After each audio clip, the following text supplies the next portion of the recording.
The Rise of America 1620. Hey, fanfic family. So glad to see you here again to continue this incredible adventure. As always, kindly remember, this story is 100% fiction. So don't go looking for dimensional portals in your closet. All rights to this fantastic novel belong to the original author. We're just your humble narrators of epic tales. Are you enjoying the fanfic? Show it by subscribing to our YouTube channel and dropping us a like. And if you're impatient for more exclusive content, our Patreon is your happy place. Chapter 126 Aristocratic Temperament? The three guards genetics stared at the governor of Virginia in his clown costume with expressionless faces. Their dull minds were actually filled with contempt. This attire, which even they despised, was actually the mainstream attire of the European nobility of the era. It was truly absurd. Was this the standard of European aesthetics? The three dull guards genetics thought to themselves simultaneously. Virginia's governor, Lord Williams, was of course unaware of the thoughts of the three men standing across from him. His entire attention was now fixed on the exquisite porcelain in the hands of the three men, unable to shift his gaze. The exquisite patterns and vibrant colors told him how precious this porcelain was. Little did he know that in the virtual world, this kind of porcelain was considered garbage, a prohibited commodity. While this porcelain looked beautiful, and sets of dishes were suitable for household use, it had a substance that, after prolonged use, could increase the risk of cancer and adhere to its surface, forcing it to be sold in the virtual world. However, the time-space trader found a new market for this deceptive product, the era of 1620. Zhao Hongyu knew this, so he owned his ceramic utensils, but he had no idea how to use them himself. After all, he didn't want to get cancer. He had a life full of life to enjoy. He wouldn't even use wooden dishes, as they were inferior. He simply couldn't understand why the products produced by the time-space trader were all so shabby and low quality. Were they really going to let him use these products to seduce Europeans in this era?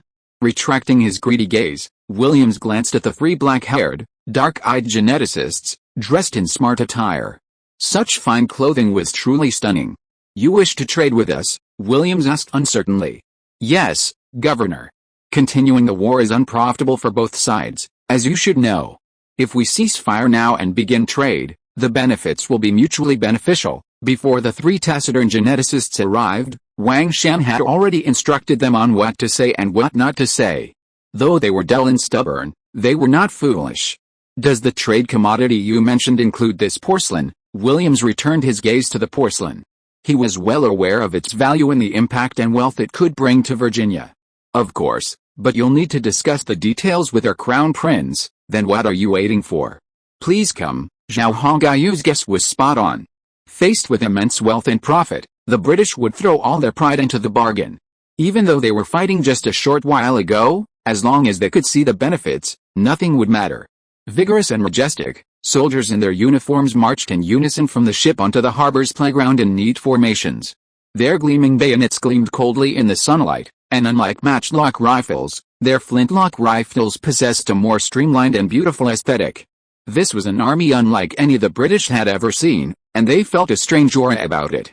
They stood there like a mountain, motionless, their expressions resolute. With their eyes fixed squarely on the ground, anyone observing these soldiers would have no doubt they were elite warriors. What puzzled the British was that these elite warriors bore some resemblance to the slaves. The smaller warriors, with their dark hair and dark eyes, also gave the British onlookers a sense of pressure. They stood there silently, motionless. But those among the onlookers who had served in the military knew that once these seemingly silent warriors launched into action, they would be unstoppable. This was what elite warfare was all about. Numerous young British men gazed enviously at the soldiers' attire, their looks so impressive. They even fantasized about looking just as handsome if they wore it. Some British immigrant girls in the crowd were so transfixed by the handsome soldiers that they couldn't move their eyes. They had never imagined that soldiers could dress so handsomely and so energetically. Many people often imagine soldiers as slovenly, lacking in style, speaking in a gruff and irritable manner. Such people were everywhere in the city of Yaxley. But these soldiers, whom they had never seen before, gave them a different perspective. "Welcome, Your Majesty. It is a great honor for you." When Zhao Hongyu and Wang Shan stepped down, the crowd erupted in a collective "Oh." His black hair cascaded over his shoulders, like a Persian prince, and his eyes, like black gemstones, sparkled alluringly. His red uniform with white buttons and golden epaulets betrayed his identity, while his slanted cape betrayed his uninhibited and carefree demeanor. His face was remarkably handsome, though unfortunately, a long scar marred it. Seeing this, the young women in the crowd sighed inwardly. However, because of the scar, everyone sensed that this crown prince was a fierce man, not one of those effeminate aristocrats of the European continent. Black trousers and black leather boots. Every move he made was captivating. Compared to the noble stock in Europe, clutching handkerchiefs and dabbing their faces with white powder, this crown prince of the Song Empire in America was truly the aristocrat of aristocrats. He wore no powder on his face, no handkerchief in his hand, and certainly no pointed high heels. Yet, no one in the crowd doubted his aristocracy. Aura. It was something innate. Everyone could sense that this crown prince of the Song Empire in America possessed an immense confidence and a noble aura. Little did they know, Zhao Hongyu simply outsmarted them, possessing more knowledge. It was like Europeans looking down on Indians, and Zhao Hongyu looking down on Europeans. Imagine a 21st century man arriving in 1620, possessing a considerable fortune. Facing these unsophisticated British, how could he not exude an innate sense of superiority? Look, I know more than you. I've tasted more delicious food than you. Teacher Kang understands. You haven't seen it, have you, a bunch of losers? Look, this is a deep-seated sense of superiority and contempt. There's nothing you can do about it, because it's all true.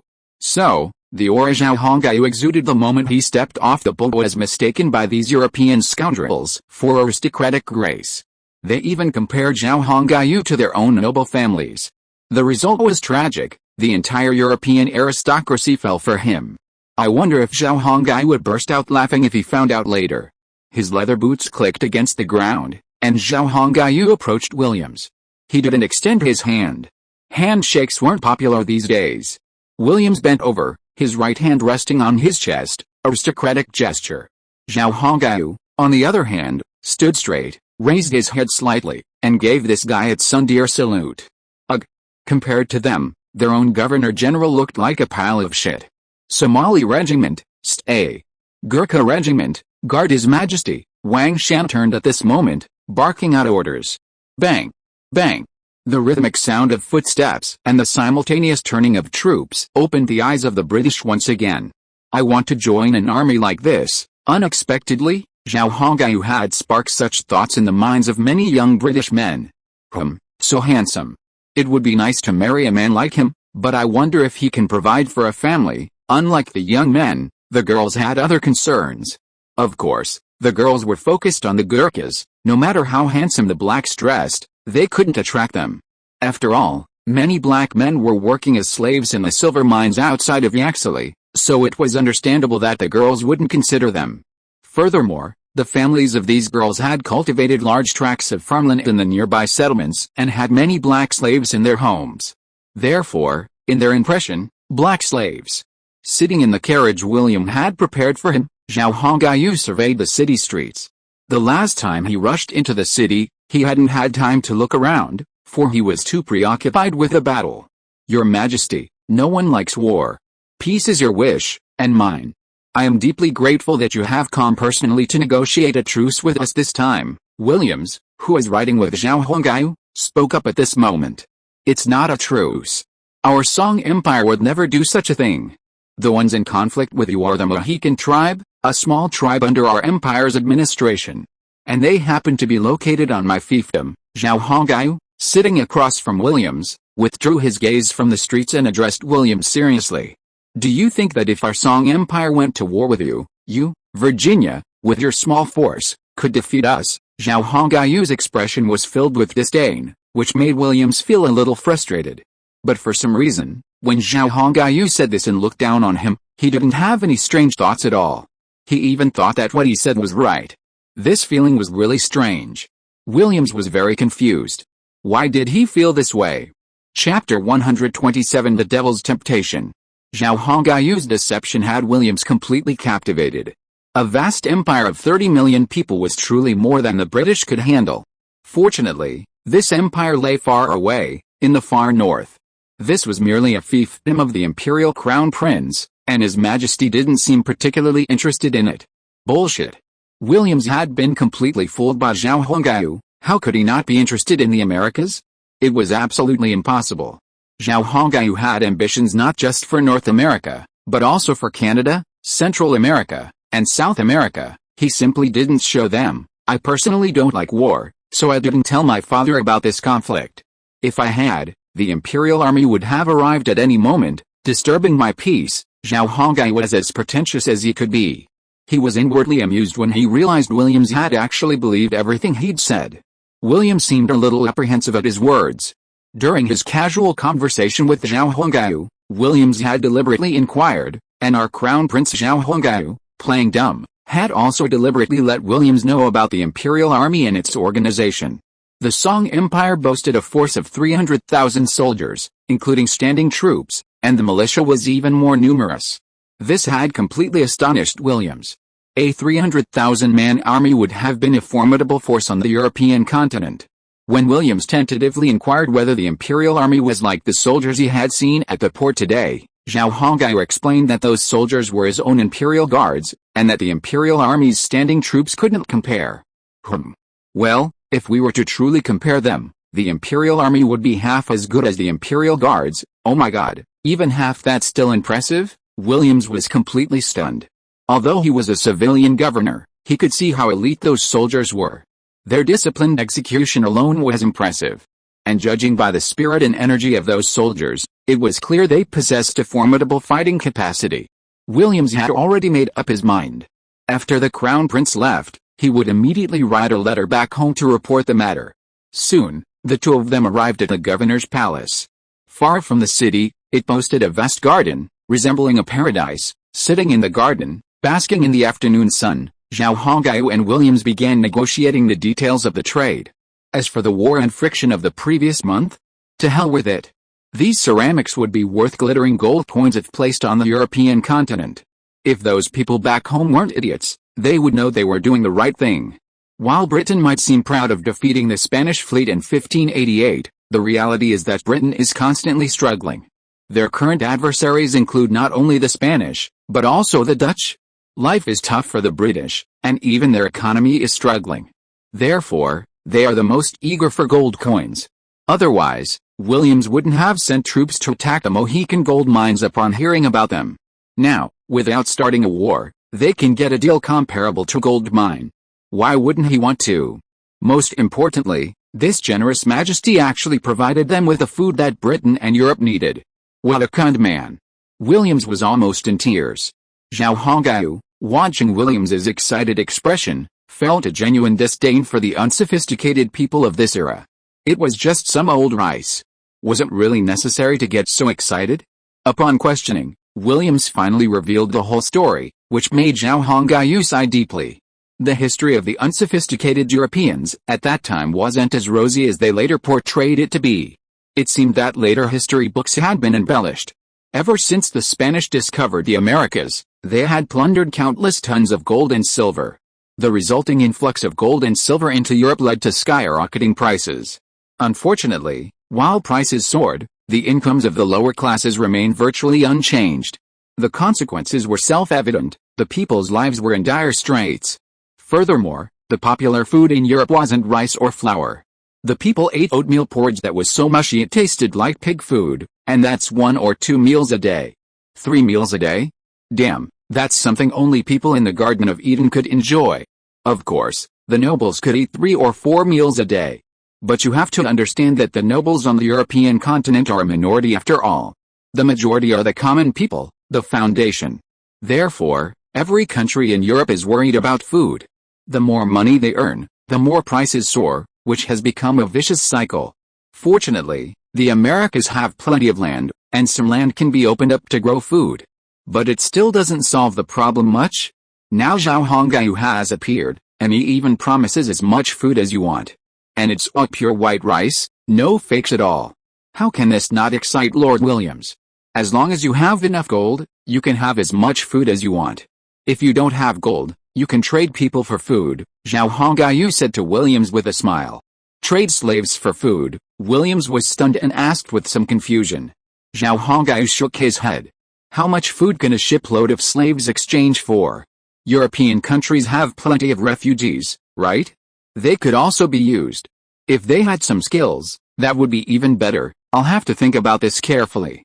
I won't give you an immediate answer. Williams, no fool, knew Zhao Hongyu had some hidden agenda, so he didn't agree immediately. Don't worry, you can slowly negotiate with the government back home, Zhao Hongyu said unfazed. Let's discuss the price of these porcelains and the price of the food, Zhao Hongyu said to Williams with a smile. Dividing line, Captain. I wasn't mistaken. That's our ship. As Zhao Hong and Lord Williams negotiated trade in the governor's palace, a group of destitute-looking men were whispering among the crowd watching at the harbor. Yes, these were the unfortunate people whose ship Zhao Hongyu and his men had robbed. Since their ship was stolen, they've been stranded in the city of Yaxley, where their lives have been truly miserable. I know, but look at those soldiers. They're the cream of the crop. We're completely hopeless, right? A bearded middle-aged man, dressed in a grimy white shirt, brown leather pants, and black calfskin boots, gnashed his teeth with a fierce glint in his eyes. What then? That's our ship? Without it, we can't get back. Are we going to stay stranded in this damned native world forever? The surrounding native sailors erupted in a clamor. They were all crew members, and had never expected to encounter such a situation. More importantly, losing their ship meant they lost their source of income, a catastrophic loss for them. For the past month, they'd been living from hand to mouth, starving, and their finances were practically at their limit. There's no way. I don't think we'll ever get this ship back, the bearded captain gritted his teeth for a moment, then finally sighed dejectedly. He could tell those soldiers were no match for them. If they truly resorted to force, they would be the ones to suffer. The surrounding sailors, also experienced in combat, sensed this with their sixth sense, akin to a superior one. They were all saying this simply because they were desperately trying to survive. As they were whispering, a carriage sped down the straight street, followed by a pair of soldiers trotting behind. Zhao Hongyu finished his discussion with Williams and left the governor mansion. It was simply a discussion about the prices of porcelain, grain, and a few other goods, which wouldn't take long.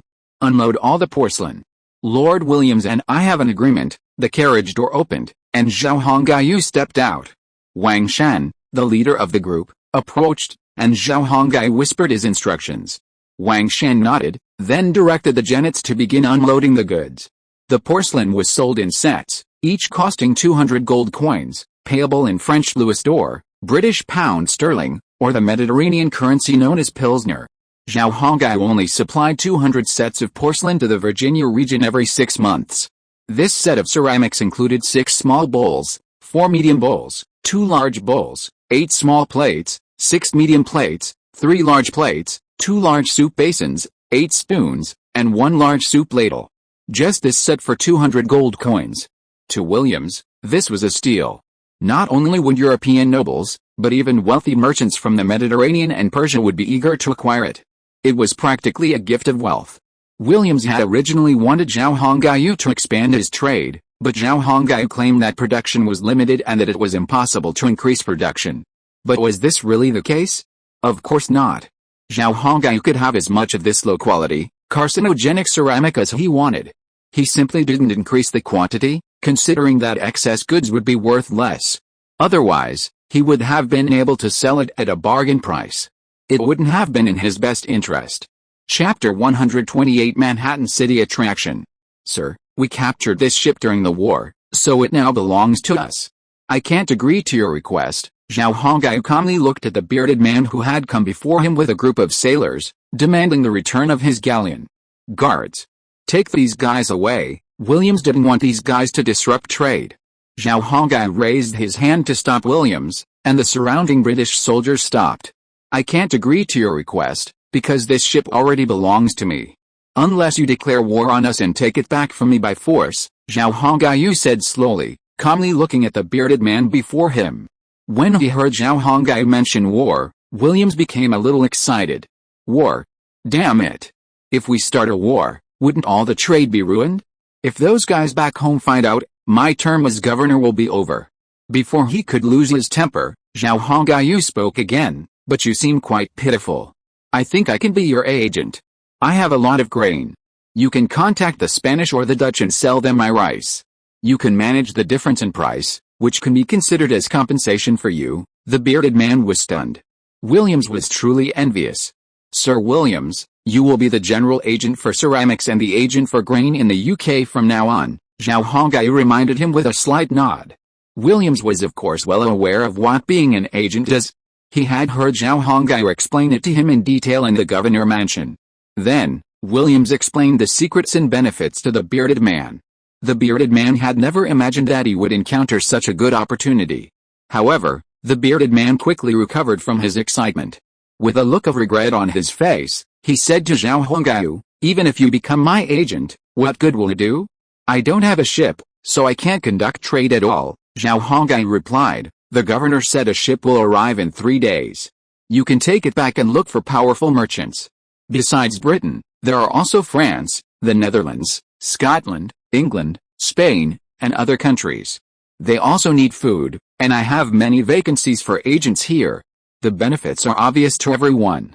You can form a partnership with them and use your agency rights to cooperate. The bearded man's eyes lit up after hearing what Zhao Hongai said. Yes, why hadn't he thought of this? By using this agency rights to cooperate, it wouldn't be long before he could own a better ship. Tell the owners of the other 2 ships to come to me. I can give them agency rights in a certain region. With this, Zhao Hongai turned and walked onto the galleon and into the cabin. Let's go, you're in luck.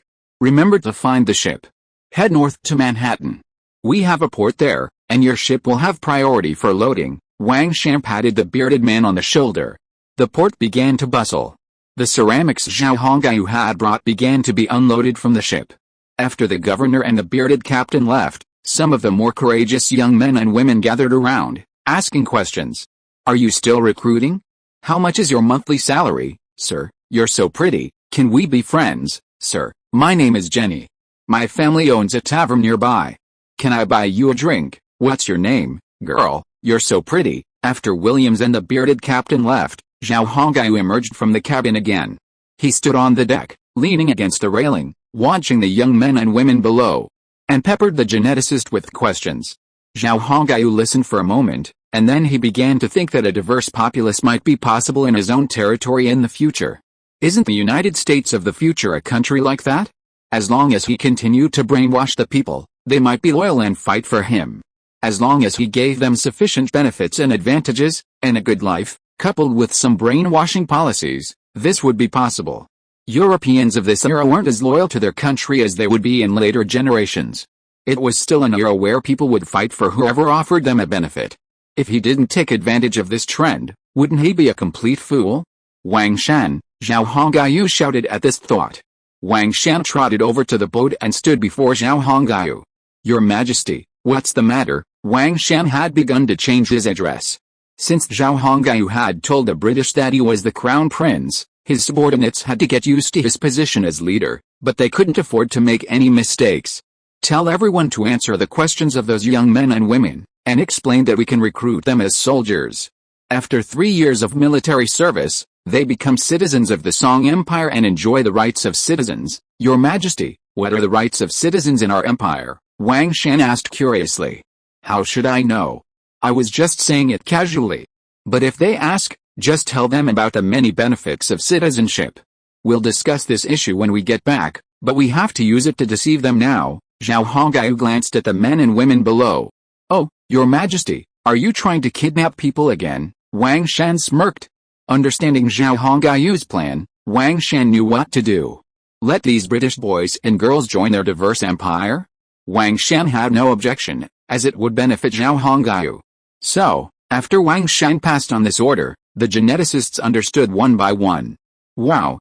You get a salary of 12 silver coins a month. When the geneticists announced their salaries, the girls' eyes lit up. The boys, after hearing the story, also began to gulp. You have to remember, back then, working in Britain only earned 5 shillings a month. What could 5 shillings buy? Just enough to keep from starving to death. The Gene Fever warriors showed off their silver coins. These coins were of exceptional purity, each worth 3 shillings. A Song Empire soldier's monthly salary would be unimaginable in Britain. Such a man would be a perfect husband. Even more astonishing was the news of what was happening in Manhattan. They gasped in amazement and wonder. If you're interested, come to Manhattan and sign up. Small business owners can come too. We have shops there. How could they not be interested? The interest was immense. The Manhattan soldiers were well paid. This proved that the people of Manhattan had strong spending power. The merchants were also tempted. Some even decided to visit Manhattan the next day. As for the fact that they were still at war a month ago, everyone had long forgotten about it. Making money was what mattered, even God would stand aside for it. Manhattan needed labor, too. Anyone with carpentry or other skills could join. The salary offered was high, which intrigued a group of people. "Sir, what are the benefits of becoming a citizen?" Some young men had no family in the Americas and had come here from England simply to find a job. It was similar to Chelsea. So, they would work for anyone, as long as they paid enough. Therefore, when the benefits of becoming a citizen became more apparent, they became curious. "Well, after becoming a citizen, you'll get much cheaper. While the number is limited, you'll be able to enjoy preferential policies for citizens," Wang Shan improvised. "And after becoming a citizen, your taxes will be much lower." As Wang Shan continued his story, the young men, who had been only slightly tempted, now couldn't wait to enlist in Manhattan. The tax alone was enough to make them incredibly excited. Not to mention the UK and Europe, even the city of Jaxley alone has a myriad of taxes. Entry tax, exit tax, road tax, and so on. And what about Manhattan? It's not that numerous. They only levy one tax on each industry. 20% of your turnover. Personal income tax is also 20%, and there are no other taxes at all. While it may seem like a lot at first glance, a closer look reveals a truly excellent tax policy. At the very least, it's the lowest taxation policy the British have ever seen. Therefore, many people are tempted to visit Manhattan. Some even think that serving in the military for 3 years and becoming a citizen is a good option, without even considering whether they are British. You know, on the European continent, it's not uncommon for British people to serve in the French army against the British. In every war, it's common for people from the same country to serve in the enemy's country, fighting against their own army. The reason is simple: the enemy pays them more. Let's stop here for one night and give some of the geneticists a break. Let them rest up in Yaxley and spend some money. Zhao Hongyu gave these instructions and returned to the cabin. Wang Shan gave the majority of the blacks and half of the Gurkhas a break, allowing them to explore the city. Wang Shan understood Zhao Hongyu's plan perfectly.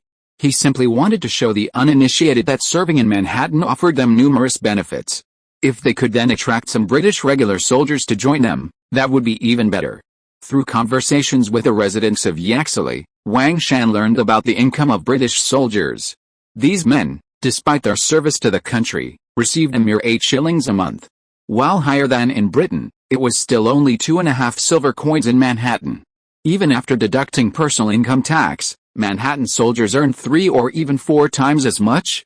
Therefore, Wang Shan suspected that these men were likely drawn to Manhattan by the high-paying jobs. As for the impact of the elite soldiers' departure on Yaxley, Zhao Hongyu and Wang Shan didn't consider it.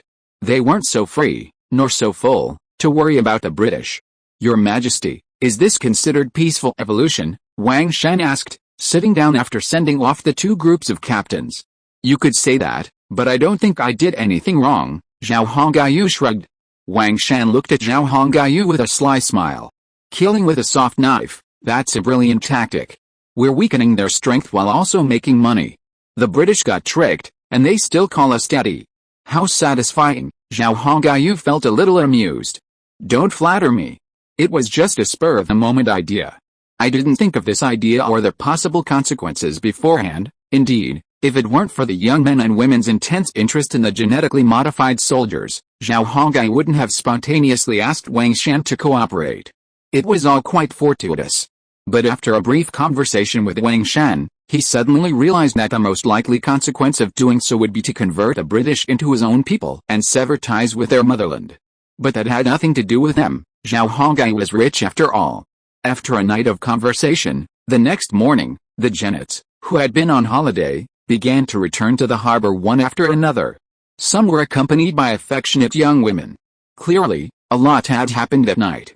Raise anchor, 138 Reading Network. To Zhao Hongyu, Yaxley City was just a rural village. He had no interest in staying. Since his purpose had been achieved, there was no need for them to stay any longer. These seeds of hope had been sown, and now he would see what kind of fruit would be born. On the dock, the young women bid farewell one by one. shouting the names of their loved ones. Remember to come find me in Manhattan City. I'll be waiting. On the deck, the genets also shouted, unprecedentedly. Who said they were dull? Look at them now that they have women. Aren't they quite lively? Zhao Hongai whispered to Wang Shan. They're just dumb because they're single-minded and follow orders meticulously, but they're still intelligent, not congenitally idiotic, Wang Shan replied, feeling both amused and embarrassed. Anyway, now it all depends on the outcome. If my predictions are correct, we'll know the answer in about a week or 2 weeks, Your Majesty. There are many carpenters and blacksmiths in Yaxley. If they could also come to Manhattan, it would be a huge benefit to us, Zhao Hongyu nodded. The role of carpenters is self-evident, the more the better. It doesn't matter if you can't build a ship, you'll probably get the hang of it after a few failures. But if blacksmiths come, we'll have a headache, because we don't have iron there, Chief. Why don't we consider the Great Lakes region? They're famous for their iron ore and raw material mining areas, Wang Shan suggested. If you are listening to this novel on a channel other than Fanfic World, it means it was downloaded and re-uploaded without effort. We warmly invite you to visit our channel, Fanfic World. There you will find the original version of this story and many other novels of various genres. We look forward to seeing you dive into a world of incredible novels. Chapter 129 Everything for Gold. The Great Lakes region? When Wang Shan brought up the idea, Zhao Hongyu fell silent. He knew the Great Lakes region's rich mineral resources. Furthermore, the Great Lakes region wasn't too far from the Manhattan City he'd built, making it a perfect location for genetically modified human migration and development. This region held significant advantages. Also, in addition to its abundant coal and iron resources, the Great Lakes region also boasted a rich wildlife resource. After all, this wasn't the 21st century. In the 21st century, due to excessive hunting and the encroachment of animal habitats, wildlife had become extremely scarce. Although the United States had begun implementing animal protection measures, they were still far from sufficient compared to 1620. The forests of the Great Lakes region were home to animals like elk, bears, wolves, and foxes. The lakes also held mink, water monkeys, beavers, and even herds of bison, providing a plentiful source of meat for the people who lived there. Furthermore, the Great Lakes were rich in aquatic products and fish, so there was no need to worry about running out of protein. It was truly a heaven-sent treasure. If a city were established in that area, it would allow for a glimpse into Canada to the north and control of North America to the south, creating a truly strategically positioned position for both attack and defense. Furthermore, the Great Lakes offer a natural waterway that connects the Hudson River directly to Manhattan Island and into the Atlantic Ocean. Therefore, the Great Lakes region is a treasure trove that cannot be abandoned. In later history, the United States established the heavy industrial city of Detroit in the Great Lakes region. Therefore, after some consideration, Zhao Hongyu said to Wang Shan, we can consider the Great Lakes region, but mining is clearly unrealistic with our current conditions. We lack the technology and manpower, especially given our current limitations, which prevent us from using machinery, Wang Shan nodded. Mechanical mining is certainly unrealistic, and we lack the manpower. However, we can first establish a city and control the area, in other words, occupy territory. Zhao Hongyu considered this and concluded that this approach was feasible. Compared to Manhattan, establishing a city in the Great Lakes region would be further from the coast, thus protecting it from attacks from the sea. If war truly broke out, whether it was an attack from the French in Quebec to the north or the British in Virginia to the south, he would have ample room to maneuver. The terrain there was far superior to the current situation in Manhattan. Well, I'll send someone over to check the situation when I get back. But I figure even if we want to start construction, it'll have to be next year.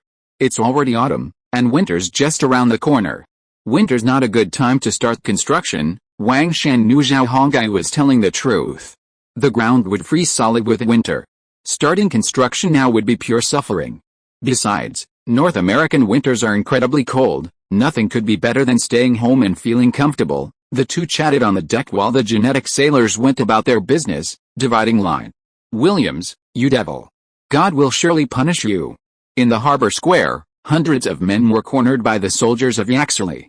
The bearded captain who had seen Zhao Hongyu before was among the crowd, a look of exasperation on his face.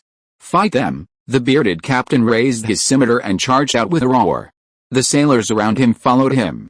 The residents of the harbor had long since been driven away, and Williams didn't want too many people to know about this. Why would these people clash with Williams?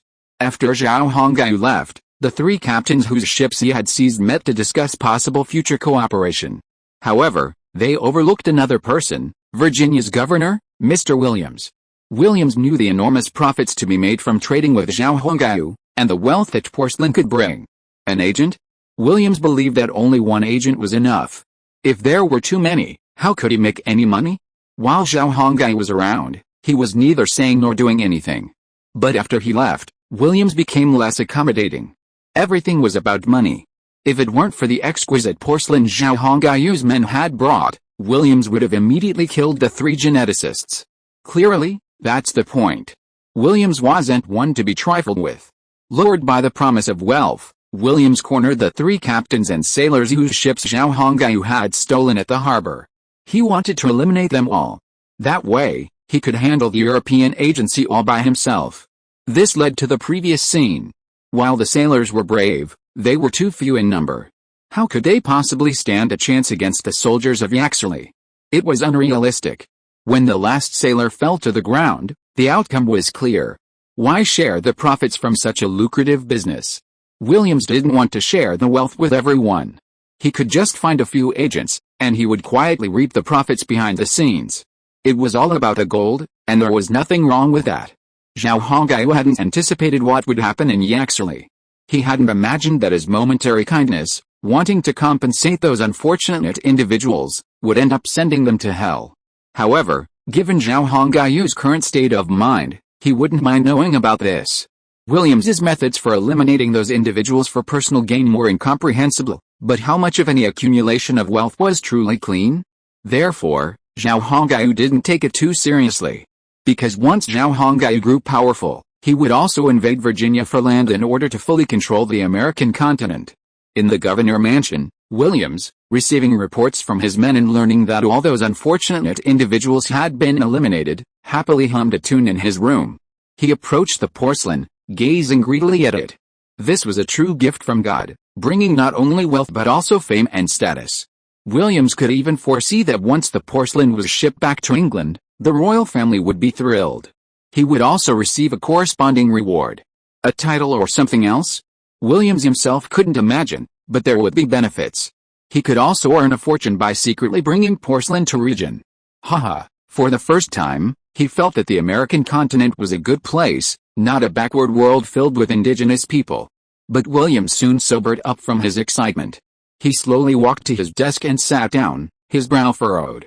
Such wealth would make one envious, perhaps even maddened. Originally, the American continent was a desolate place, and those who were successful back home were unwilling to come. Those who came were generally those who hadn't made it back home, those without property, or those with no family to call home. Despite the silver mines, they were actually completely out of reach for anyone else. The mines were managed by officials personally sent by the royal family. But if a country emerged here that could produce exquisite ceramics and restrict food supplies, this once desolate place would become a treasure trove. Those in the country would surely rack their brains to come to this place. Wouldn't his position as governor of Virginia be in jeopardy? Williams pondered this question and couldn't help but worry for himself. If he could continue in his position as governor, he could make a fortune. But if he lost his position, all this would be in vain. What tactics should he employ to maintain his position? Williams pondered this seriously. Your Majesty, the great benefits we offer Williams also bring him danger. Can he see this? As Williams worried about his future and wealth, Zhao Hongyu and Wang Shan discussed his situation. Zhao Hongyu chuckled, as long as he's not a fool, he'll definitely see the problem clearly. But we can also use this to determine if he's someone worth supporting. First, let's see how he reacts to our recruitment efforts in Yaxley City. If he turns a blind eye, we'll support him. If not, Zhao Hongyu's words were clear, it depended on Williams' attitude. If you offer me benefits, I'll offer you benefits and even support you. If you don't, you're doomed. For Williams, the benefits are ceramics and grain. For Zhao Hongyu, the benefits are population and skilled workers. But unlike Williams, Zhao Hongyu has full control over the ceramics and grain. You must trade with him to obtain them. However, Governor Virginia couldn't fully control the people of Yaxley. I understand what you mean. If he'd thought about this problem, it would actually be very easy to solve. Wang Shan nodded and replied. As long as he contacts us and explains the benefits of cooperating with us, we won't necessarily support him. After all, it doesn't matter who you cooperate with.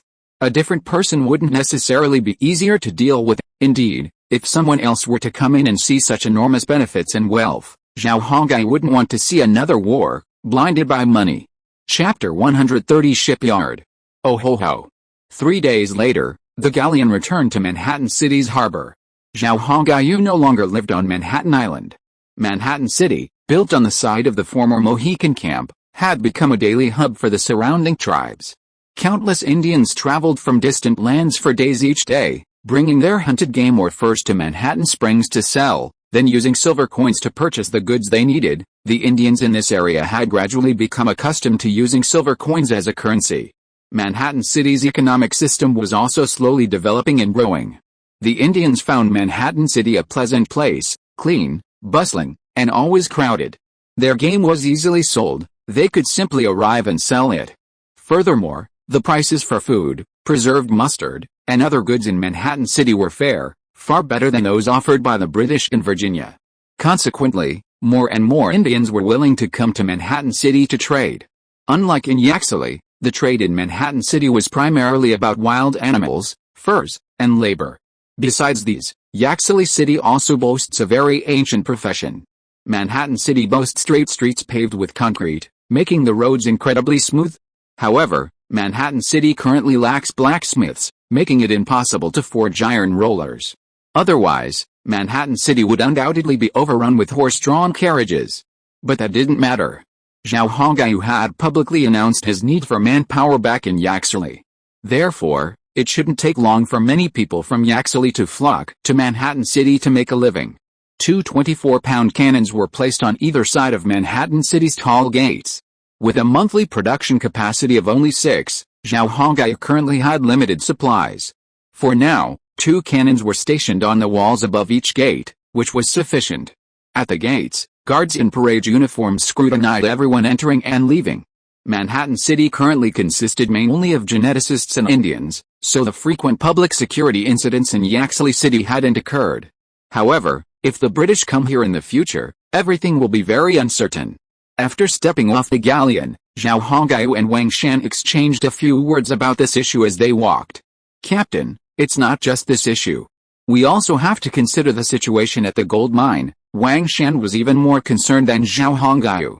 The gold mine was a place that needed to be considered and taken seriously. Although Zhao Hongai had built a fortress at the gold mine, it only had 100 guards. This was far from enough to protect the gold mine. You know, the gold belt is very large, and 100 people simply can't guard it all. When the British arrive, they will definitely learn about the gold mine. People die for money, birds die for food. They will do anything to get rich. Stealing the gold mine is not impossible. Therefore, this is something worth and must be taken into consideration. Urban security management is easy. Find someone from the city police station or security team to arrest and severely punish anyone who threatens public order, and that way we can control the situation. Wang Shan offered Zhao Hongai an idea. We can patrol during normal times, 24/7, with an 8-hour workday. Mixing the Indians with the genetics, what do you think? Zhao Hongai thought about it and thought it was a good idea. Good. We can try it. Maybe it can even help control those British. Zhao Hongai knew there was nothing else he could do. But how do we solve the gold mine problem? I don't want the British taking advantage. The gold mine was now completely Zhao Hongai's private property, a far cry from his earlier collaboration with the Mohicans. For the time being, the only way to protect your 4 assets is to send more guards to the gold mining area and build forts along the ore veins. This is the only way to protect your 4 assets. But there will definitely be some losses. After all, we can't defend everywhere. This was an era where manpower was the key to success, and Zhao Hongai knew that. But at least it could reduce some losses, so let's do it. With so few people, this was the only way. This needs to be done quickly. Although it's already autumn, construction of the gold mine fortress must begin immediately. Zhao Hongai instructed Wang Shan. Wang Shan followed beside him, nodded, and took note. 8 days had passed since their return trip. A tall, wooden house had appeared at the entrance to the Hudson River, northeast of Manhattan. When Zhao Hongyu left, it hadn't even been there. How had such a large structure appeared in just 8 days? "You're back," Song Hu, Lamour, Chelsea, and the others who stayed behind arrived at the harbor to await Zhao Hongyu. Seeing Zhao Hongyu approach, Song Hu greeted him. "You're back. Things are going well over there." Meanwhile, the British have seen the benefits of our situation. "I estimate that someone will be looking for work here in 2 weeks at most. Be prepared," Zhao Hongyu replied with a smile, while also informing them of the expected events. "Who is this?" Zhao Hongyu certainly didn't need an introduction to Wang Shan, everyone was incredibly familiar with him. But when the Gurkha mercenary leader, whom he'd trained along the way, appeared, Song Hu was understandably stunned. He didn't recognize him. "Let me introduce you to Sharma, a Gurkha. From now on, we'll be brothers in the trenches." He can communicate in English and Hindi, and he also understands and speaks Chinese. Zhao Hongyu's introduction was enough to convince everyone, except Chelsea, like Lamour and Wang Hu. Then, Song Hu and Lamour smiled and greeted Sharma warmly.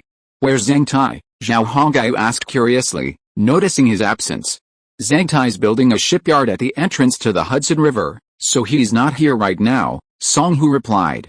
A shipyard? Song Hu's words piqued Zhao Hongyu's interest. On their trip to Yaxley, Zhao Hongyu had discussed shipbuilding with Wang Shan.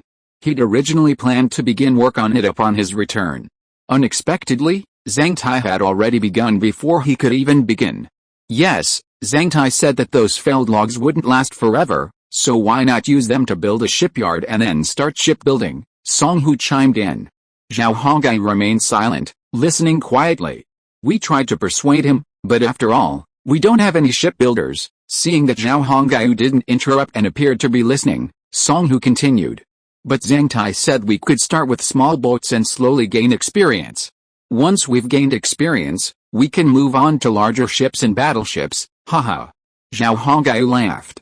He hadn't expected Zhang Tai to think the same way, and even think more comprehensively than he had. Zhang Tai knew that one couldn't achieve everything in one go, so he planned to start with small boats, gradually gaining experience, and then expand the shipbuilding scale. Although they had no experience in shipbuilding, the geneticists possessed knowledge that people of their time didn't. Therefore, they could completely learn and master shipbuilding skills on their own, drawing useful blueprints and recording important data. "Come on, take me over there." After listening to Song Hu's description, Zhao Hongyu was instantly intrigued and decided to visit the shipyard. "Okay, this way." "It's not far at all," Song Hu nodded, raised his right hand, and pointed to the large building not far away. He had been wondering what that was, but it turned out to be the shipyard. Only then did Zhao Hongyu realize that the newly built structure was the shipyard.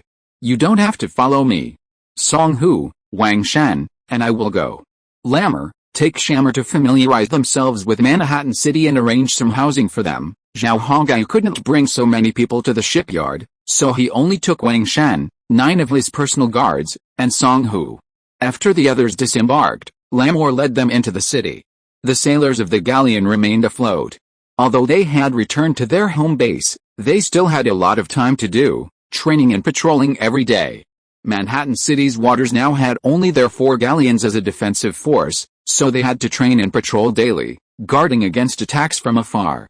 "I was originally planning to come back and start building the shipyard, but I didn't expect Zhang Tai to get there first," Zhao Hongyu excitedly said to Song Hu on the way. "Since you left, Your Majesty, the logs we brought back couldn't be sold. Even though we're still building houses, we simply don't need that much logs. So Zhang Tai came up with this idea. It can simultaneously consume logs and keep those Indians and genetic people busy. Otherwise, a month's salary would be wasted on them." Ha ha ha. Zhao Hongyu laughed heartily at the words. "Industrial silver doesn't cost much. If I have nothing to do, I'll just take a break. I'm not a blood-sucking capitalist. But I also know Zhang Tai means well, he's just a little narrow-minded." Song Hu shrugged and curled his lips. "Who says it's not right? 2 days off a week is normal. But this guy wants the workers to work non-stop. I think he has the potential to be a shady businessman." Song Hu started to complain about Zhang Tai. But everyone knew that Zhang Tai was doing this for Zhao Hongyu's benefit, and his starting point was not bad. Chapter 131 We must build our own ship. The shipyard was enormous, occupying no less than 50 acres. Construction was so swift because it was a simple framework constructed of wood. A brick wall surrounded the shipyard, providing some protection from the elements. When Zhao Hongyu and his companions arrived at the shipyard, Zhang Tai and his team had just finished building several small fishing boats and were preparing to launch them. These were small boats, similar to those used by ordinary fishermen in later generations. They had a mast and 2 sails, allowing them to fish offshore. This boat could carry 15 people and catch no more than 2 tons of fish at a time. For ease of use, it was equipped with a vine-woven fishing net and a boat reel. Zhang Tai envisioned the waters around Manhattan Island as rich in fishery resources. This was a profitable venture. Failing to capitalize would be a significant loss. They weren't building any high-tech ships, and there was no shortage of wood nearby. So, after Zhao Hongyu left, Zhang Tai began his shipbuilding project. Within 8 days, he not only built a small fishing boat but also set up a shipyard. Your Majesty, when did you get back? Seeing Zhao Hongyu, Wang Shan, and Song Hu approaching, Zhang Tai hurried over, greeting them. I just got back. I heard you were building fishing boats, so I came to check it out. You guys go about your business, don't worry about me. Zhao Hongyu smiled in response. Hey, there are abundant forest resources nearby, and we have a lot of wood. It would be a waste to keep it.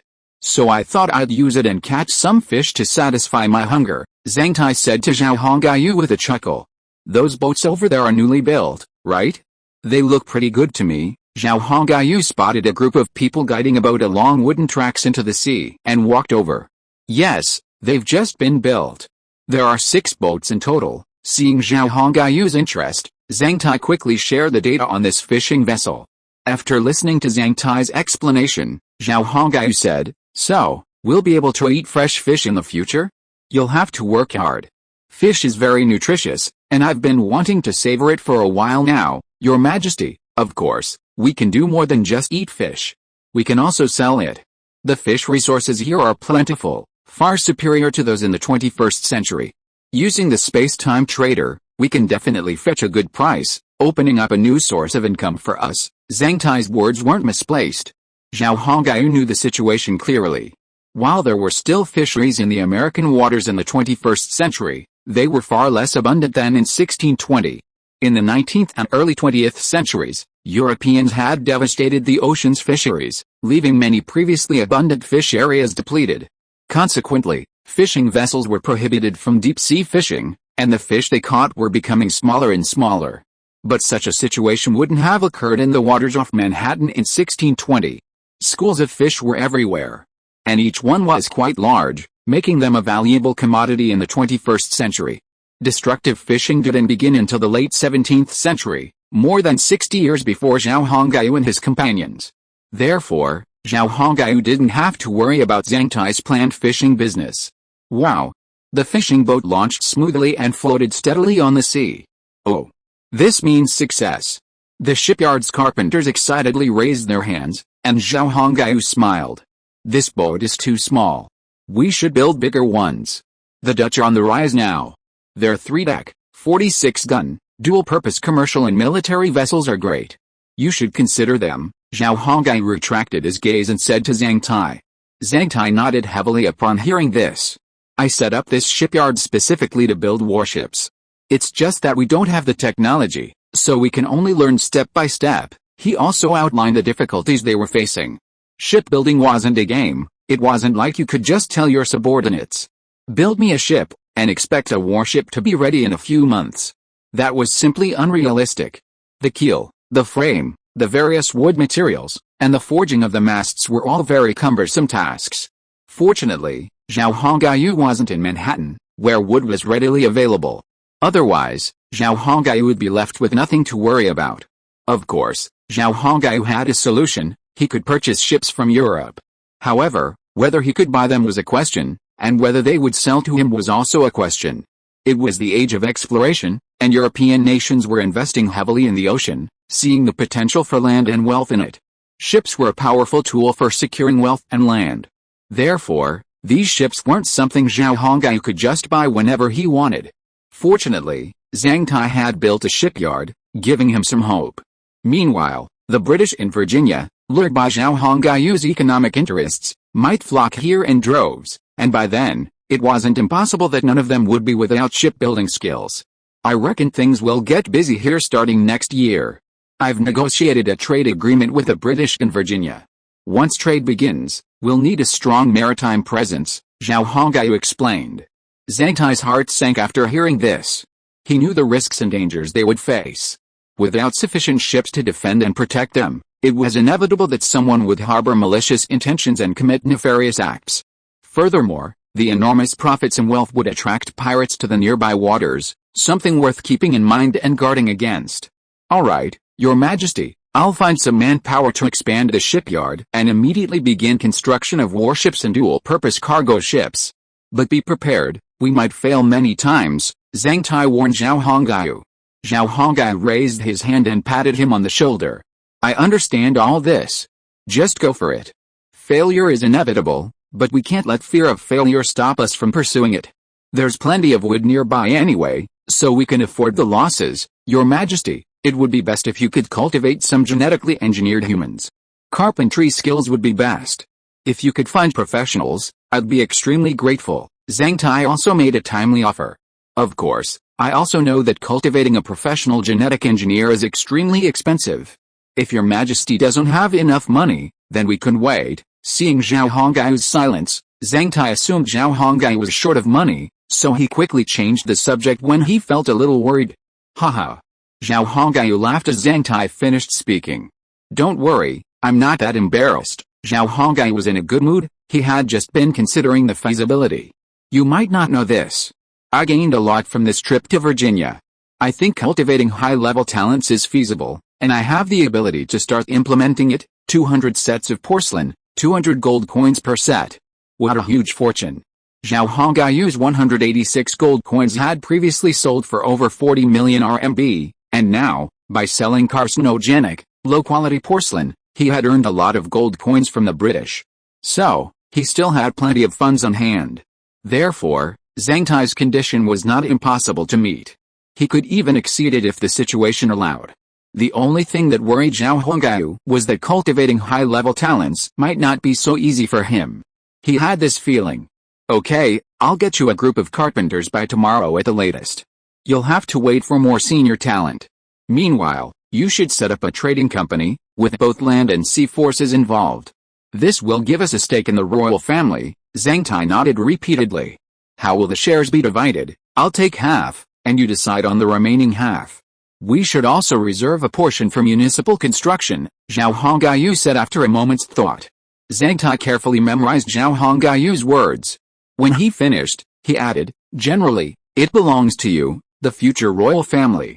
The remaining 10% will be divided among us leading officials, 20% for municipal construction, and the final 20% for soldiers' pensions. How about that? Zhao Hongyu pondered it and felt that this shareholding system was perfectly feasible. With his small staff, a share wouldn't be a problem. Of course, it wouldn't be possible for those who came after him, since Wang Hu and the others were considered as seniors. Sharma of Gurkha was lucky enough to catch the share distribution of the Song Empire's umbrella company, but those who came after him weren't so lucky. I'm going back now. You guys get busy. After chatting with Zhang Tai for a while, Zhao Hongyu said goodbye. He was just here to take a look, and he couldn't help much. He was still interrupting their work anyway, so it was better to leave. Then I won't see you off. We still have a few ships to launch, and we need to do some experiments. Zhao Hongyu waved his hand. No need to see you off. I'm not a child. Then, Zhao Hongyu, Song Hu, and Wang Shan left the shipyard. After leaving the shipyard, Wang Shan finally spoke. Your Majesty, are you really going to give us shares? He and Song Hu had heard what Zhao Hongyu and Zhang Tai had said, but they just didn't interrupt. Zhao Hongyu nodded. Of course, you have followed me for so long, and you have all made contributions and worked hard. I am not the kind of person who eats alone, so I have to give you some benefits. Besides, everyone will start a family and build a career here in the future, so it is always better to have money on hand. Song Hu chuckled and said, Thank you, Your Majesty, for understanding us rough people. Having money is of course a good thing. My dream is to have 3 palaces and 6 courtyards. I can't support so many women without money. After hearing what Song Hu said, Wang Shan and Zhao Hongyu both laughed and scolded. You're such a loser. Are you just dreaming of having 3 harems and 6 courtyards? That's right, that's right. Can't you have some ideals? Song Hu, still sporting a naive smile, said, talking about ideals is fake. I don't have big ambitions. All I want is to follow His Majesty, defeat his enemies, and live a good life. And when I have money, why not take a few wives? Monogamy isn't a requirement in this era, is it? Song Hu was absolutely right. Requiring monogamy in this era was a bit ridiculous. Don't worry, your ideal will definitely be achieved, Zhao Hongyu assured him, putting away his smile and looking at him seriously. Let's put it this way. Let's grow stronger little by little. Then you can have any woman you want. As long as you can guarantee it every night. Song Hu raised his arms, flexing his muscles. Don't worry. I'll have no problem with that. The 3 of them chatted and laughed for a while before slowly heading towards Manhattan. Honestly, Your Majesty, when will you consider your personal issues? If you don't find a woman and leave offspring, we're all worried. Wang Shan suddenly looked at Zhao Hongyu seriously and asked him about his personal issues. Huh? That's odd. Why would they ask such a thing? Zhao Hongyu suddenly felt a little strange, because this was a personal matter. Wang Shan, what made you ask that? I think it's a personal matter. Besides, I'm not that lustful. Focusing on development is a good thing, right? Zhao Hongyu looked at Wang Shan, who was serious and earnest, in confusion. Your Majesty, it's certainly a good thing that you're not lustful. That's the first requirement for achieving great things. Someone who spends all their time thinking about having sex definitely isn't someone who can accomplish great things. But you can't really not consider it, Wang Shan said, feeling somewhat distressed. We are genetic people. Loyalty to you is fine, but if you don't find a woman, we'll be worried. Wang Shan then explained some of the psychological changes among the genetic people and shared them with Zhao Hongyu so he could understand. It turns out that Wang Shan and his fellow genetic people will not only change due to Zhao Hongyu's improved civil affairs level, but will also change due to his personal family problems, one of which is whether he has offspring. As Wang Shan narrated one by one, Zhao Hongyu felt a little annoyed. Damn, whether I have a woman or not also affects your loyalty. Is this fair?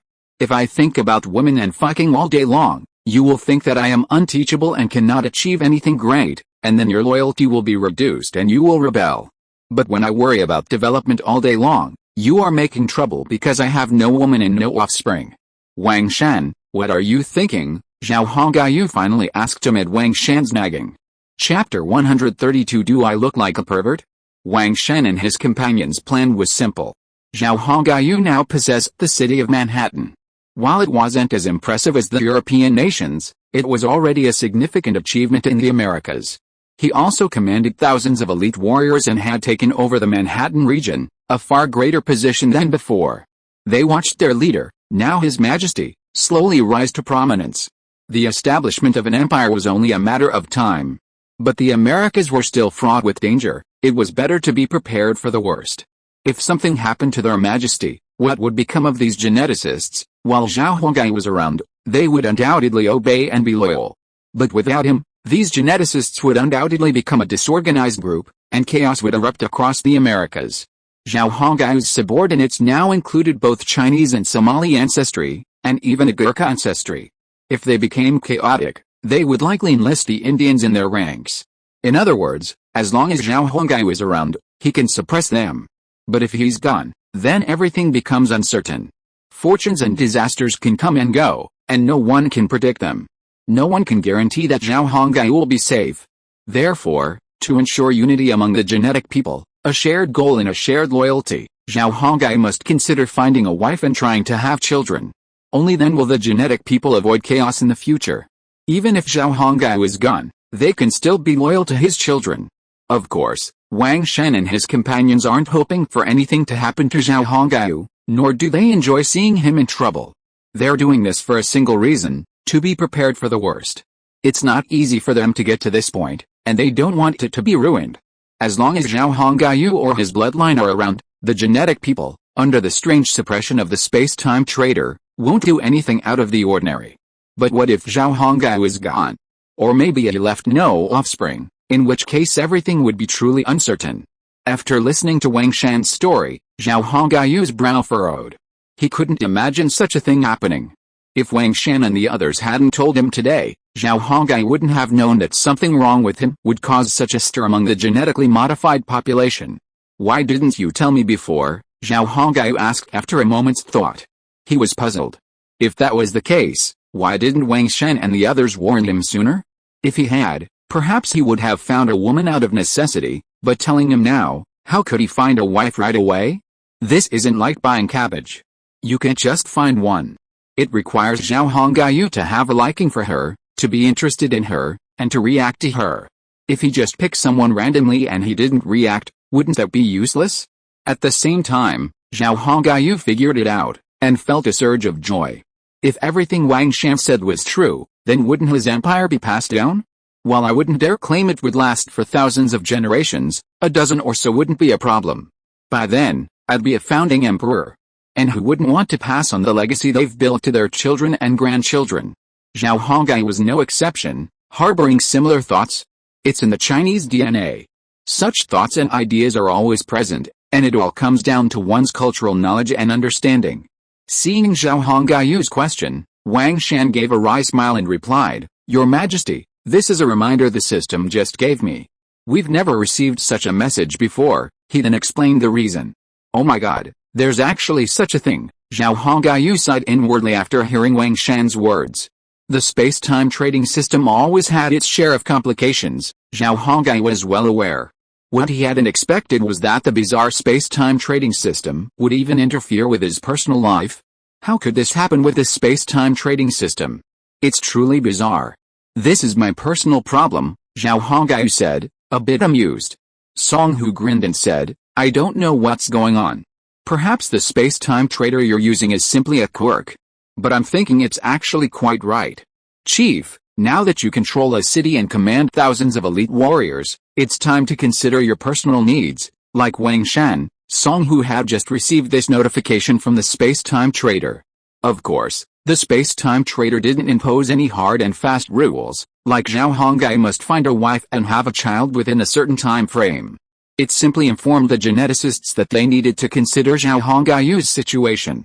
And not all of them were notified, only Wang Shan, Song Hu, Zhang Tai, Lamer, Sharma, and the others. As for the other geneticists, their ranks were too low, so the system didn't give them this information. We only have one city and a few thousand warriors. Isn't it a bit early for me to consider this now? I need to build at least 10 cities in the New York area and the Great Lakes region, with populations of hundreds of thousands, before I can even consider this. Zhao Hongai sincerely felt that this was not the right time to consider. Even if he did, he had no women he liked. There were beautiful Indian women, but Zhao Hongai believed his offspring should be purely Chinese. Therefore, he had never considered having children with an Indian woman, not even European women. But now that the system had come up with this thing, it really gave Zhao Hongai a headache. However, the time limit on the space-time trader was not set, which meant there was still room for maneuver. Wang Shan said, It's not impossible to wait until we're stronger, but Your Majesty, you can shorten the time and find wives to bring the surrounding Indians into our kingdom. Marriage is a good idea. Wang Shan and Song Hu had no idea of Zhao Hongai's intentions, so they kept suggesting it. What? Marrying Indian women? Using this method to assimilate the Indians into our Song Empire? Wang Shan and Song Hu nodded, and Wang Shan continued, Your Majesty, haven't you considered this? Although Black Bear brought the remaining Mohicans to join us, our relationship with them isn't that strong yet.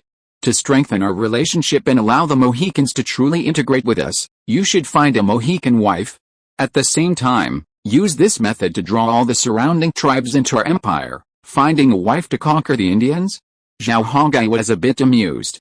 He felt it was a bit impractical, as conquering tribes through marriage was unheard of. Actually, it wasn't Zhao Hongai's fault. He hadn't been focusing on this, so it's not surprising that he hadn't noticed the difference between the Indians. While Zhao Hongai didn't notice this, it didn't mean Wang Shan and Song Hu hadn't noticed it. It was simply that the space-time trader hadn't provided this information, allowing them to facilitate it. So, Wang Shan and Song Hu didn't want to bother with Zhao Hongai's personal issues and kept silent. Things were different now. Now that the time-space trader had given them this reminder, they had to tell Zhao Hongai. Seeing Zhao Hongai's somewhat skeptical look, Song Hu said, Your Majesty, please don't disbelieve us. What we're saying is true. It's actually part of Indian custom. When a small tribe joins a larger one, they give a woman of status to the leader of the other tribe as a wife. Once they have a child, the child will become the ruler of both tribes, and only then is the tribal integration considered successful. How did you know that? Even if you're observant, you wouldn't be able to observe such a thing, would you? Zhao Hongyu asked curiously after Song Hu finished speaking. Song Hu chuckled innocently, rubbing the back of his head. Of course we wouldn't know, but Black Bear keeps telling us about customs. And he's constantly hinting at us, asking if you might consider his daughter. Puff. Zhao Hongyu was swallowing, and suddenly choked at the words. Oh my god? That was just an underage girl. He hadn't even considered it. He wasn't some perverted beast. But how could he have imagined that Emma's father, Black Bear, would even think of such a thing, and even occasionally take the initiative to kill her? Being uneducated was truly terrifying. Throwing Emma into a fire pit at such a young age? If I agreed, I wondered how much damage would that do to little Emma's body. Do you think I'm perverted? Zhao Hongyu asked Wang Shan and Song Hu, pointing a finger at his nose. Wang Shan and Song Hu shook their heads.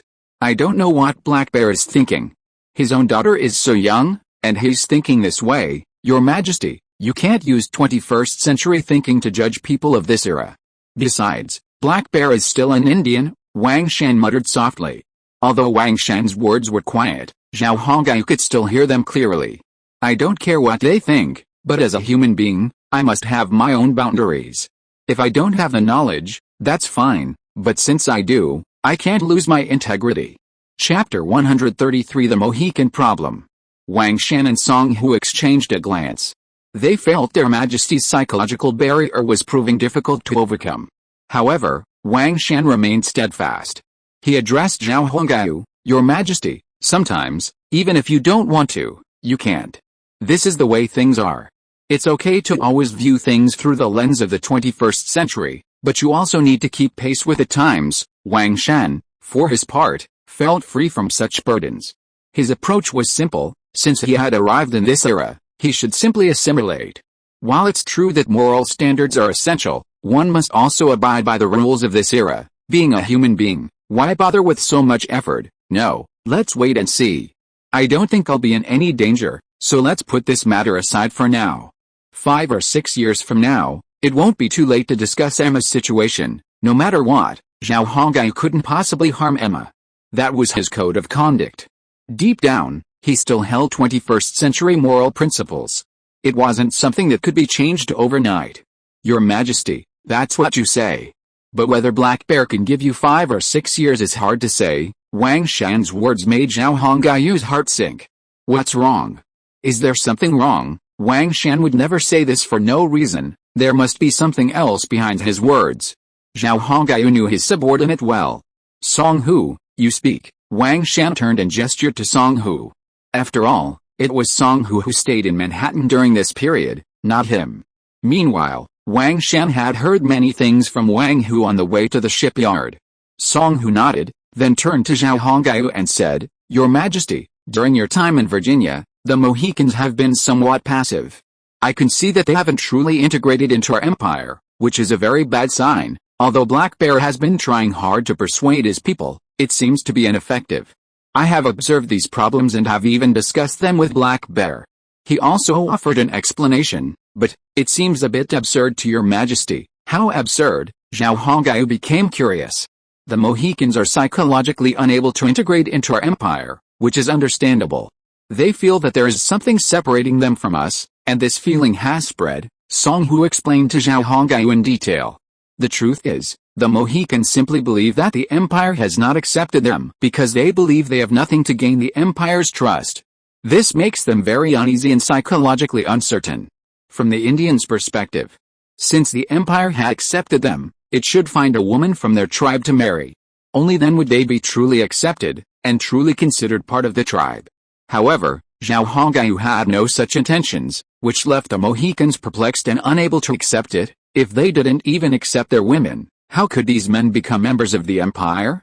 This was clearly unrealistic. Despite Black Bear's persistent persuasion, he couldn't change the tribe's mind. It was the norm after all. Technically, Black Bear had his own complaints.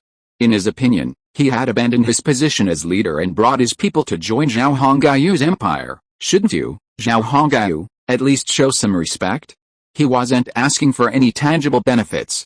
At least you had to keep your face.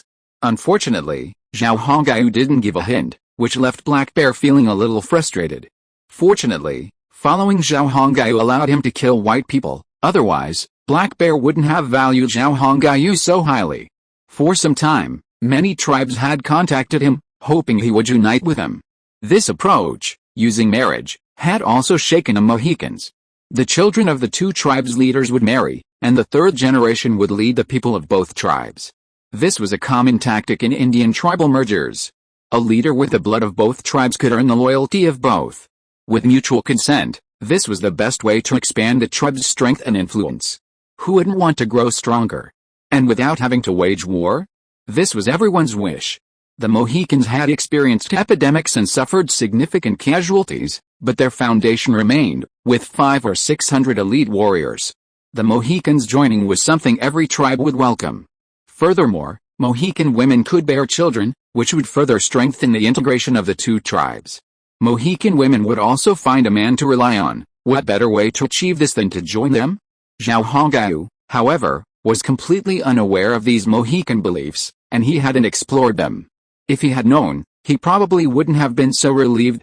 How could they have such thoughts? It's truly bizarre. After listening to Song Hu's account, Zhao Hongayu felt a genuine sense of unease. Your Majesty, please don't view the Indians with 21st century notions. They have their own code of conduct. We can't impose our own ideals on them. Even if we could change them, it would take a long time, at least 3 generations. Song Hu grinned at Zhao Hongayu. Zhao Hongayu had to admit that Song Hu was right. He couldn't expect the Indians to meet his own moral standards. After all, they were fundamentally at odds with each other in terms of culture, knowledge, and morality. Looks like I need to talk to Black Bear. If this isn't resolved properly, it's going to cause a rift between us, and that's going to be very troublesome. Zhao Hongayu realized the seriousness of the problem, but he hadn't yet considered it any more serious. But for Wang Shan and Song Hu, Zhao Hongayu's willingness to talk to Black Bear was a welcome development. Whether or not they could convince Zhao Hongayu was Black Bear's own decision. Wang Shan and Song Hu were eager to see an Indian queen emerge in their kingdom, as this would greatly benefit their efforts to tame other tribes. After walking and chatting, Zhao Hongayu returned to his castle after entering the city. The castle was built entirely of brick, but the interior was heavily decorated with wood for warmth. After all, winters in the Americas are extremely cold. The carpenters had crafted a fair amount of wooden furniture, but without paint, it all looked quite crude. Even so, Zhao Hongayu was very satisfied. At least it was much better than when he first arrived in this world, wasn't it? He was someone who easily satisfied with material things. The castle's only drawback was its lack of public presence. With 5 floors, it was the tallest building in Manhattan.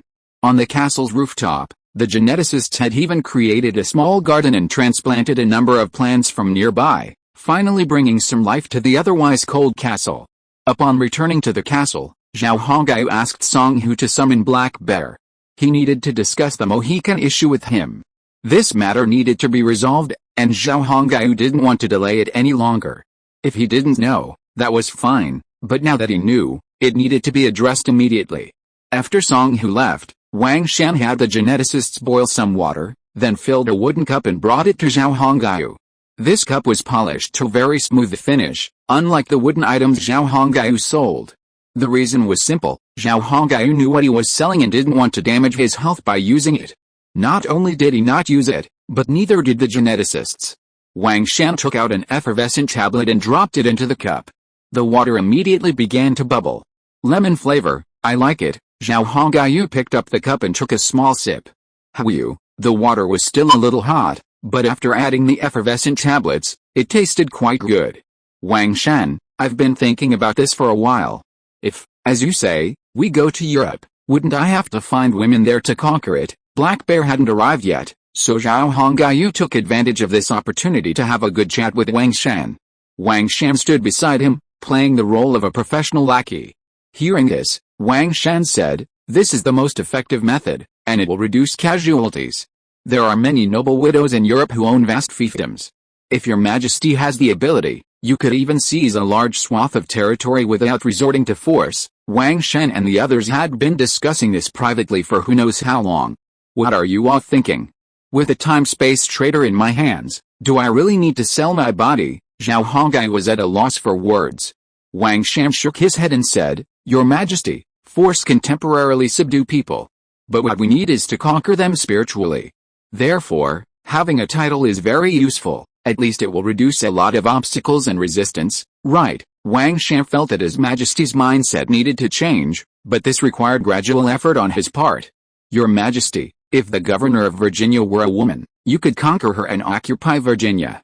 Of course, to conquer her, you also need reliable military force as a guarantee. Both are indispensable. Marrying a wife to expand territory?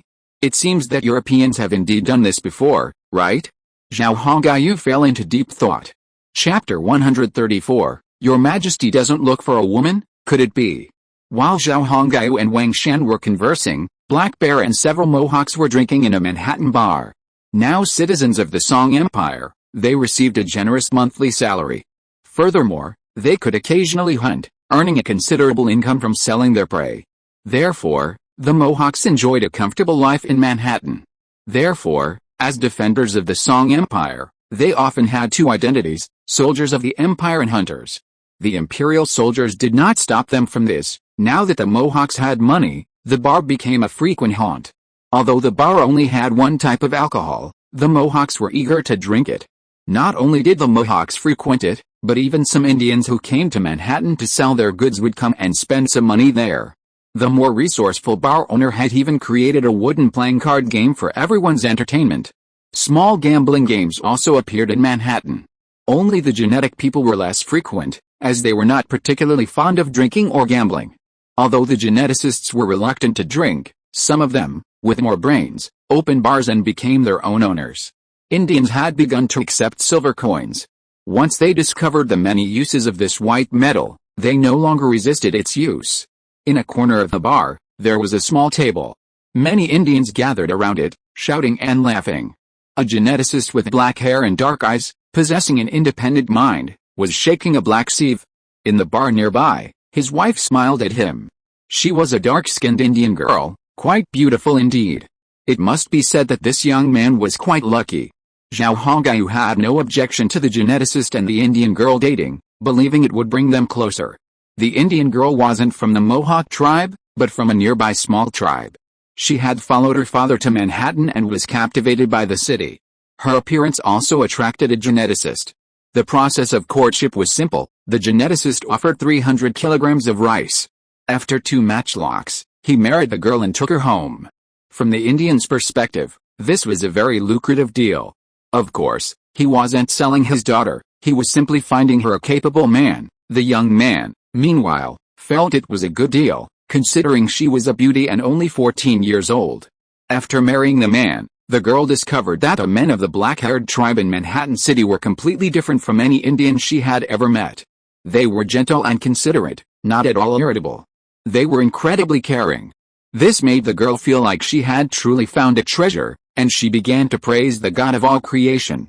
Most importantly, these young men, calling themselves the Song Empire, were incredibly skilled at housework and could cook delicious meals, earning them silver coins. Being their wife was a blessing.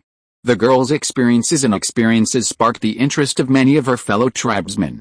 Unfortunately, the women of the Mohawk tribe were somewhat displeased, feeling that their food had been snatched away by women from other tribes. After all, the Mohawk women also knew the benefits of Song Empire men. They didn't hide or curse, and treated their wives very well.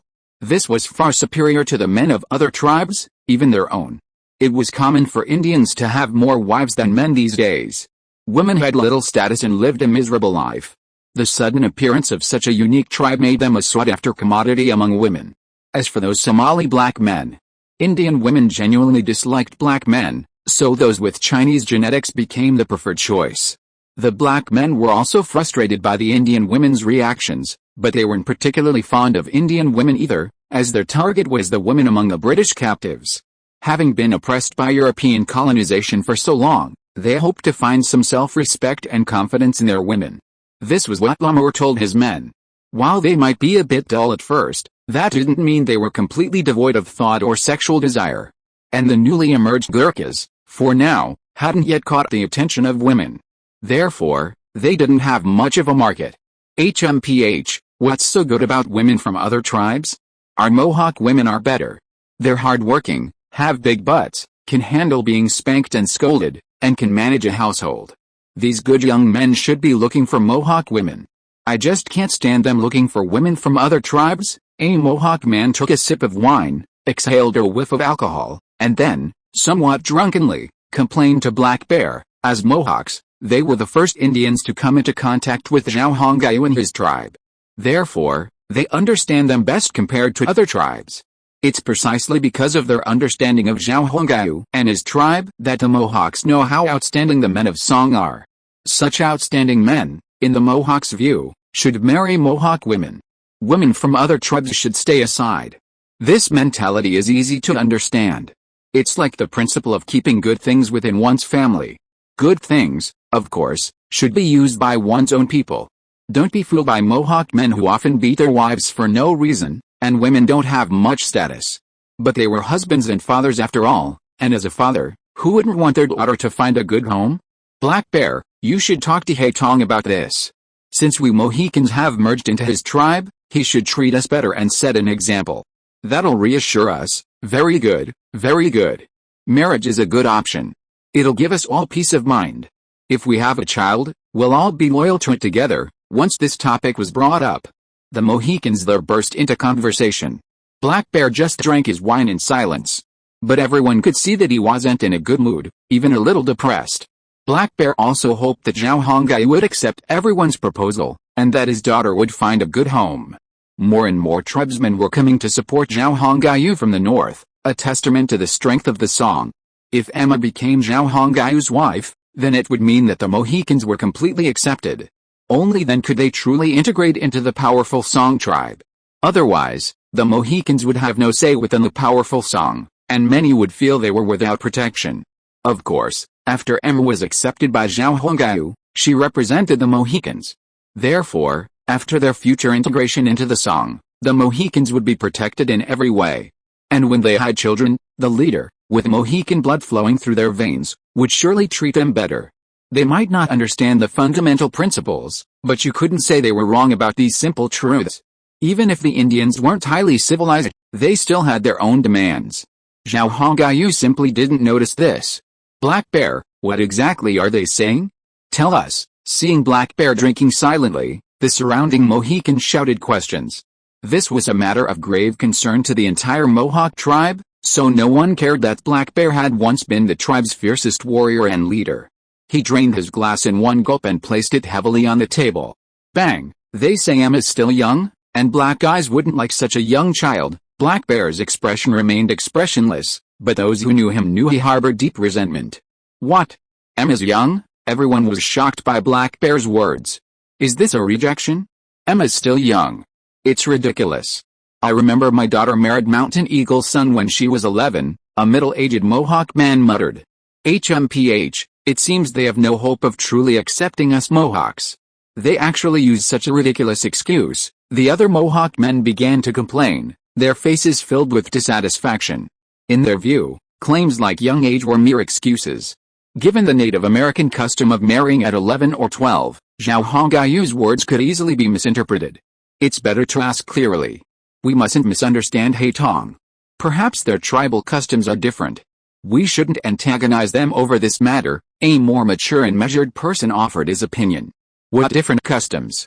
It's not just our Mohawk girls who marry at this age. The white people in Virginia also marry children of this age. Could it be that this is a custom only in the Song tribe? Someone immediately raised a different point. Everyone, stop arguing.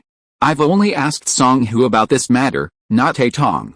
I need to talk to Haitong in person to make sure everything is settled. Black Bear spoke loudly. As soon as Black Bear spoke, everyone fell silent. Yes, what's the point in talking now? Haitong herself hasn't expressed her opinion yet, and they're already so impatient. What if things weren't as they thought? Would that mean they'd wrongly accused a good person? Black Bear and his companions were unaware that their conversation had been meticulously recorded by a geneticist sitting nearby, pretending to drink. The transcript would soon be delivered to Song Hu. It was precisely with this information that Song Hu had previously told Zhao Hongyu that the current situation was extremely grim. At that moment, the bar's wooden door opened, and a soldier dressed in a platoon uniform entered. He stood at the doorway, peering into the bar. Upon seeing Black Bear and his companions, he walked straight over. The Indians playing dice glanced at the soldiers and ignored them. The bar owner's Indian wife, however, was a little uneasy. She hadn't yet obtained a residency permit, so she was a little frightened by the sight of the Manhattan City soldiers. Song Hu had invented the residency permit system to maintain security in Manhattan. After all, Manhattan was overpopulated, and the city wasn't very large. Therefore, it was necessary to clear out those who were unnecessary to stay in the city at night, hence the creation of residence permits. Essentially, those with residence permits could stay in the city at night, while those without would be sent outside. The issuance of these wooden permits was also tailored to the recipients. If anyone stayed overnight in the city, it would have a significant impact on public security. The Indians were incredibly fond of drinking, but they didn't behave themselves after getting drunk. Consequently, fights and disturbances became frequent, a real headache for Song Hu. But you couldn't ban bars, after all, they were doing a brisk business and a significant source of tax revenue.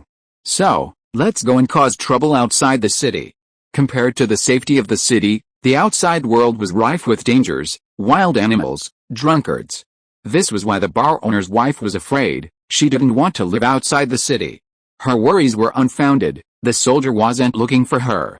Besides, even though her permits hadn't been issued, she was already married to the genetically gifted person. So, as the city governor, Song Hu couldn't be so unsympathetic. "Sir, Our Majesty has returned from Virginia. He has something to discuss with you. Please come with me," the Gene Man said with a stern expression. "Oh, Hey Tong is back. It just so happens that I'm looking for him too. I'll go with you now." Black Bear was just about to speak to Zhao Hongyu about the matter between the Mohicans and his daughter, so the Gene Man's arrival couldn't have been more timely. The Gene Man's spy, sitting nearby, also stood up and left the bar, determined to report his intelligence to Song Hu as quickly as possible. "Black Bear, remember to tell Hey Tong what we all think. If he can accept Emma, we Mohicans have hope. And he gives us hope, so we'll work for him," a drunken Mohican shouted as Black Bear left. Black Bear left the bar and saw Song Hu waiting for him.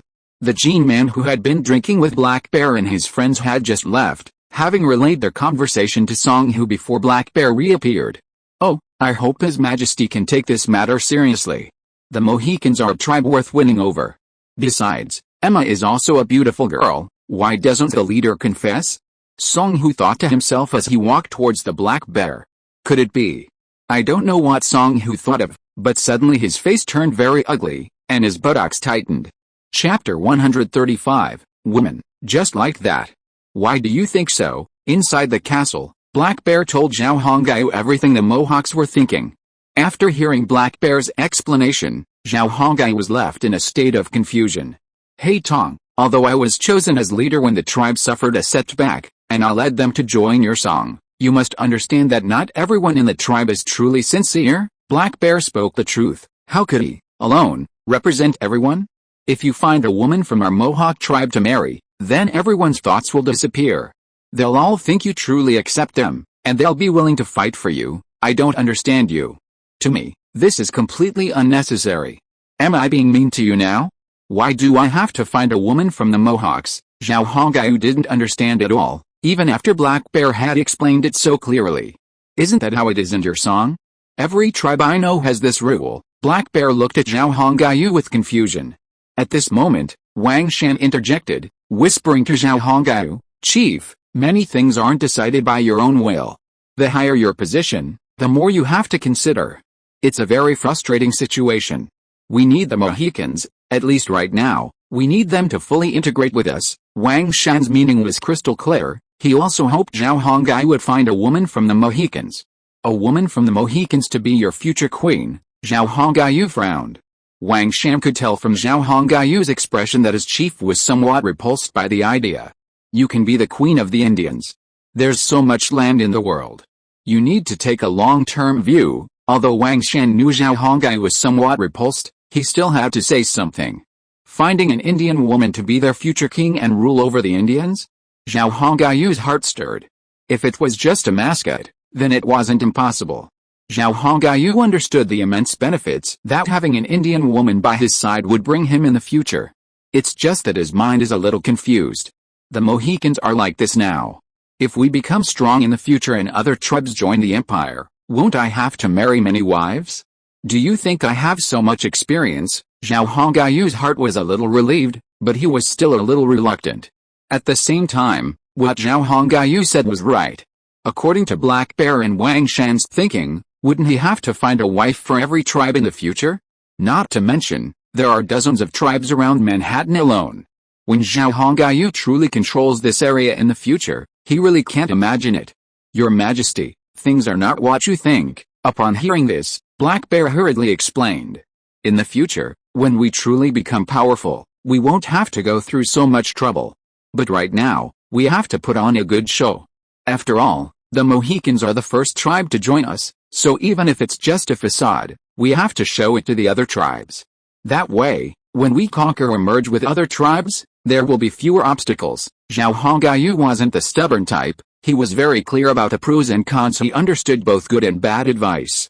Wang Shan said this to him for his own good, and for the good of everyone.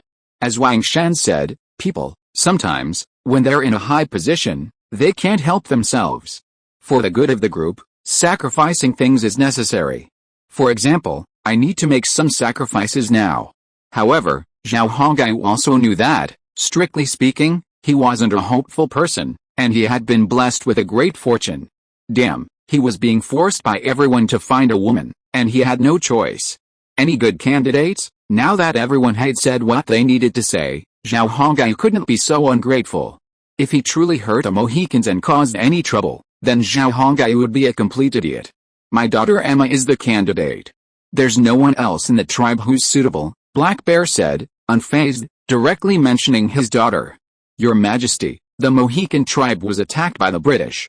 The elders and leader were killed. Even the wizards weren't spared. It's safe to say that not a single leader survived, and their families were wiped out. Black Bear is well known in the Mohican tribe and was chosen as the leader, so his daughter is the best candidate, Wang Shan explained to Zhao Hongayu. Emma, she's too young. Zhao Hongayu couldn't get over the psychological barrier. Emma was only 12, and he wasn't a beast. Your Majesty, I know you can't get over that hurdle in your heart.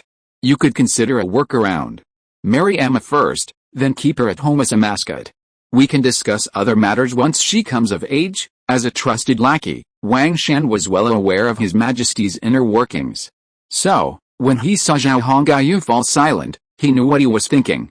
For now, he could keep her by his side as a mascot, ensuring the Mohican would work for him with peace of mind. There really wasn't anything else he could do. But Wang Shan was right. Who said he had to have sex with little Emma after she came of age? He could have waited until she came of age before doing anything private. But Zhao Hongayu still felt a certain guilt about marrying Emma. After all, Emma was still too young. At this moment, Song Hu arrived at the entrance to the small garden. Wang Shan approached. After a brief exchange of words with Song Hu turned and left. Wang Shan walked back and leaned over to whisper something in Zhao Hongayu's ear. Black Bear sat across from Zhao Hongayu, feeling a bit uneasy. He hadn't received Zhao Hongayu's response yet, so he didn't know what Zhao Hongayu was thinking. If he didn't agree to the Michigan people's demands, the tribesmen would riot, causing serious trouble. Black Bear sincerely hoped Zhao Hongayu would agree. Becoming Zhao Hongayu's father-in-law was secondary, the main thing was to reassure the tribesmen. It would also allow them to truly integrate into the Song Empire and eliminate any psychological concerns. Of course, wouldn't his daughter Emma also be happy if she married Black Eyes, the son of the powerful Song Empire leader? In the eyes of the Indians, marrying a powerful tribal leader was the ultimate happiness. They didn't realize that happiness wasn't like that. For a woman, happiness simply meant finding a man who loved her. But how could the Indians possibly understand so much? As Wang Shan whispered in his ear, Zhao Hongayu's expression gradually darkened. What had Wang Shan said to Zhao Hongayu that had suddenly made him so serious? It turned out that Song Hu had shared with Wang Shan the information the spies had gathered at the bar, and Wang Shan had told Zhao Hongayu exactly that. Zhao Hongayu had never imagined the Mohican's mood would fluctuate so much. He had also never imagined that a simple matter of his own inability to accept something would cause such a minor upheaval. Fortunately, the situation wasn't serious yet. It was still possible for Zhao Hongyu to remedy the situation. If he accepted Emma now, the Mohicans' crisis would be resolved. After listening to Wang Shan's retelling, Zhao Hongyu sighed inwardly and made his final decision. He closed his eyes for a moment, then opened them again and looked at Black Bear. I agree to the Mohican marriage, but I don't know your Mohican customs. I'll leave it to you to arrange it. To avoid any major problems, Zhao Hongyu agreed to Black Bear and Wang Shan's proposal. Black Bear breathed a sigh of relief when he heard Zhao Hongyu's response. As long as Zhao Hongyu agreed, the tribe wouldn't have too much resentment. And when Emma had a child, that child would be the ruler of both tribes, giving the Mohicans a renewed drive to strive for it. Everyone needs a goal, right? Hey Tong, I'm so happy you agreed to our marriage proposal. I'm truly happy. Black Bear's face was ablaze with joy, a look he couldn't conceal no matter how hard he tried. Seeing Black Bear like this, Zhao Hongyu found it somewhat amusing. He gave his daughter away to me for nothing, and he's still so happy. It's truly hard to understand the Indian mindset. Zhao Hongyu mentally complained. Don't call me Hey Tong anymore. I have a name in our song. My name is Zhao Hongyu. I hope you can tell your tribe members to remember this. Zhao Hongyu didn't want to be called Hey Tong all the time. It sounded uncultured to them. Only natives would call someone that. Black Bear nodded. Well, don't worry. I'll tell my tribesmen to be aware of this. Black Bear thought this might be a Song dynasty custom. Since they were truly becoming Song people, they had to follow the rules. Zhao Hongyu had no idea about the preparations needed to marry Emma. He asked Wang Shan and Black Bear to discuss this troublesome matter. After Emma came to him, she would definitely be a mascot for the first few years. I can't believe I'm already pregnant with a woman. After telling Black Bear to discuss the details with Wang Shan, Zhao Hongyu sat there with a wry smile on his face. If you are listening to this novel on a channel other than Fanfic World, it means it was downloaded and re-uploaded without effort. We warmly invite you to visit our channel, Fanfic World. There you will find the original version of this story and many other novels of various genres. We look forward to seeing you dive into a world of incredible novels. Chapter 136, It's so hard to understand adults' thoughts. Since we've arrived in America, and it's 1620, there are many rules you must follow, whether you like it or not. Thanks to the efforts of Wang Shan and Black Bear, and the eager anticipation of the Mohicans, Zhao Hongyu and Emma's marriage was quickly accomplished. The process was very primitive, completely different from that of China. Zhao Hongyu, donning a large feathered hat, became a chief, and the naive little Emma, manipulated by everyone, became Zhao Hongyu's wife. Of course, girls of that era matured early, so to say she was naive wouldn't be accurate. Little Emma had seen Black Bear and his wife at times, so she was no stranger to the affairs of men and women. However, she was completely clueless about the nature of love. Emma had no ill feelings towards her little brother, but the sudden arrival of him as his wife left her feeling a bit uneasy. She couldn't understand how she had suddenly become his wife. Time passed quickly, and in the blink of an eye, it was already late autumn. The Mohicans have undergone a profound transformation since Emma became Zhao Hongyu's wife. First, they've burst into enthusiasm for their assigned tasks and are incredibly proactive. They're no longer as passive as they were in the beginning. This change delights Black Bear and Zhao Hongyu. After Zhao Hongyu found Emma, the Mohicans have become like the people of Manhattan, a development that the surrounding tribes envy. This has finally given the Mohicans a head start among the surrounding tribes. Zhao Hongyu's life with Emma has been dull, and he doesn't know how to get along with her. So, Zhao Hongyu spends most of his time hunting, hoping to avoid facing little Emma every day. He also avoids being intimate with her, as he truly doesn't want to be a beast. One day, Black Bear visits Emma, and the two discuss family matters. When Black Bear asks if Emma and Zhao Hongyu have slept together, little Emma honestly tells her father about their relationship. When it comes to intimate matters between spouses, Native Americans have no reason to hide them. This is completely different from people in the 21st century. Hongyu has never touched you. Black Bear frowned when his daughter told him this. Emma nodded obediently. Yes, we sleep separately at night. But he's very kind to me and even makes me delicious food. Simple-minded Emma didn't have such thoughts. She had no idea what adults were thinking. In little Emma's eyes, being a wife was just being a wife. Being a wife was no different from being a child. Every day was just eating and drinking, wasn't it? After all, she was still too young. Although she had seen many things, she still didn't understand the meaning behind them. Emma, the tribesmen are waiting for you to have children. Black Bear felt he should say something to his daughter. Children will come in the future. Why are you so anxious? Emma pouted, not taking it seriously at all. Little Emma looked quite heroic in her miniature parade uniform. Black Bear felt a surge of frustration, choking on his daughter's words. What a fool. How could you not understand anything? Little Emma's words silenced everything Black Bear had on his mind. Finally, Black Bear decided to let his wife come and give him a lecture some other day. Black Bear chatted with Emma for a moment before leaving the castle. After her father left, Emma was bewildered.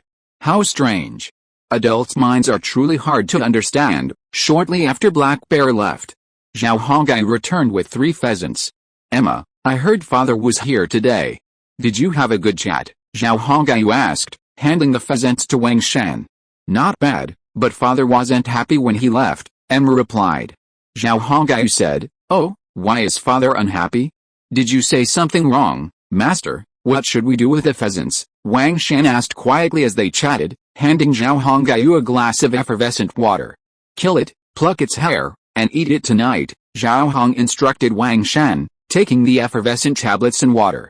I didn't say anything wrong. Father just asked you if you and I had slept together. When I said no, his face turned sour. So I could tell he was a little angry. Little Emma spoke frankly, not finding the word significant. Ahem. Zhao Hongai, sipping his water, choked on Emma's response.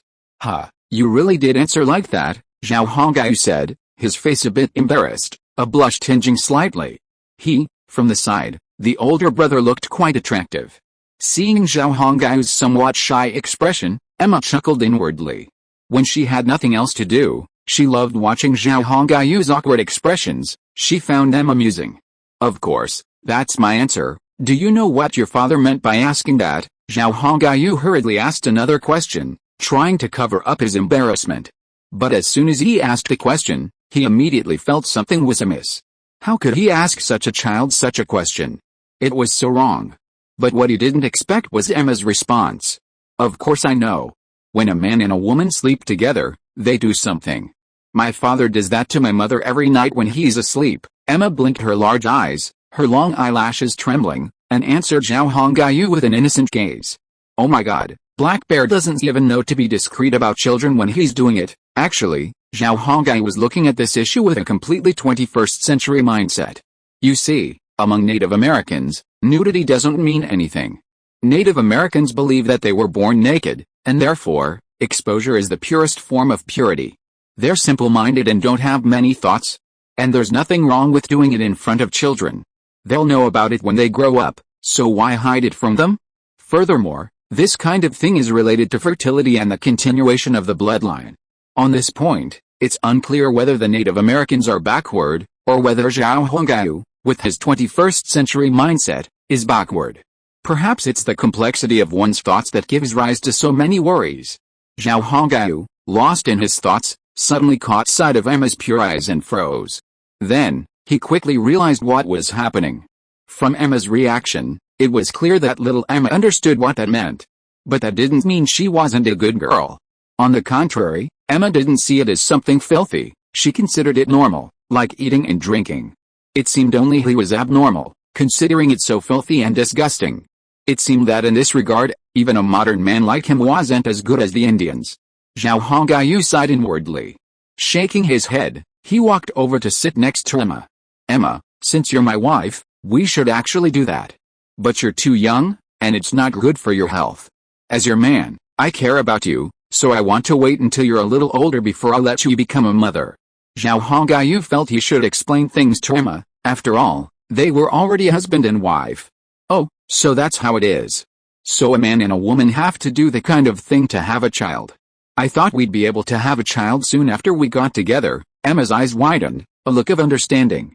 Now that the conversation had come to that point, Zhao Hongai didn't want to hide it any longer. He decided to teach little Emma some physiology, so she would understand his intentions. Zhao Hongai didn't dislike Emma, he just felt a little sorry for her, being sacrificed for the tribe's interests at such a young age. Zhao Hongyu blushed as he instructed little Emma, who in turn asked a series of awkward questions. Time passed as they talked, and soon night fell. The late autumn night was chilly, and Wang Shen ordered a fire to be lit inside the house. The imitation Western-style fireplace was piled high with chopped wood, and the burning flames cast a glowing red glow throughout the room. Even with the temperature rising, the room remained warm. "Your Majesty, dinner is ready," Wang Shen said softly as he approached. "Okay, let's stop here for today. Tomorrow I'll continue teaching you about girls." Zhao Hongyu stood up, blushing, and held out his hand to Emma. She couldn't understand why the little brother was so embarrassed. Emma looked at the blushing Zhao Hongyu with a puzzled look, thinking to herself, "I want to sleep with you tonight, so that when my father asks me about it, I can answer him," Emma said to Zhao Hongyu after holding out her hand. "Ah!" Zhao Hongyu's heartbeat suddenly quickened. "You're my man, there's nothing wrong with us sleeping together. Besides, I always sleep alone in such a big room, and it scares me when it's empty at night. After all, I was still a child. Why didn't I think of that? What a failure." Zhao Hongyu felt a little guilty after hearing this. "It's just a nap. I don't necessarily do anything at night. I might as well just hold a kitten." Wang Shen, standing nearby, chuckled. At this time, Black Bear, who had answered the question at home, discussed with his wife whether they should find an opportunity to teach Emma a lesson and let her stop being so childish. Chapter 137 It's All for You. In the days that followed, Zhao Hongyu's mother-in-law came to the castle daily. She would pull her daughter Emma into the closet and whisper to her, leaving Zhao Hongyu clueless about what they were talking about. And every time she left, Emma's eyes looked at Zhao Hongyu with something strange. Yes, something strange. The girl's eyes held a hint of aggression, which made Zhao Hongyu uneasy. At night, the girl wasn't so quiet anymore, constantly fidgeting and making movements that made Zhao Hongyu's heart race. Fortunately, the child fell asleep early, so nothing out of the ordinary happened. Zhao Hongyu now felt uneasy whenever he saw his mother-in-law. He felt that Emma's change must have been caused by her. But he couldn't say anything, so he could only avoid her. Of course, the lackey Wang Shen couldn't say anything about His Majesty's lifestyle, but in his opinion, His Majesty was simply asking for trouble. "You said that since you've arrived in 1620, you should just follow the local customs. I'm already married to Emma, so what can't I do? Why put myself through so much hardship? It's truly torture." If those Oedipus and Lolita-loving people who dream of time travel knew about this, God knows you'd be pissed off, Your Majesty. But Wang Shen didn't say these words out loud, he could only grumble inwardly. Manhattan now has a population exceeding 10,000. Besides the Mohicans, there are also Somalis, Gurkhas, and Chinese. Manhattan, comprised of these four ethnic groups, is well organized and thriving under the management of Zhao Hongyu and his team. Meanwhile, many British people from Virginia arrived before late autumn, and many of them possessed specialized skills, making them more than worthless. The shipyards at the entrance to the Hudson River were infested with British carpenters, many of whom had experience in shipbuilding. They were also experienced in repairing the ships that passed through Virginia. With these new members, the shipyards finally began constructing Dutch three-decker commercial and cargo vessels. As for four-deck battleships, they genuinely lacked the technology to build them at the moment, so they could only wait until a future opportunity presented itself. The arrival of the British brought vitality to Manhattan, and British goods flooded the city. Zhao Hongyu wasn't averse to British goods, as they were inexpensive and were exactly what he and his team needed. For example, iron axles and farm tools. Therefore, the blacksmiths in Manhattan were living quite comfortably. Before the onset of winter, British merchant ships finally arrived at the port west of Manhattan for the first time. Upon receiving the governor of Virginia's letter, Britain immediately responded by dispatching merchant ships to purchase goods. The porcelain sent by the governor of Virginia moved the nobles without even needing any words. Most importantly, Zhao Hongyu's promise of not restricting grain trade further excited the British. Currently, prices in Britain were soaring, and domestic grain production was declining, requiring them to import grain to alleviate the crisis. The same was true for the European nations, who simply didn't have enough surplus food. Therefore, Zhao Hongyu's appearance was like a guiding light for them. Of course, the British had two options. They planned to make contact. If the enemy was truly powerful, then trade would proceed smoothly. If it was just boasting, well, then a country capable of producing exquisite porcelain was a must-conquer destination. Detailed reports of the battle in America were also received in Britain. The linear tactic of five-stage firing piqued the British's interest in research. This new tactic completely overturned their understanding. After spreading from Britain, it even caused a stir across Europe. They hadn't imagined that muskets could be used in this way, and with such devastation. Along with the spread of this tactic came news of the Song Empire's strength, its production of exquisite porcelain, and its sale of grain. The British couldn't conceal this information. All they could do was to contact Zhao Hongyu before anyone else. Currently, in the harbor on Manhattan's west side, in addition to 2 British cargo ships, there was also a Portuguese one. These merchants, driven by the pursuit of gold and profit, now flocked to Manhattan Island like sharks on the scent of blood. Arriving on Manhattan Island and meeting the Song Empire's geneticists, they realized that Governor Virginia's words were true. The warriors of this country were truly elite. Looking at their neat uniforms and gleaming leather boots, the Europeans who arrived on Manhattan Island felt a sense of inferiority. They felt like they were just country bumpkins. Since these people couldn't enter the city, many spontaneously set up simple tents near the harbor to trade with the sailors. As a result, a small market had spontaneously formed on a large vacant lot near the harbor. How could Zhang Tai tolerate this? He immediately ordered the demolition of these illegal structures and declared the land to belong to the Song Empire, prohibiting anyone from occupying it without permission. He also ordered the construction of numerous yurts, which could be rented out as shops. Zhao Hongyu and the others didn't comment much on Zhang Tai's actions. As more and more people from Virginia came to Manhattan seeking work, Zhao Hongyu began planning for vacant land outside the city. However, with winter approaching, construction would have to wait until next year. Manhattan's growing population and prosperity benefited the surrounding tribes, making it easier for them to sell their game. Furthermore, Manhattan offered ample job opportunities, so people no longer had to worry about finding work.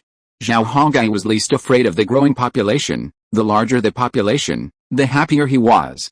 Many British were recruited by the lumberyards to work as lumberjacks.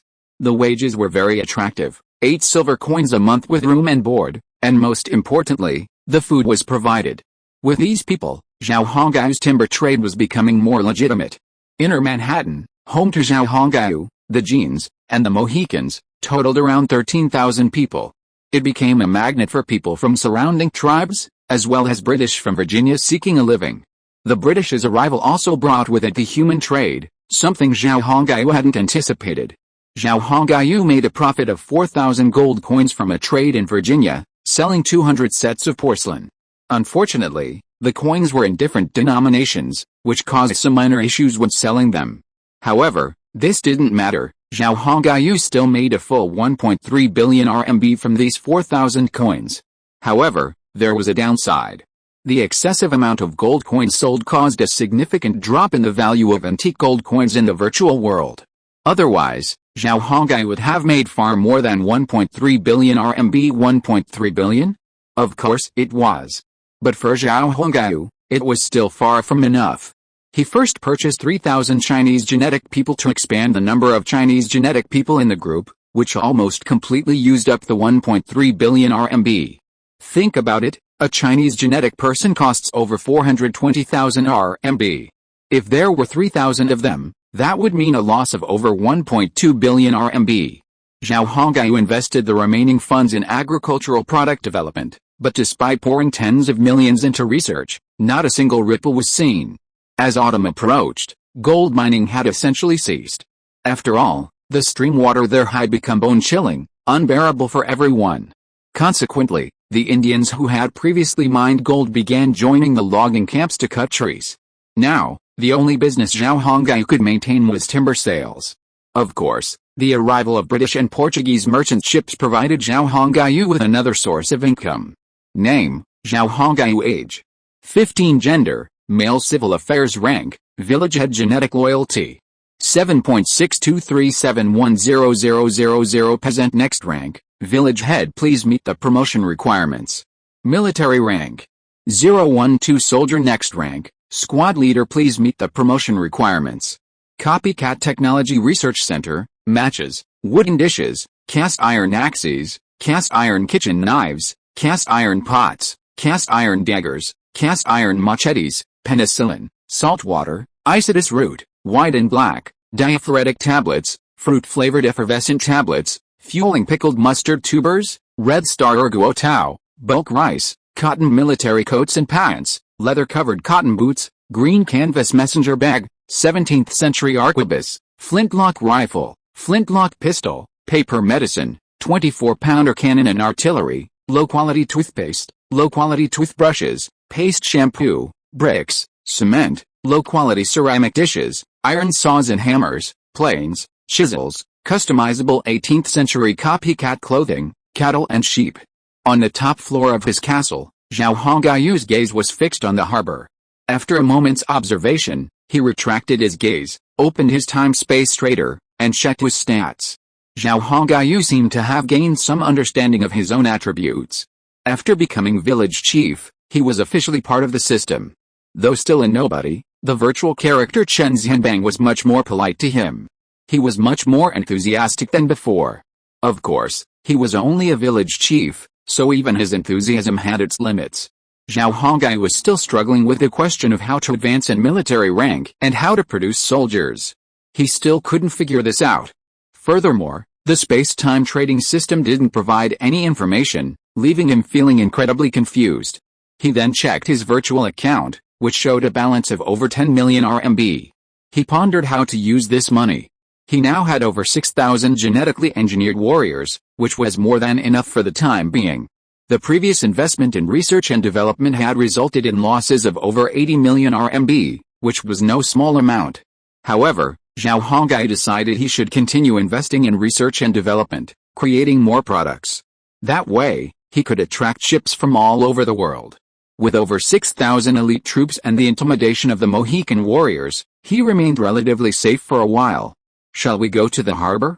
There are several large ships arriving, even larger than the canoes I've been on before. Just as he was lost in thought, Emma, dressed in a red platoon outfit, black woolen trousers, and black boots, approached. She looked up at Zhao Hongyu pitifully and pleaded. She was bored out of her mind staying in the castle every day. But who had told her, after all, that it was best for a girl to stay indoors? That was also how she would most easily be liked by brother Hongyu. Yes, stay out of the house, stay out of the gate. That's what a lady from a noble family would be like. Those were Song Hu's exact words. He seemed to have forgotten that he wasn't educating a Chinese girl, but a naive and lively Indian girl. Besides, even if it was a Chinese girl, she'd have to be from the early Republican era to adhere to such rules. God knows what Song Hu was thinking, such old-fashioned ideas. Fortunately, Zhao Hongyu didn't know about this, otherwise he would have definitely scolded Song Hu.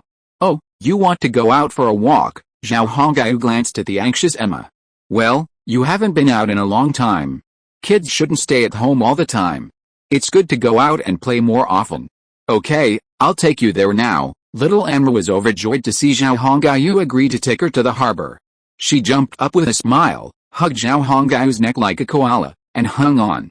I knew you'd agree to my request. Emma was so light that she didn't feel heavy at all. Seeing her happy, Zhao Hongyu's mood brightened. You don't even need to tell me if you want to go out and play, kid. Just go out if you want to. Zhao Hongyu raised his left arm, grabbed Emma's little butt, and carried her in his arms as they walked out. At the same time, he quietly complained to Emma, saying she'd lost all the color from staying in the castle these past few days. Embraced by Zhao Hongyu, Emma didn't react much. She thought it was normal for a couple to behave this way, and Indian girls were quite open and bold in that respect. Meanwhile, Emma, in Zhao Hongyu's arms, looked a little aggrieved after hearing his complaints, her rosy lips pouting. This childish reaction made Zhao Hongyu laugh. What? Still unhappy? Did I say something wrong? Seeing Emma's childish expression, Zhao Hongyu couldn't help but want to tease her. Alice, she was truly a child, and only a child could react like that. Although he and Emma had slept together before, Emma was still just a child in his heart. I'm staying home because I want you to like me more. I'm doing this for you, and you dare say that to me? Emma's face was filled with frustration, but she finally spoke the truth. A child's heart can never hide its secrets. For me, Zhao Hongyu asked in surprise, looking at Emma, who was holding him. Emma nodded seriously. It's for you. Chapter 138 Manhattan Streets. Emma, wearing a crown woven from eagle feathers, walked beside Zhao Hongyu through the streets of Manhattan. Whether they were genetically preoccupied or Indian, upon seeing the two of them, they all saluted. In their eyes, Emma was no longer just a little girl, she had become the woman of Manhattan and the New York area, the queen. Zhao Hongyu commanded thousands of elite soldiers, their weapons sharp and powerful, making him the undisputed leader of the region. The surrounding Indian tribes still owed him a large sum for arms, so how could they dare to be rude? These days, the bigger the fist, the more powerful the force, and any claim is a lie. While Indians may not be very smart, they also knew that the Song dynasty was not to be trifled with. Manhattan's architecture was completely different from European architecture. The red brick two-story buildings resembled Chinese courtyard houses. The high walls were even embellished with firing slits. Even if an enemy broke into the city, breaking into the homes would be difficult and would encounter fierce resistance. The smooth concrete roads were something the Indians and British had never seen before. The sheer power of the Song dynasty was evident from the streetscape of Manhattan. From time to time, 2 or 3 geneticists would stroll by, carrying flintlock rifles, or Mohawk warriors carrying arquebuses, machetes slung across their waists, and cross-axes strapped to their legs. Although it was already late autumn, the streets were still bustling with people doing business. Indians from various tribes took advantage of the daylight hours to enter the city, bringing their hunted game to sell, hoping to fetch a good price and buy food for their families. Turkeys, beavers, coyotes, bison, elk, antelope. Even several Indian warriors from other tribes came together to sell a brown bear. Watching the bustling streets and the bustling crowds, Zhao Hongyu marveled at the richness of the American continent. In the center of this commercial street stood the storefront of the umbrella company. This shop sold all the goods Zhao Hongyu had provided, excluding flintlock rifles, bricks, and cement. These items were all sold at wholesale prices, offering everyone a small chance to make a profit.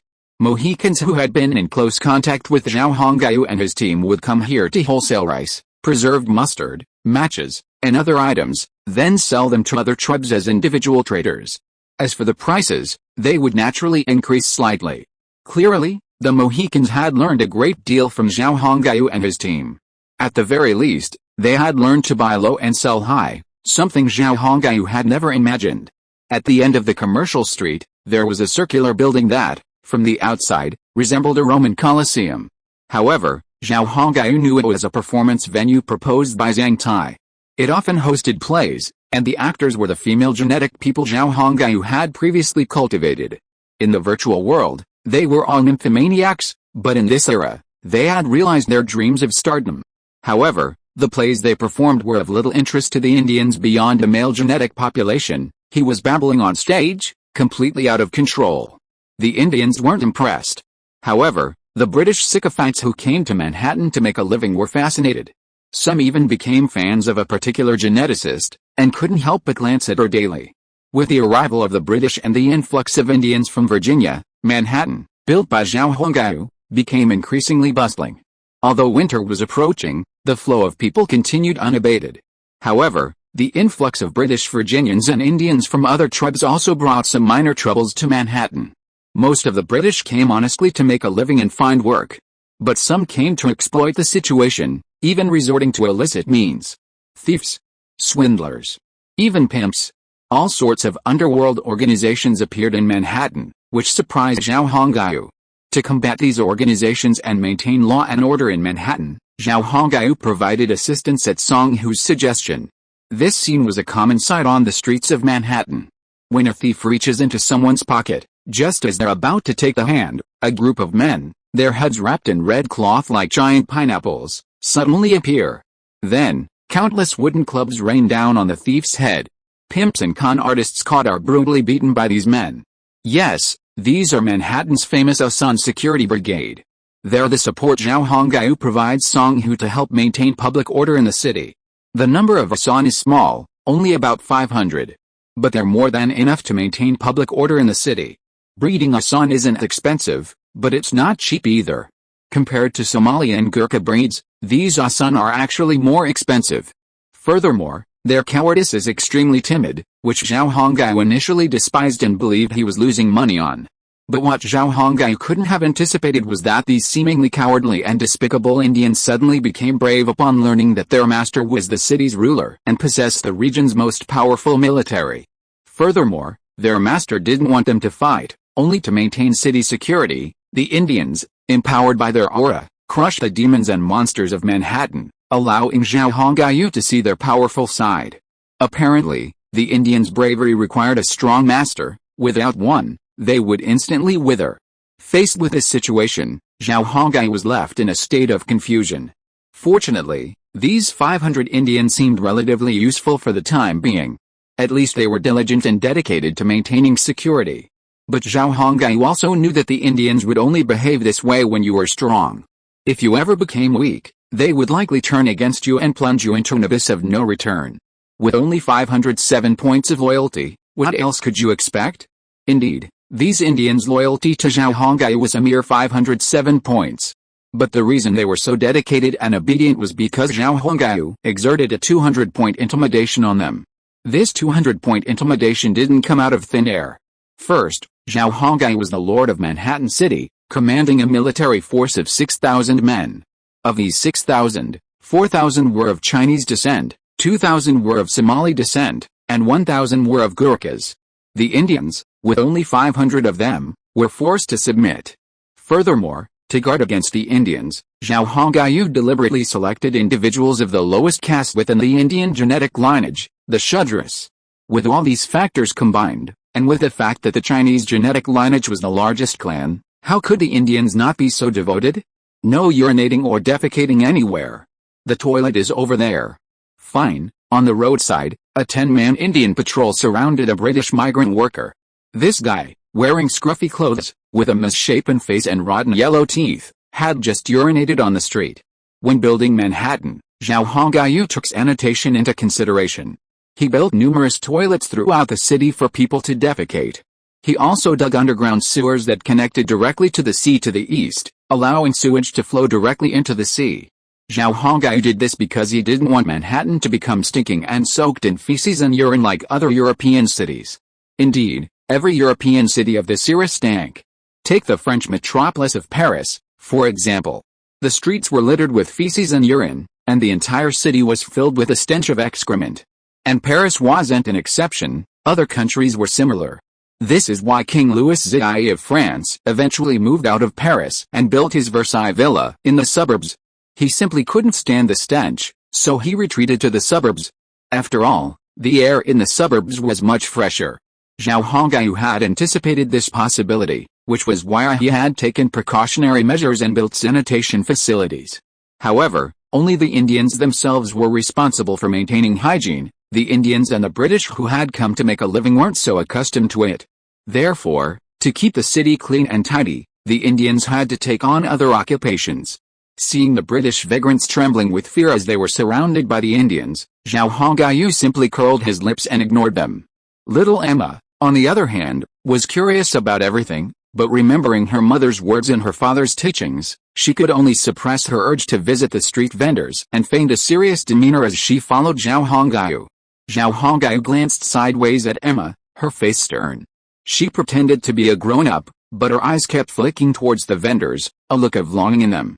He couldn't help but chuckle inwardly. "Do you want to see the goods?" Zhao Hongyu asked, suppressing a smile. Emma's face immediately lit up with a smile when she heard this, but she quickly retracted it and shook her head. "Forget it, don't be like this. You don't have to worry so much when you're with me. Although your mother and father have said a lot and taught you a lot, you have to know that I don't want you to be unhappy." Emma told Zhao Hongyu everything when she came out. The reason she became like this was actually because of her mother and father's teachings. She didn't want to be an unqualified queen, nor did she want to embarrass Zhao Hongyu, so. Chapter 139 The 5-Star Red Flag Flutters. After much persuasion, little Emma finally dropped her pretense. Regaining her true nature, Emma, like a fluttering fawn, wandered from stall to stall. However, the street vendors in Manhattan primarily sold wild animals, meat, or furs, none of Emma's favorites.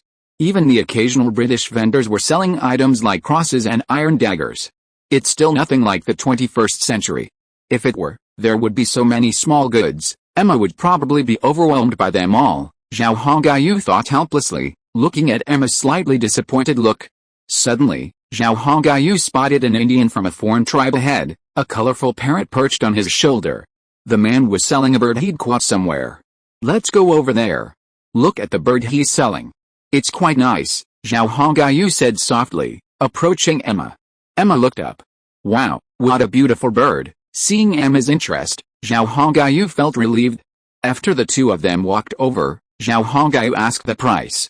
30 silver coins, no bargaining, because this bird can learn to talk. After hearing the price offered by the Indian, Zhao Hongyu didn't care. He could afford 30 silver coins, it wasn't a problem at all. The most important thing was whether Emma liked it. When little Emma heard that this bird could learn to talk, she expressed some disbelief. Seeing that the little girl didn't believe him, the Indian didn't get angry.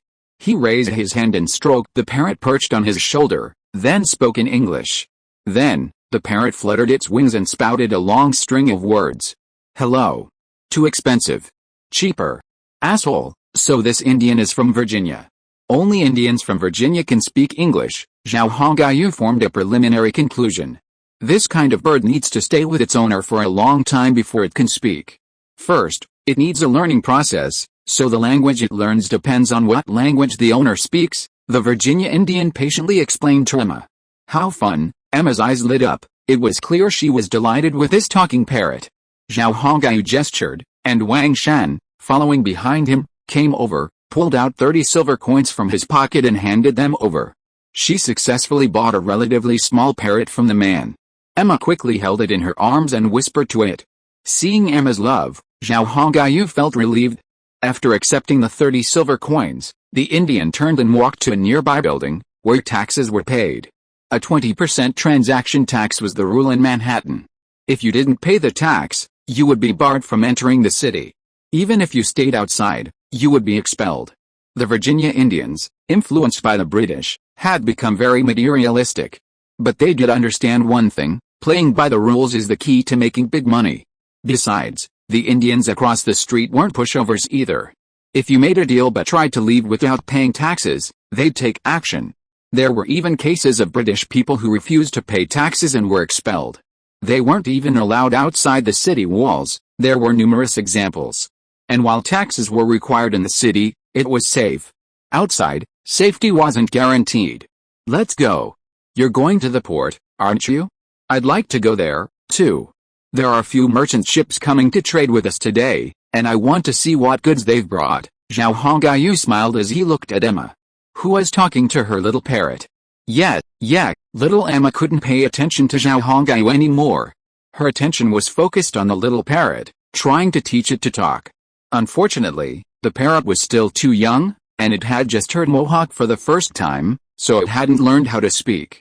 This little parrot probably doesn't know that the city it lives in speaks more than one language.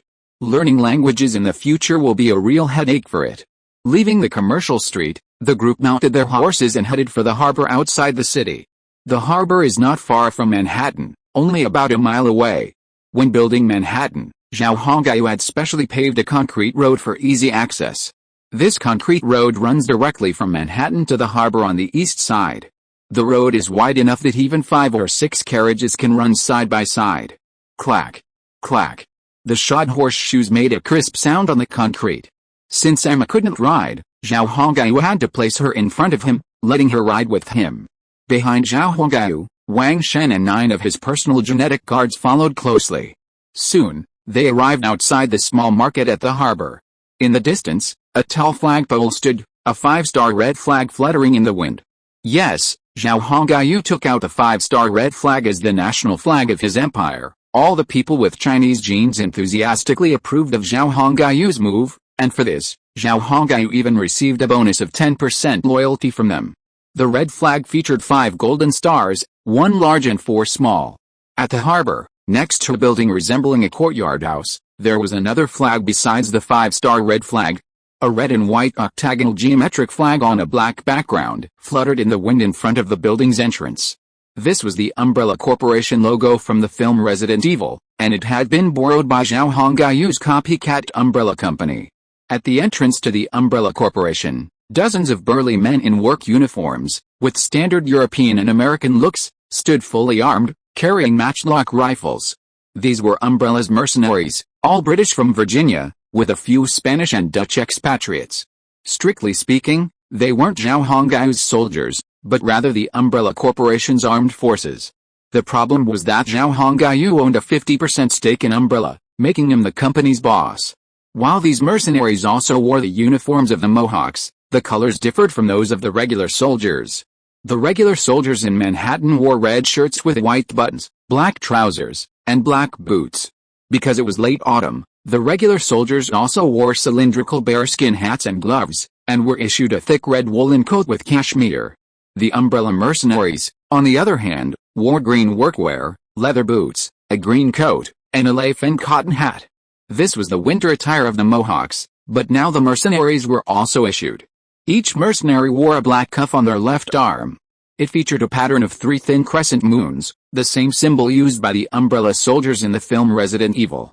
Whether it was Zhang Tai and Song Hu's ill-intentioned approach or something else, Zhao Hongaiu's copycat company had completely copied the Resident Evil formula.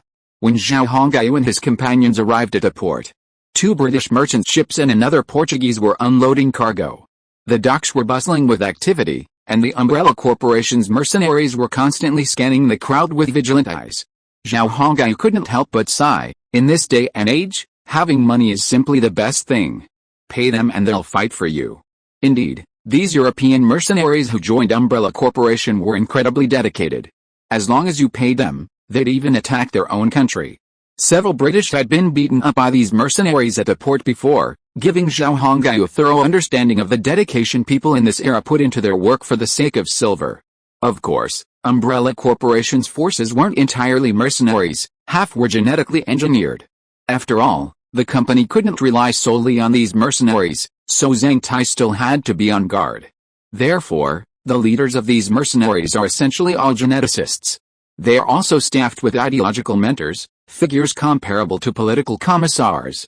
Of the 3 geneticists who initially followed him, Zhang Tai oversees the Umbrella Trading Company, the shipyard, and all commercial commerce in Manhattan. Song Hu manages Manhattan, the military, and public security. These 2, a perfect match for both civil and military, relieve Zhao Hongaiu of considerable worry. Wang Shan, determined to be Zhao Hongaiu's lifelong lackey, has remained by his side. However, Wang Shan oversees a 500-man guard unit, a private force independent of the military system and directly under Zhao Hongaiu's control. He is also responsible for establishing a secret intelligence unit dedicated to gathering intelligence. In other words, Wang Shan serves as both Zhao Hongaiu's personal guard and spy chief. As Zhao Hongaiu grows, he will gradually establish a comprehensive system around him, but now everything is just beginning. With the construction of the port and the influx of merchant ships, a small market has spontaneously emerged in this once deserted port. Some Indians and British from Virginia had set up shop here. The most popular business was pimping. After being stuck at sea for so long, the sailors were exhausted. So the first thing they did when they got ashore was drink and find women. Zhao Hongaiu wouldn't stop this kind of thing. As long as it wasn't in Manhattan, it was fine elsewhere. Chapter 140. It's God's Gospel. What cargo are these English and Portuguese bringing? Zhao Hongaiu approached Zhang Tai and asked. He saw a number of wooden crates being unloaded from the enemy ships at the dock, and he was curious. It's nothing special, just some iron cutlery and some armor, Zhang Tai said with a curled lip. And some slaves, all captured from the West African coastline. As Zhang Tai finished speaking, Zhao Hongaiu saw a group of naked black men, strung together in a row from the British ship in the chilly autumn wind, being driven off like livestock. These black men were in good physical condition, each one sturdy and well-built, clearly capable workers. The Englishman kept scolding them, treating them less like flesh and blood than like moving silver coins. Beside the dock, there was a small wooden platform where the black men were being herded. Zhao Hongaiu knew it was a slave trade. Manhattan had a huge shortage of slaves. While he could purchase genetic people, they weren't slaves. Furthermore, on Manhattan Island across the way, with the development of the land, some genetic people with independent personalities had acquired their own plots of land. Even the Mohicans had been given land as part of Zhao Hongaiu's tactic to win them over. However, despite having land, they lacked sufficient manpower, so slavery became the best option. Consider this: a genetic person possessed at least several dozen acres of land, a feat far beyond the capacity of a single individual to cultivate. The Mohicans faced the same situation. So, the British, upon seeing this, immediately saw a business opportunity. Isn't Lamure offended by this? Zhao Hongayu's first thought was Lamure's reaction. After all, Lamure was also a black man. He needed to consider Lamure's feelings. He couldn't afford to let anything go wrong. Zhang Tai shook his head. Lamu came this morning, but he didn't object to the British's actions. Zhao Hongayu was puzzled. How could Lamure, also a black man, stand by and watch his compatriots suffer? Zhao Hongayu felt a little lost. Your Majesty, these people are from a West African tribe. And I heard from Lamure that in the future, this tribe will migrate to East Africa, and there will be conflict and hatred between him and his tribe. Therefore, there is no need for him to have good feelings towards the enemy tribe and help them. Zhang Tai said this, and Zhao Hongayu understood the reason. It seems that the tribal conflicts on the African continent have continued in this era, and these old blacks will still be the ancestors of Lamure and his tribe's enemies in the future. No wonder Lamure ignored these old blacks. But this is also good. This way, there is no need to worry about Lamure's side's negative reaction. The British armor is good, and we need it right now. Although the regular troops have flintlock rifles and don't have much demand for armor, it would be good to distribute this armor to the Mohican warriors to improve their defense. Zhao Hongayu collected his thoughts and said to Zhang Tai, "You're right. Although the armor is useless to us, we can distribute it to the Mohicans in batches. We can also distribute it to other Indians later. After all, we still need them." Zhang Tai completely agreed with Zhao Hongayu's distribution. "We also need the iron tableware. It's not expensive anyway, so I'll buy it all." Zhang Tai nagged to Zhao Hongayu. "You can handle these matters yourself. As long as we can make money. That's all that matters. Give them as much food as they want, we don't lack it. But you can't give them too much porcelain. We need to give them little by little to make a big profit," Zhao Hongayu reminded Zhang Tai. Zhang Tai nodded and said, "Don't worry, Your Majesty. I know how to trick these idiots." Then, Zhao Hongayu and Zhang Tai exchanged a glance and laughed mischievously. Emma looked at the black slaves on the platform with curiosity. However, she didn't show any pity, because slavery also existed in the Americas. Wars often broke out among Indian tribes, and the defeated warriors were often captured as slaves to work for the victorious side. "My family has a lot of land, but we don't have the labor to cultivate it. Perhaps I could buy some slaves for my father," little Emma said after a moment of observation. "Oh, if that's the case, then let's go and take a look." Zhao Hongayu had finally come to terms with it. Now that he had arrived in this era, he sometimes had to adapt to its rules. While the slave trade seemed abhorrent to Zhao Hongayu, what could he do about it? He wouldn't be so foolish as to destroy it, and he had no way to do so. Besides, he didn't need unpaid labor right now, did he? He wasn't some Lei Feng hero who, having arrived in this era, had to criticize the abomination of the slave trade and then pretend to be a righteous and perfect figure. He wasn't that great and righteous yet. For Zhao Hongayu, he could only maintain his own limits, like not attacking the underage Emma. After all, Guandaya had no impact on his development. But slaves were different. He couldn't turn the genetic people into slaves and exploit them, because that would provoke a rebellion against him. Only a fool would do that. Therefore, Zhao Hongayu was even less likely to stop this slave trade, which Shiv and Lammer approved of. At the very least, if Zhao Hongayu and his genetic people were slaves, they would provide Old Black with food and clothing. Compared to being slaves to the Europeans, that life would be a world of difference. Of course, providing Old Black with food and clothing also helped them work better. After all, if the slaves died, it would be a huge loss. Perhaps, the genetic people Zhao Hongayu had cultivated, with their independent personalities, would become a generation of farmers. With such wild thoughts in mind, Zhao Hongayu and Emma approached the slave trade booth. The Indians, genetic people, and British people around him all knew who he was. So, everyone made way for him. The Englishman who had brought the slaves to the exhibition booth became even more excited upon seeing Zhao Hongayu and his group. He shouted even louder, hoping that Zhao Hongayu, a major customer, would patronize him and, ideally, buy all the slaves at once. The slave trader, a somewhat portly middle-aged man, kept pulling the slaves' lips apart to show their teeth to the people below. It was truly like selling livestock. He also patted the slaves' chests and urged them to stand straight or raise their arms to show off their muscles. The price of these strong, young slaves was uncertain, as buyers below had to bid. The demand for slaves in Manhattan and Manhattan was huge, and everyone wanted to buy slaves. Therefore, the slaves were sold to the highest bidder. Zhao Hongyu also agreed with the slave trader's approach. After all, it was normal for goods to maximize profits. Don't be impatient, let's wait and see. While males are strong, they're not very safe. If possible, I'd like to buy some female slaves for my parents-in-law. Zhao Hongyu stopped Emma from bidding and whispered something to her. Emma thought about it and decided that male slaves were indeed difficult to manage, and their strength made them unsafe. Her father worked in Manhattan City, and only her mother was home on Manhattan Island.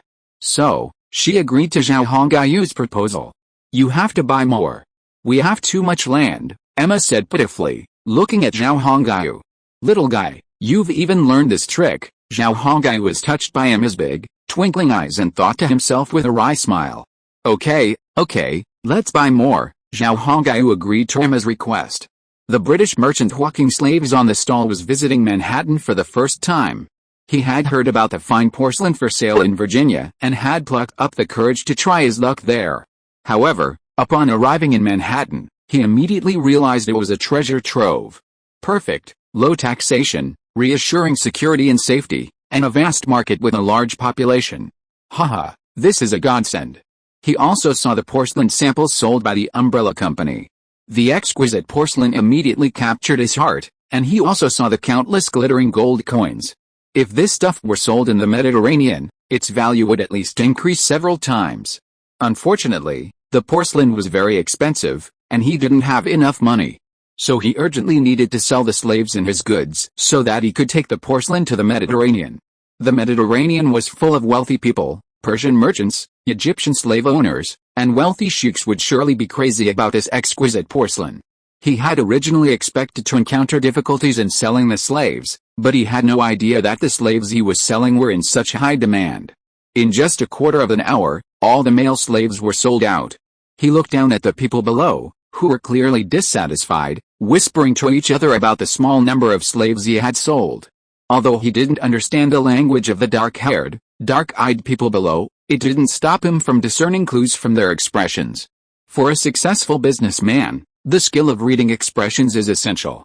However, he was somewhat displeased that the great nobleman watching the slave sale nearby didn't seem to be buying anything. Could he be dissatisfied with his slaves? The British merchant Vladimir wondered. Oh, never mind that. I just had to sell the slaves and my armor quickly. Buying the porcelain for the return trip was the most important thing. The butler behind him came over and whispered something in his ear before handing him a few silver coins.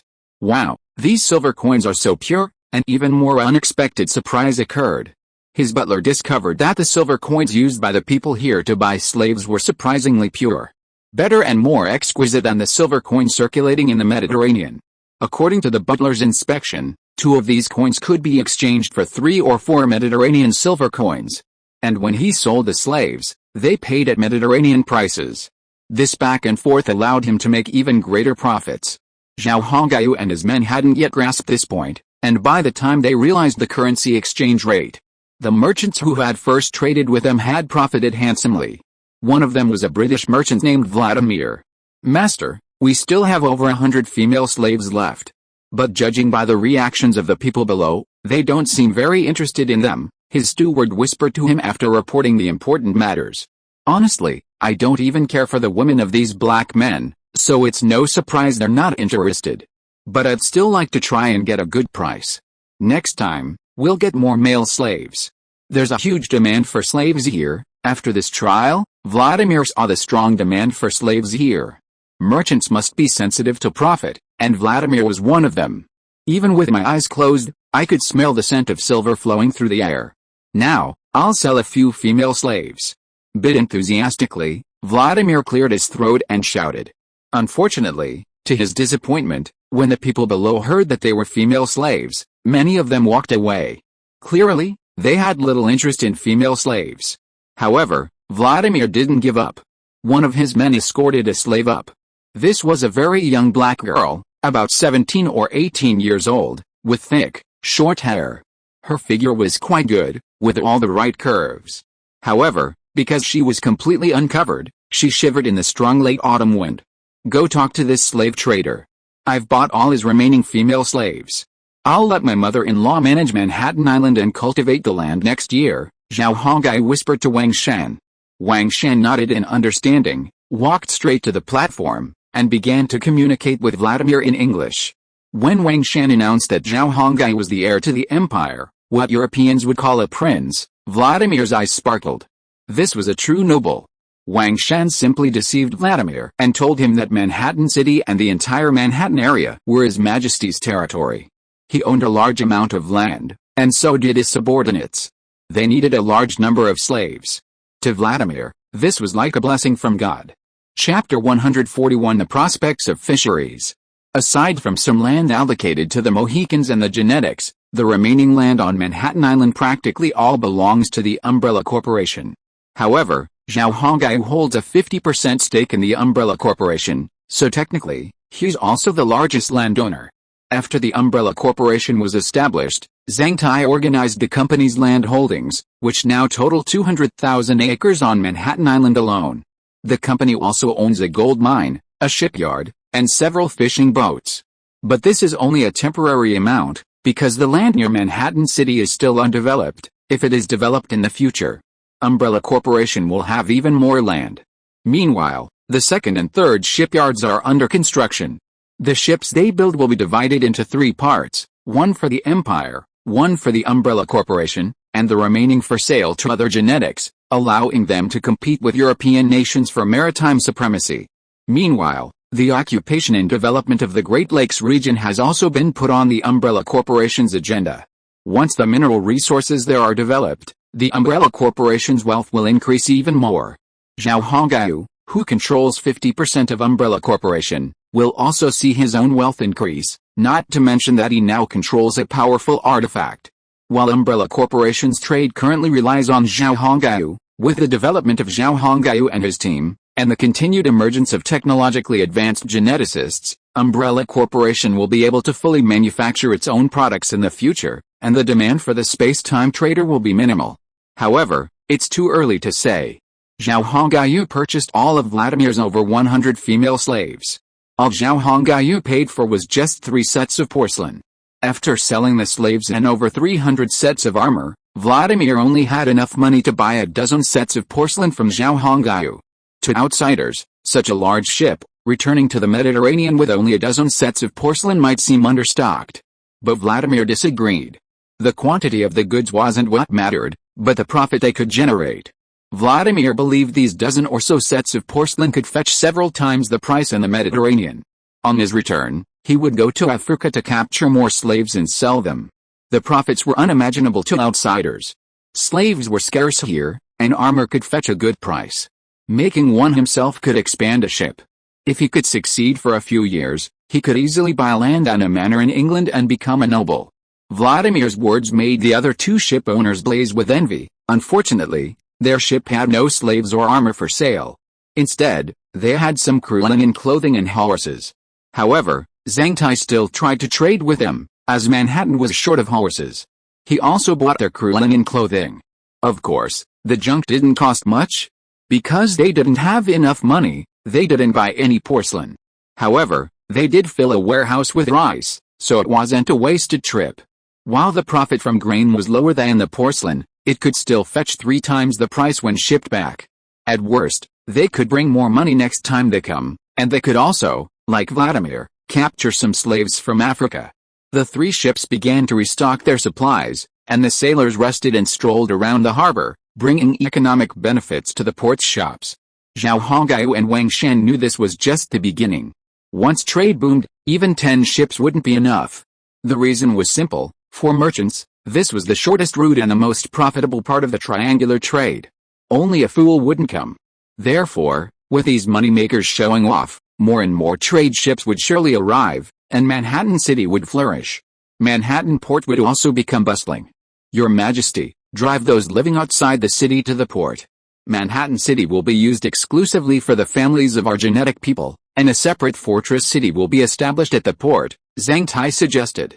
Zhao Hongai pondered for a moment, and decided that this was a viable option. But he immediately thought of Manhattan Island. He then said to Zhang Tai, "What about Manhattan Island? Should we utilize it?" Zhang Tai shook his head. "Manhattan Island can be used as a harbor, but not for merchant ships.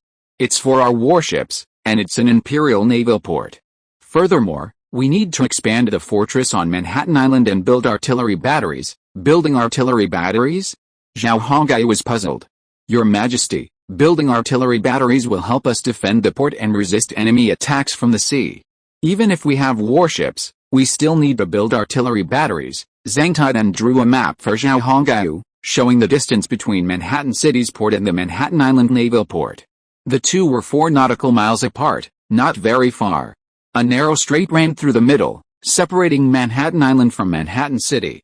If artillery batteries were built on the island and near the suburban port, it would truly keep the enemy out of the port, preventing it from being attacked. However, any enemy attacking the port would inevitably be attacked by coastal artillery batteries. Sailing through the narrow seaway, they would have no way of hiding.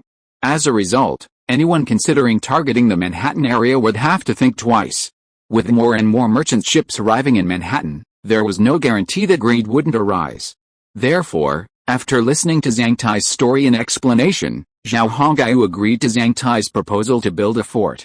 He also promised to upgrade the virtual workshop during the winter to produce anti-sea artillery. As the two were talking, the fishing boats that had been out at sea returned to port. Flying the 5-star red flag and the Umbrella Corporation logo, the fishing boats slowly docked. The geneticists working for the Umbrella Corporation, who had been out at sea, cast out ropes and jumped aboard. Zhao Hongai and Zhang Tai walked over and saw the fish piled high on the boat. Wow, what a bountiful harvest! The fresh fish piled aboard the boats weighed at least a ton. And that was because the boats were too small. If they were larger, they would probably have caught far more. Cod, herring, and sardines were the 3 fish caught in greatest numbers, with the occasional octopus or squid mingling among the fish. The seafood here is incredibly abundant. As long as we work hard, we'll definitely not starve, Zhang Tai said to Zhao Hongai with a smile. But the boat is still too small. A bigger one would allow us to reach further, and the fish we catch would be more valuable, larger, and plentiful. Wang Shan seemed somewhat deflated when he mentioned this. The shipyard's inability to build large ships was Zhang Tai's biggest disappointment. Take your time. You can't eat a fat man in one bite. Pick out a few fish for me, and some squid too. I'll change my taste tonight. Zhao Hongai raised his hand and gently patted his shoulder, comforting him while making a small request. Your Majesty, we need to build large ships. It's not just for maritime defense, it's also for a new source of income. Wang Shan sighed. If we had large fishing boats, we could catch tens of tons of seafood in a single trip. And we wouldn't have to go deep sea fishing. Since we live in an era where fish stocks haven't yet depleted, we can basically go out to sea and return home full by night. Just imagine how much that would cost. Zhao Hongai pondered for a moment. Honestly, that was a lot of money. Tens of tons of fish, sold through the space-time trader, could fetch hundreds of thousands. Furthermore, since the fish of this era haven't undergone the intensive fishing methods of later generations, each one is enormous. Therefore, a conservative estimate of hundreds of thousands is an understatement. That's just the profit from one boat. What if Umbrella Corporation owned 10, 20, or even more such boats? Hiss. Zhao Hongai gasped, almost dreading the thought. This could make money faster than gold. The Atlantic Ocean is so vast, it could easily accommodate 100 boats. And at their fishing rate, even if 100 boats were fishing every day, they could still guarantee 100 years of profit. What a fantastic business. But as Zhang Tai had said, they didn't have any large boats. Alice. Zhao Hongai could only sigh inwardly. Hurry up and pick out a few big fish. His Majesty needs to improve the dinner. Also, check for any squid, those should be given to His Majesty as well. While Zhao Hongai was lost in thought, Zhang Tai walked over and directed the geneticists to get to work. Zhang Tai, how did you deal with all this fish? It was only about a ton of fish, so Zhao Hongai didn't need to use the space-time trader. He was also a little curious about how Zhang Tai handled all this. Even though they didn't have any large boats, 5 small boats going out to sea every day could still catch a lot of fish. Zhang Tai chuckled at this and said, Umbrella Corporation has built a salt farm on Manhattan Island to dry sea salt. They produce a large amount of sea salt there. Since we have so much salt that we can't eat it all, we'll use it to pickle fish. They even built a salt farm. Zhao Hongai was delighted. Winter is coming soon. If we pickle more sea fish, we'll have another delicious winter food, Zhang Tai explained to Zhao Hongai. And even if we don't eat it, we can sell it to the surrounding tribes and the Europeans. I asked those Europeans. And they've got a good market for pickled fish, so, Umbrella Corporation is selling everything now. They're even considering salted fish. Zhao Hongai was left feeling a bit amused. But don't worry, Your Majesty. The sea is open here in winter, so we can eat fresh fish. The Indians are also very interested in salted fish. After all, having another way to make money is not bad. Wang Shan ignored Zhao Hongai's quizzical expression and continued to chatter about his business plan. Zhao Hongai, on the other hand, was obsessed with the huge profits that would be made in the future fishing industry. Chapter 142 The little butterfly begins to tremble. Let's use the salt from the salt fields for pickling salted fish. Large grain sea salt is quite useful, Zhao Hongai said to Zhang Tai. I'll also invest in it over the next few days and try to produce iodized table salt and chicken essence, Zhang Tai nodded. We have too few products. Your Majesty, you should produce more. That way we can earn more profit, and those European idiots will be overwhelmed by the choices. However, I'd still like to make white flour. I've been craving some pasta lately. Zhang Tai began to feel a little embarrassed as he spoke.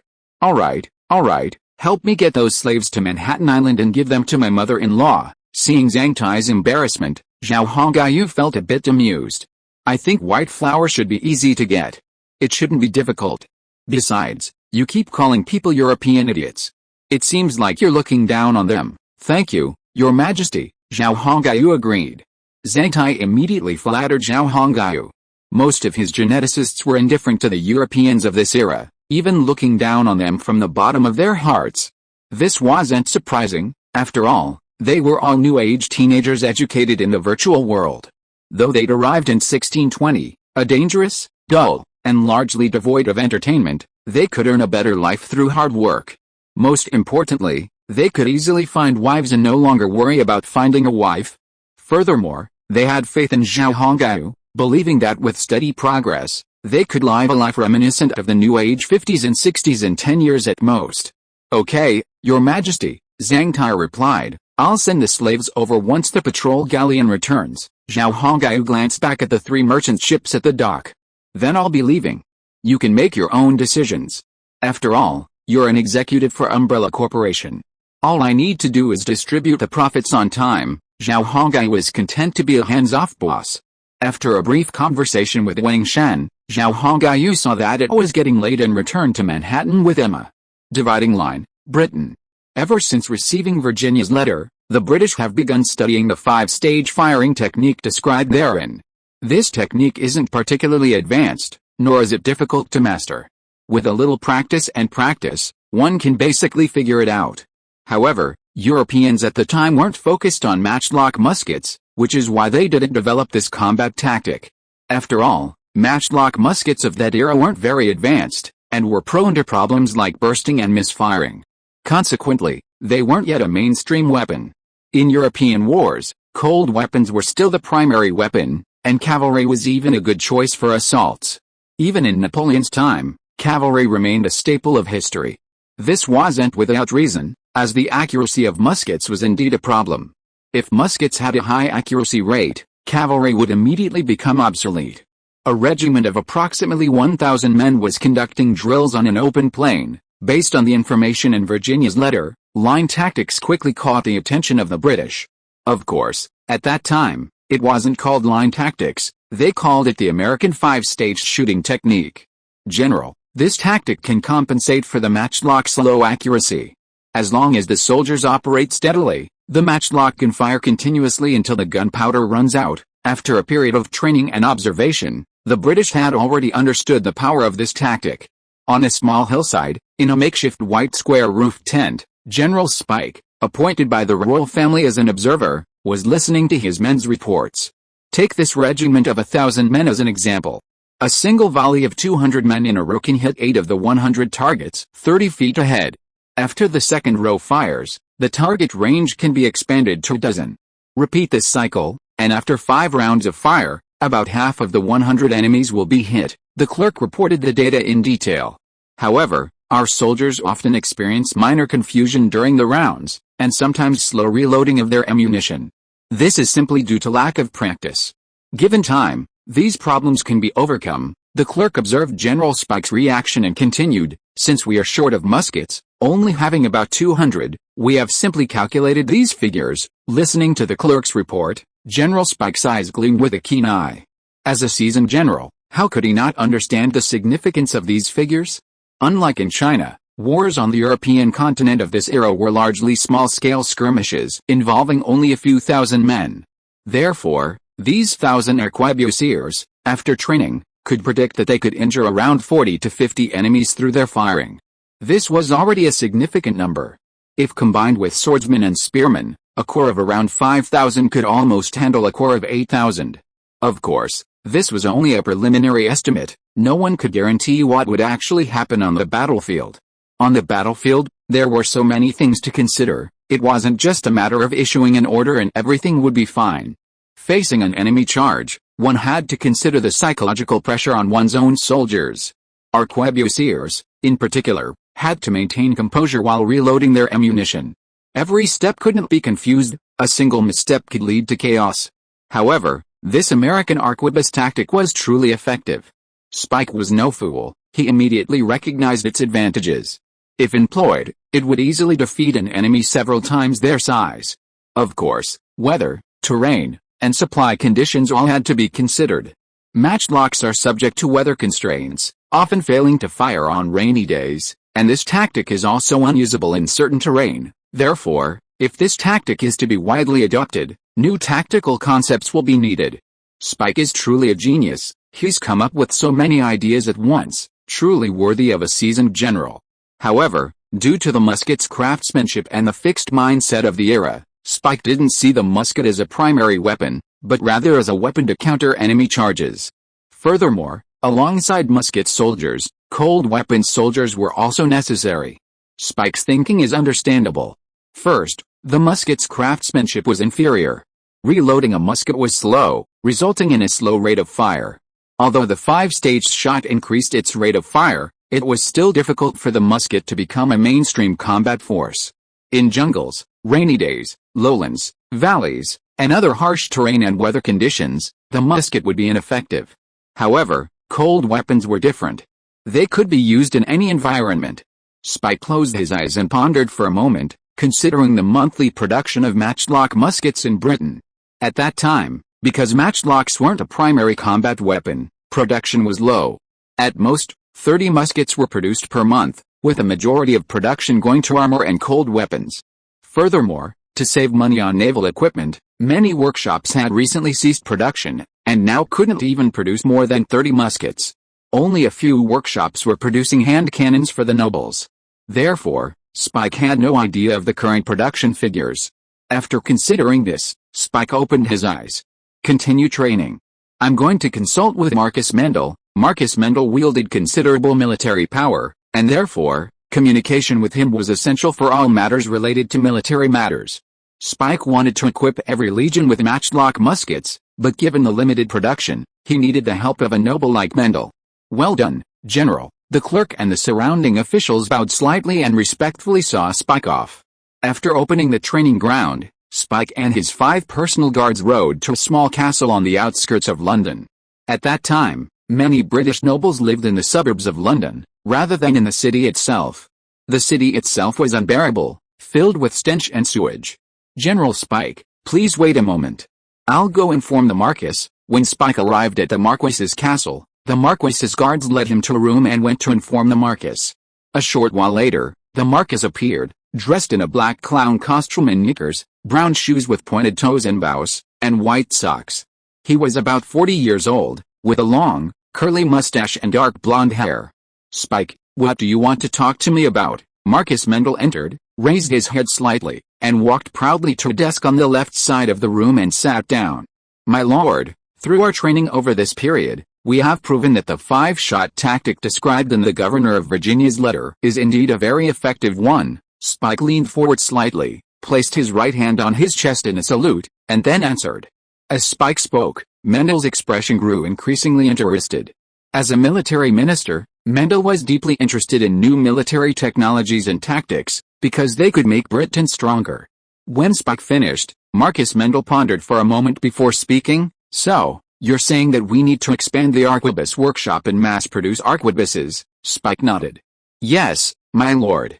I've asked the ordnance officer, and he tells me that the monthly production rate is 8 arquebuses, which I believe is far too low. If we want arquebus soldiers to achieve effective combat effectiveness, we must reach a certain number. What do you think is a reasonable number?" Marcus Mendel raised his hand, rubbing the tip of his beard. "At least a 2,000-man arquebusier corps is needed, organized into a separate army to cooperate with the other corps." Spike's words made Marcus Mendel's eye twitch. If you are listening to this novel on a channel other than Fanfic World, it means it was downloaded and re-uploaded without effort.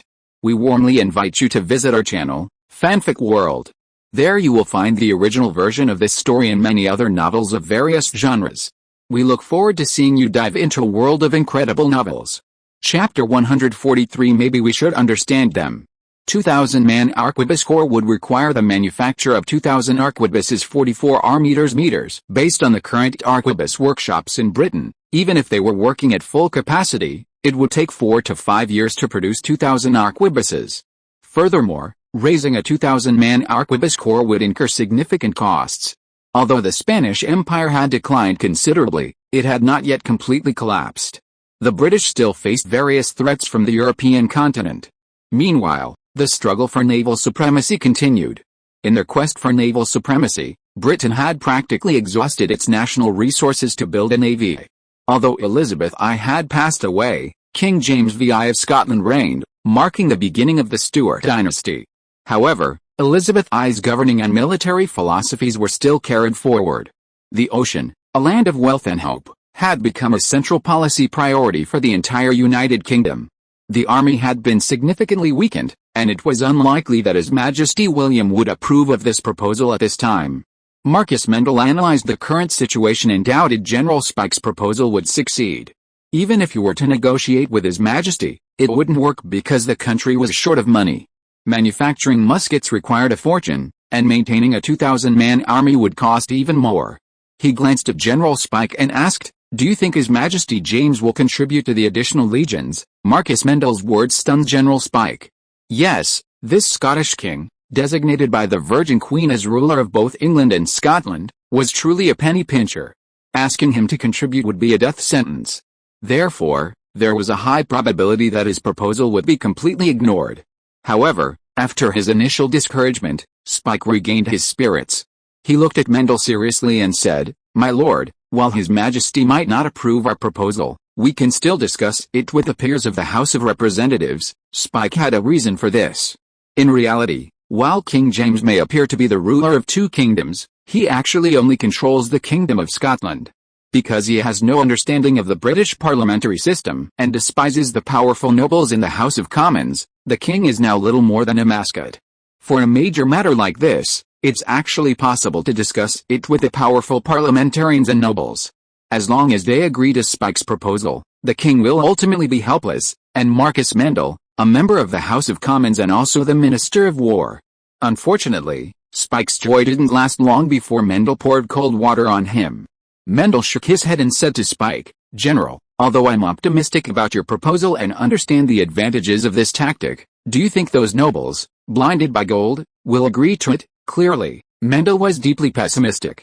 "You told these guys there was a gold mine, and they might be interested in investing in you, but asking them to pay for you to form a national army." Mendel curled his lips. "HMPH, that's impossible," Spike sighed, knowing that Marcus Mendel was telling the truth. "Then what should we do? If we master this tactic and train these soldiers, we'll have the capital to dominate Europe in the future." Spike was very optimistic about this tactic. And Mendel knew it too. Through Spike's description and his observations, Marcus Mendel, as the Minister of War, also saw its advantages. "My lord, don't forget this when you go there. Although we know this tactic and how to use it, I guarantee that it won't be long before the European countries know it too," Spike reminded Marcus Mendel. "If they form such an army first, it will be troublesome." Marcus Mendel frowned, admitting that Spike's concerns were not unfounded. Although the war in Virginia was a British colony, It would likely reach the Spanish and Dutch soon. A little research would reveal the British defeat. They would also inquire about how the British were defeated and who the enemy was. Therefore, the 5-shot tactic and the use of the arquebus would no longer be secrets. As Spike feared, these nations were not without intelligent individuals who would recognize the advantages and power of this tactic. And the rulers of those nations were not all completely incompetent. If they were to promote this tactic, it would be disastrous for Britain. Seeing Marcus Mendel frown and fall silent, Spike fell silent and sat there quietly. "I'll try my best, hoping to convince those damned fellows." "Try your best, Marcus." "May God bless England," Spike said, raising his hand and making the sign of the cross. After Spike left, Marcus Mendel began to think about how to convince those money-obsessed nobles. Zhao Hongai was still living a leisurely life on the American continent, completely unaware of what was happening in England. Even if he knew, he wouldn't have cared much. This 5-shot tactic wasn't strictly speaking a good idea, and even if the Europeans adopted it, it wouldn't matter. After all, their matchlock muskets were so poorly crafted that using this tactic wouldn't be a formidable opponent. His elite warriors were now using flintlock muskets. Both their rate of fire and accuracy were far superior to matchlocks. This weapon advantage meant Zhao Hongai had no reason to worry. In New Spain, on the east coast of Mexico, the Spanish governor González was receiving a report from his subordinate. After discussing the situation in Europe, the dynamics of various countries, and his country's military and political policies, he began discussing the events in British Virginia in North America. After all, everyone in Virginia had witnessed and experienced Zhao Hongai's invasion of the Virginia city of Yaxley. In the city of Yaxley, there were also numerous Spanish merchants and mercenaries of Spanish descent. Therefore, such matters could not be concealed. The British have been at war with the Indians to the north, and they haven't gained an advantage yet. I hear the British have suffered heavy losses, but the Indians have also suffered considerable casualties. The lieutenant detailed the intelligence he had gathered to González. Governor González was dressed in a clown costume with a ring around his neck, an outfit that would be absolutely awful in the 21st century. His thigh-high white stockings were exposed, and he wore high-heeled leather shoes. He also sported a curvy mustache. However, this governor of New Spain was remarkably youthful, only 42 years old. Haha, those damned Brits always get the short end of the stick. González was delighted to hear his lieutenant speak of the British. As Spaniards, they had harbored a deep hatred for the British since the defeat of the powerful enemy fleet decades prior. But Spain was already on the decline, and no amount of curses could change that fact. But hearing about bad luck for someone you hate is always a joy, isn't it? However, he also noticed something unusual about this information.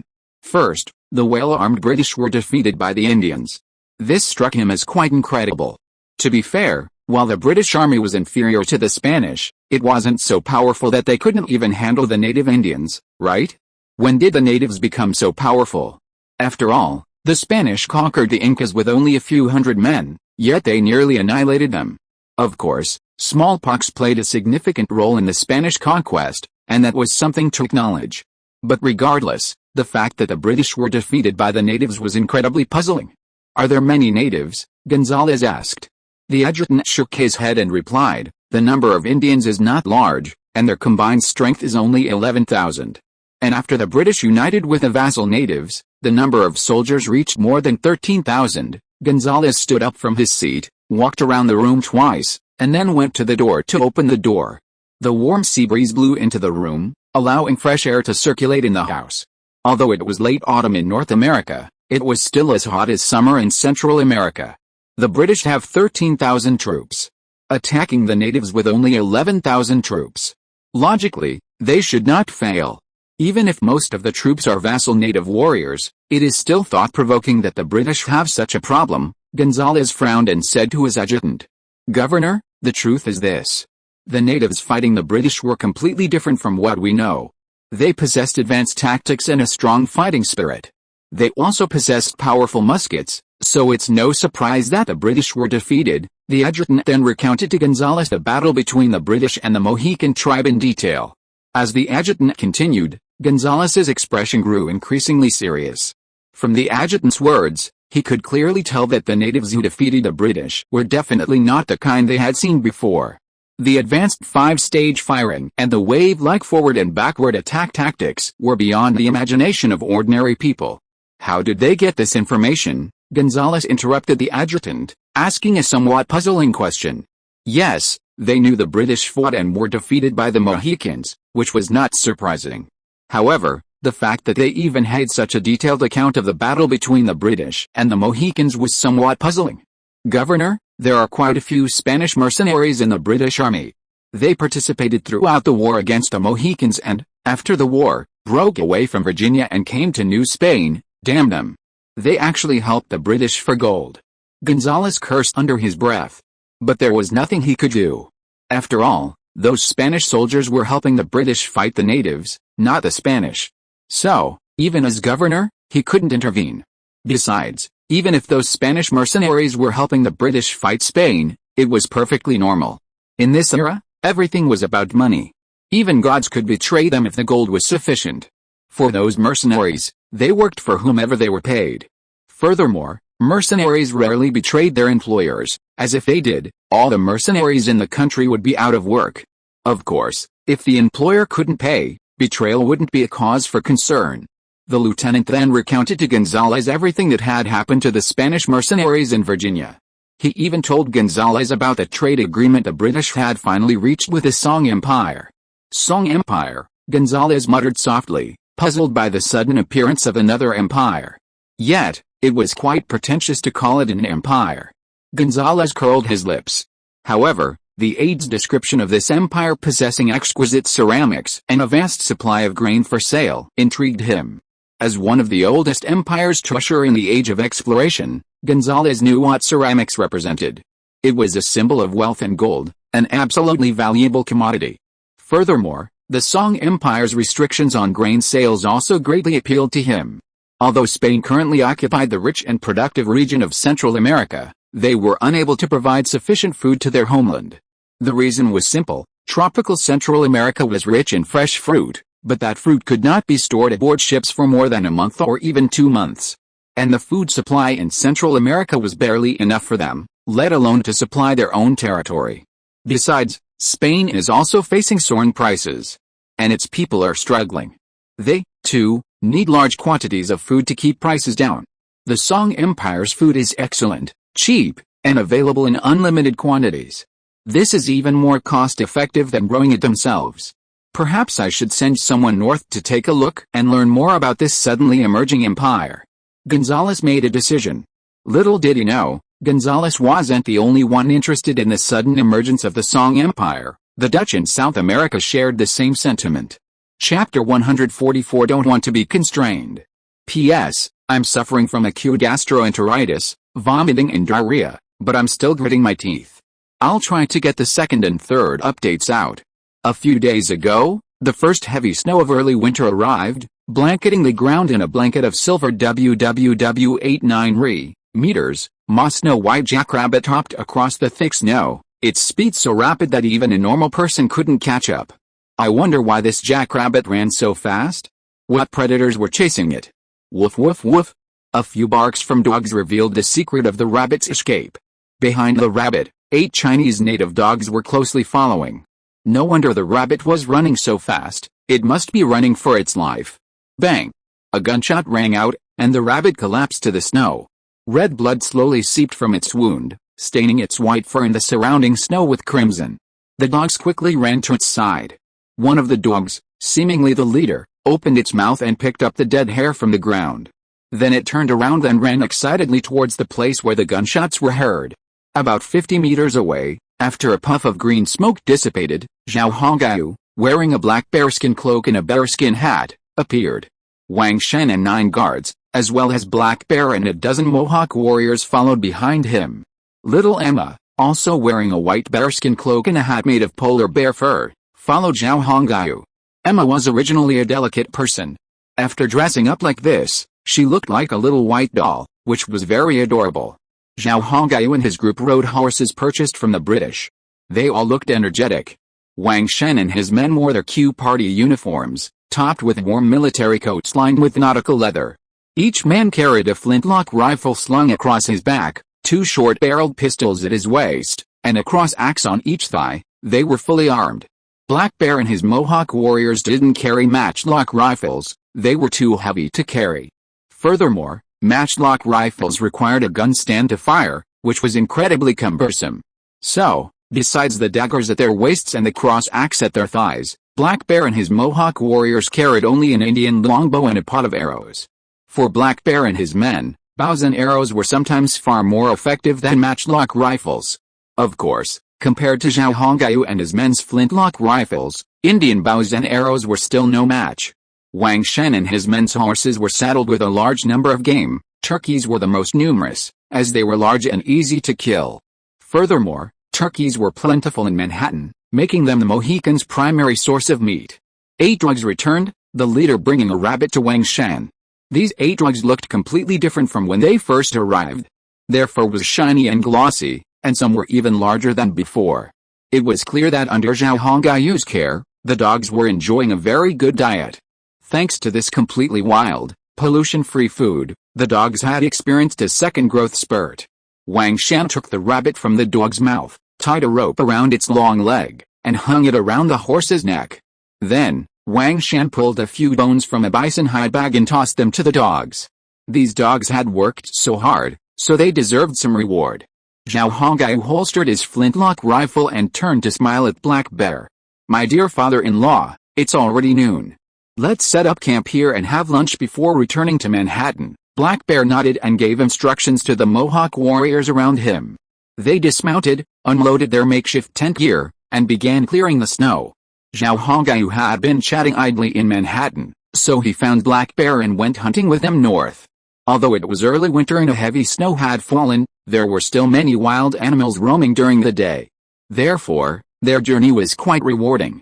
I've always felt that my life was a little unrealistic. The changes this year have been so dramatic. In just 1 year, we Mohawks have bid farewell to our cramped tents and moved into brick houses. As everyone else bustled about, Black Bear and Zhao Hongyu chatted on their horses. Emma showed little interest in the adults' conversation, her attention focused on the dogs wagging their tails around her. There were no dogs on the American continent, so little Emma was deeply drawn to these human-like creatures. Dogs, on the other hand, could sense Emma's feelings, so they were the closest to her. "Father-in-law, do you think this change is good or bad?" Zhao Hongyu asked back. As they spoke, white breath continuously formed a white mist in front of them. "I hope you can speak frankly. I need to know the people's true feelings." Black Bear and Zhao Hongyu now shared a shared destiny, so he didn't need to hide much of what he had to say. The Mohicans had been assimilated into the Song Empire, becoming a nation under its rule. Black Bear had been appointed by the Empire to manage the Mohicans and their remaining elite warriors. Furthermore, Black Bear was Zhao Hongyu's father-in-law, a close relative. Thus, in the eyes of the Indians outside, Black Bear must have been a prominent figure within the Song Empire. After all, he was the father-in-law of the imperial prince, and Zhao Hongyu, the prince, was the future king of the empire. As the father-in-law of the future emperor, Black Bear seemed incredibly important to outsiders. In reality, only Black Bear knew the truth, and he couldn't share it. However, precisely because he was Zhao Hongyu's father-in-law, he often had to consider Zhao Hongyu's well-being. Only when Zhao Hongyu was well would Emma be well. And when Emma's life improved, so would Black Bear and the Mohawks, his people who had integrated into the Song Empire, be better off. This was a principle any 10 people should understand. Black Bear wasn't stupid, so how could he not understand it? No one objects to the changes in life. Living in these houses is comfortable now. We no longer have to suffer from the cold and hunger in the winter. Who wouldn't be happy? Black Bear said to Zhao Hongyu seriously. So, I think this change is good. It's just that everyone is a little uncomfortable with military service, because we are used to freedom. Zhao Hongyu was stunned when Black Bear mentioned this. Isn't being a soldier good? A monthly salary of 12 silver coins is more than enough to buy all the necessities and food for the family. And you won't have to fight wild beasts anymore. Isn't that good? Zhao Hongyu then said to Black Bear in surprise. Black Bear gave a wry smile. We Mohicans naturally value freedom and don't like too many restrictions. Being a soldier in Manhattan means getting up early every day and not being able to go home until the afternoon. It's a bit difficult for everyone to get used to it. Looking at Black Bear's wry smile, Zhao Hongyu sighed inwardly. But Zhao Hongyu knew Black Bear was right. They had only been integrated into their own city of Manhattan for a few months, and many habits couldn't be changed in a short period of time. The Mohicans were accustomed to a free and easy life, and imposing 21st century ways on them was clearly not practical. After figuring this out, Zhao Hongyu said to Black Bear, "Father-in-law, I was a little inconsiderate about this. So, from now on, the Mohicans won't have to report to the garrison on time. They'll all be converted into militia. They'll only be officially enlisted in the army during wartime, and they'll undergo military training every 7 days. But you won't get paid." Hearing Zhao Hongyu's words, Black Bear laughed and breathed a sigh of relief. He'd worried Zhao Hongyu would be angry, but fortunately, Zhao Hongyu was more tolerant than he'd imagined. Instead of getting angry, he reacted positively. Manhattan has a large population, so there's a significant food shortage. We can go hunting and sell our game. Warriors from nearby tribes can earn a good amount of silver each month selling their game in Manhattan. Fearing Zhao Hongyu would worry too much, Black Bear suggested that his tribesmen could work to earn money, sparing Zhao Hongyu any worries. Well, having something to do is always good. Since you've already figured out a solution, go ahead and do it. If you run into any problems, just let me know. Zhao Hongyu was happy to reduce some of his expenses. After all, Manhattan's economy was just getting back on track, and taxes weren't very high yet. If the empire wanted to function properly, it couldn't rely solely on Zhao Hongyu. As the two chatted, a group of Mohawk warriors had already set up a square tent. Wang Shen and his men had cut down a small tree from the nearby woods, chopped it into firewood, and built a pile to start a fire. Several featherless turkeys were skewered on iron rods, sizzling under the blazing flames, and drops of fat dripped into the fire below, creating a crackling sound. Wang Shen sprinkled the turkeys with salt and cumin seeds, and the fragrance instantly filled the air. After bidding farewell to Zhang Tai and leaving the dock, Zhao Hongyu returned to the castle and began investing in the cottage industry. Unfortunately, his investments failed so many times that he lost almost all of the tens of millions he'd saved over 2 months. Fortunately, these investments were still somewhat useful. With Chen Zhanbang's help, Zhao Hongyu found a distributor for COFCO's refined salt, adding another product to his portfolio. Furthermore, with the help of the distributor, Tate Li Chicken Essence, Wang Xiaoai 13 Spices, bulk Sichuan peppercorns, and dried chilies all appeared on the umbrella company's product list. Chapter 145 About Spain. Emma ate the greasy roast chicken, her face filled with happiness. Black Bear looked at his daughter with eyes filled with kindness and care. Zhao Hongyu set aside the wooden bowl Wang Shan had handed him. He looked at Black Bear and Emma, and thought of his own father and mother. Yes, Zhao Hongyu wasn't a stone, he too had a father and a mother. He had simply traveled to the United States, only to find himself back in America in 1620. This meant he would never see his parents again. Homesickness washed over Zhao Hongyu, and he lost his appetite. "Why aren't you eating? The roast chicken smells so good. Food made with this seasoning is truly delicious," Emma asked, looking up at Zhao Hongyu and wiping her mouth. "Go ahead, I'm feeling a bit upset," Zhao Hongyu replied. Black Bear noticed Zhao Hongyu's expression and whispered, "Is there something that's bothering you? If so, please speak up." Black Bear was older, after all, and not as heartless as Emma. Zhao Hongyu shook his head. "Don't worry, I'm fine. I just miss my father and mother a little, and I wonder how they're doing now." Hearing Zhao Hongyu's homesickness, Black Bear felt relieved. Indeed, Zhao Hongyu had originally come to Manhattan because of a war in his hometown. The war had been extremely unfavorable to his tribe, which was why his parents had sent them there.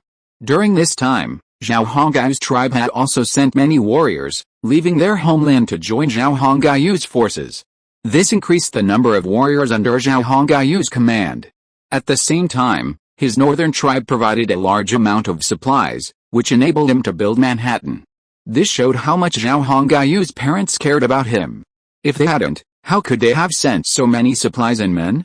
Of course, this also showed how powerful Zhao Hongyu's northern tribe was. Zhao Hongyu, who was craving food, hadn't eaten anything at lunch. After Black Bear and Emma finished their meal, they returned to Manhattan. As they were leaving, a sudden north wind picked up. A howling north wind. As the wind blew through the trees, a creepy humming sound echoed. Inside the castle, the brick fireplace glowed ablaze, keeping the interior warm and safe from the harsh winter chill.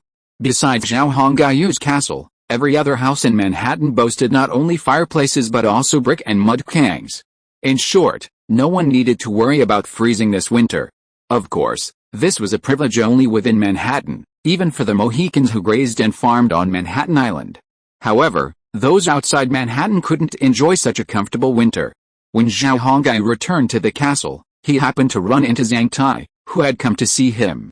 "Your Majesty, a Spanish merchant ship has docked, and among them is an envoy sent by the governor of New Spain, who wishes to see you." Upon meeting Zhao Hongai, Zhang Tai reported something that surprised him. "An envoy from the Spanish governor of Central America?" Zhao Hongai waved Emma off, letting her go and sat down by the fireplace. "What are the Spanish doing here?" Zhao Hongai asked, somewhat puzzled. Zhang Tai quickly replied, "They're here to trade with us and sign some kind of trade agreement. But I suspect that guy is a Spanish intelligence agent sent to spy on us. He's asking so many questions." Zhang Tai recalled the attitude the Spanish governor's envoy had displayed during their conversation. "He probably looks down on you. After all, we're indigenous to them. If he was deliberately trying to hide his identity, you wouldn't have guessed it." Zhao Hongai smiled. Zhang Tai stood in front of Zhao Hongai and grinned. "Look down on us? Even the Spanish don't deserve that. They wear clown costumes and a ring around their necks and think they were just rich, handsome losers," Zhang Tai quipped. "You didn't see it. When that guy came ashore from the upload and saw our soldiers' uniforms, his expression was like a primitive man seeing a space marine with mecha weaponry." Thinking of that guy's expression at that moment, Zhang Tai found it amusing. That guy probably never imagined our soldiers' uniforms could be so luxurious and beautiful. It completely exceeded his expectations. Zhang Tai told Zhao Hongai about the guy's reaction, and Zhao Hongai burst into laughter. After complaining for a while, Zhao Hongai said to Zhang Tai, "He's just an envoy from the Spanish Governor-General of Central America, and he actually wants to sign an agreement with me. He's really stupid." After suppressing his smile, Zhao Hongai curled his lips. "Our products are easy to sell. There's no need to pay any attention to that guy." Zhang Tai nodded. Zhao Hongai continued, "With my status, I don't need to care about this envoy. Even if the Governor-General came to me, he would have to lower his posture. But this incident also shows that the Spanish still don't care about us." Zhang Tai agreed with Zhao Hongai's assessment. "Your Majesty, the Spanish have no contact with us, so it's normal for them to look down on us. I guess they think we are the Incas they conquered, which is why they are like that." Zhang Tai slowly analyzed the situation. "If we develop slowly and possess a strong military force, these people will definitely come and lick our feet." Thinking of the arrogant Spanish envoy, Zhang Tai was also very unhappy. This envoy's purpose is very simple. He wants Spain to monopolize the ceramic trade and hopes that we will give them preferential treatment. Zhang Tai repeated the envoy's exact words to Zhao Hongai. Zhao Hongai's eyes twitched at Zhang Tai's words. Monopolize the ceramic trade? And also want preferential treatment? Damn, what do the Spanish think of us? Do they really think of us as those Incas? Zhao Hongai's heart was filled with anger. Zhang Tai saw Zhao Hongai's face begin to change and knew that His Majesty was angry. "Your Majesty, there is no point in getting angry with such a clown. It's not good to get yourself upset. Your body is your own," Zhang Tai advised. Zhao Hongai smiled upon hearing this. Indeed, there's no point getting angry with someone like him. Does he still think this is the age of Spain's enemies? Then, Your Majesty, I'll just ignore this guy, Zhang Tai asked. Zhao Hongai nodded. "Don't bother with him. If you want to buy goods, you can, but there's no discount. The Spanish don't have 3 heads, so we don't have to be afraid." Zhao Hong pondered for a moment, then said to Zhang Tai, "The shipyard should work hard to produce military warships as soon as possible. The dual-purpose commercial and military vessels should be put on hold for now," Zhang Tai responded. Afterward, Zhang Tai and Zhao Hongai reported on the umbrella company's trade revenue and expenses, and then left. After Zhang Tai left, Wang Shan, who had been standing behind Zhao Hongai, spoke up. "The Spanish are here too. This proves that our Manhattan port will prosper in the future. However, this will also bring some trouble. Some people like to follow the rules when doing business, but others want to break them. The fact that the Spanish failed to defeat the governor's envoy this time should serve as a wake-up call for us." Zhao Hongai was silent for a moment, then said, "It's not that they don't follow the rules, but they're looking for greater profits." Zhao Hongai exposed the Spanish as tricks. Decades ago, Spain's enemy fleet was defeated by the British, forcing the Spanish to cede most of their maritime interests, leaving their treasury empty. Zhao Hongyu tried to recall as much of the historical knowledge he had learned. The royal family was extravagant, and the nobles also competed to keep up. The advent of the Age of Exploration brought Spain considerable wealth, and their ambitions began to expand. Today, Spain has 130,000 soldiers and tens of thousands of mercenaries in its colonies. The monthly military payouts are a huge sum of money. Wang Shan listened quietly to Zhao Hongyu's story. But since the Spanish enemy fleet was defeated, the British and the Dutch took advantage of the situation to rise and share the benefits that originally belonged to the Spanish, causing their income to plummet. Therefore, it has become much more difficult to support such a large army, and the Spanish are now involved in the 30 Years' War. In order to make up for the shortage of troops, they even hired a large number of mercenaries to fight, and all of this requires money. But where is the Spanish money? They have no money. Zhao Hongyu still knew a little about the troubles in Spain. Wang Shan waited until Zhao Hongyu finished speaking before continuing. How could the Spanish be broke? Zhao Hongyu curled his lips and said, after the Age of Exploration, the Spanish tasted the sweetness of success. They discovered a new world, and gold and silver were shipped back to Spain in an endless stream. This convinced the Spanish that making money was easy. They didn't need to work so hard on farming or manufacturing goods, they just needed to keep discovering new lands and finding gold and silver mines. Under this flawed thinking and policy, Spain's already weak handicraft industry began to wither and even go bankrupt, and people were desperately looking for new ways to make a living. And thanks to the gold and silver shipped back from the New World, the Spanish began to spend lavishly, leading to a continuous influx of French and British goods into Spain. It's a vicious cycle. Think about it. Zhao Hongyu spoke of Spain with genuine contempt. They don't even farm anymore now. Everything depends on imports. How long do you think the Spanish can hold out? After listening to Zhao Hongyu's story, Wang Shan was truly impressed by the Spanish language. Chapter 146 We are a big piece of fat meat. P.S. I persevered. Although my illness tormented me physically, I felt I could create miracles. Historically, the Spanish were their own undoing. After acquiring gold and silver from the Americas, they became blindly arrogant and indulged in pleasure. They brought the people of their country to their knees, leaving them suffering terribly. In Europe, prices soared due to the Spanish gold and silver. The reason is simple: before the discovery of the New World, gold and silver were scarce in Europe. Therefore, gold and silver coins were relatively strong. Coupled with a limited supply of goods and commodities on the European continent, a balance was maintained. However, with the advent of the Age of Exploration, the Spanish, who were the first to benefit, became extremely wealthy. They brandished their gold and silver and began to bid up prices for the supplies they needed. There was only a limited supply of goods, and if the Spanish wanted to purchase a large portion, they would have had to pay more. In this era of limited productivity, soaring prices were inevitable. Furthermore, once the Spanish gained wealth, they expanded their military and ignited wars, rapidly consuming the gold and silver they had acquired. The original war between the British and Spanish was forced into a corner. First, the British were envious of the lucrative maritime profits, while also needing to alleviate the pain of rising domestic prices. However, the Spanish were surprised to see their fleet, considered their enemy, defeated. This loss of naval power set the Spanish on the path to decline. Of course, Spain's decline couldn't be swift. After all, a lean camel is bigger than a horse. The collapse of such a vast empire would take time. And, damningly, the Spanish refused to repent or adjust their policies. They continued to send troops on numerous campaigns, depleting the treasury's gold and silver. By 1620, Spain's treasury was nearly depleted. In many colonies, even salaries were in arrears. This was a serious problem, but the Spanish nobility paid no heed. Meanwhile, the British and Dutch continued to attack Spanish warships transporting gold, plundering the gold destined for Spain. This further exacerbated Spain's already struggling finances. Your Majesty, are you suggesting that the trade in ceramics can alleviate Spain's financial burden? Is that why this envoy is acting so pretentiously? By the end, Wang Shan had grasped the underlying meaning. Zhao Hongyu nodded. The Spanish are so desperate to find gold these days.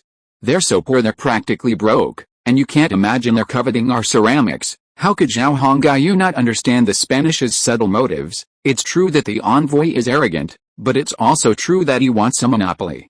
If my guess is correct, we'll be threatened by him in a matter of days. Thinking of the Spanish's frivolous character, Zhao Hongai reminded Wang Shan. Threats? That's ridiculous. Are we still afraid of threats? Wang Shan remained silent. Zhao Hongai sighed and said to Wang Shan, of course we won't be afraid on the road. The Spanish in Central America only have 4 legions, totaling less than 50,000 men. But I'm worried about the threat from the sea. They won't miss this opportunity. Thinking of the enormous profits ceramics could bring, Zhao Hongai knew with a grain of salt that this would drive many people crazy. By the way, I have something else to tell you. Yesterday I made some low-quality tea. While the quality isn't great, it's a very popular commodity in continental Europe. Combined with the Wang Xiao's 13 spices and those bulk Sichuan peppercorns, don't you think we're on to something? Zhao Hongai's words silenced Wang Shan. Indeed, they have more and more goods in Manhattan now, and if these goods are brought to Europe, they will definitely be extremely profitable. Countless merchants will be crazy about them, and they will also attract the attention of the European countries. It's not that Europeans haven't found the East now, but the voyage is too long. It takes at least 5 months to travel from Portugal to Macau, which means a year for the round trip. Commodities from the East were limited to porcelain, tea, and silk, but Manhattan possessed them as well. A shipload of junk from Portugal could sail to the West African coast, where it would be exchanged for slaves. From West Africa, it could be brought to Manhattan Harbor to sell the goods and return with tea, porcelain, or other goods. This was a triangular trade system, reminiscent of the historical past, and even more profitable. The value of all goods doubled during the triangular trade. Furthermore, compared to the Eastern voyage, the triangular trade only took 3 months, 4 times less time. Yet, the profits were even higher. Merchants would calculate this. Some had already begun to do this. The governor of Virginia's private merchant ship was a pioneer in this trade, and naturally, he made enormous profits. Merchants who had previously traded with Manhattan Island began to follow suit, engaging in this bloody triangular trade. Zhao Hongai was aware of this, but he did not intend to stop them. However, Wang Shan and his team had also gathered some intelligence. Some merchants were beginning to harbor concerns about Manhattan's lack of naval power. A number of pirate ships had also appeared in the waters near Manhattan. Thanks to Zhang Tai's initial proposal, the construction of over a dozen artillery batteries had prevented those individuals from acting rashly. But Zhao Hongai was certain that if this situation continued, it wouldn't be long before those with ulterior motives, faced with the enormous benefits, would be tempted. We're a big piece of fat meat, and everyone wants a bite. Without waiting for Wang Shan's response, Zhao Hongai continued. It just so happens that our current defenses are insufficient, which gives those individuals hope.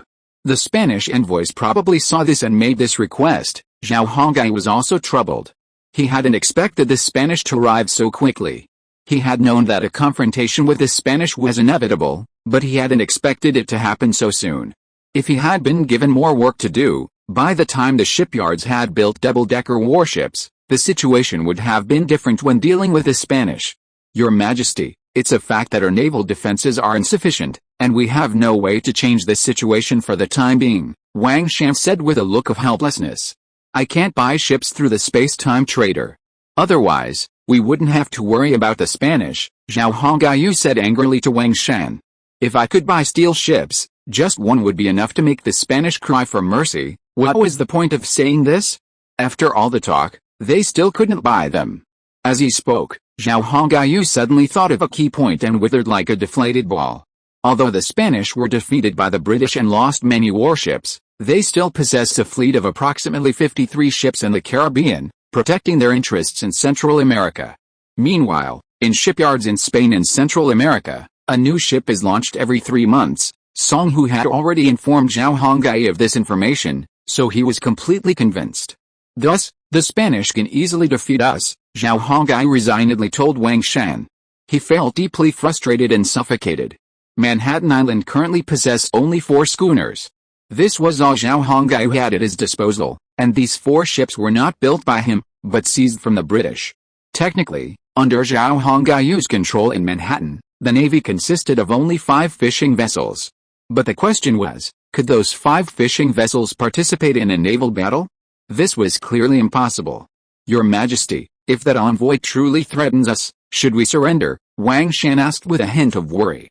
He knew the Spanish well. If their threat succeeded, allowing them to monopolize the trade in porcelain and other goods, the Spanish would recover.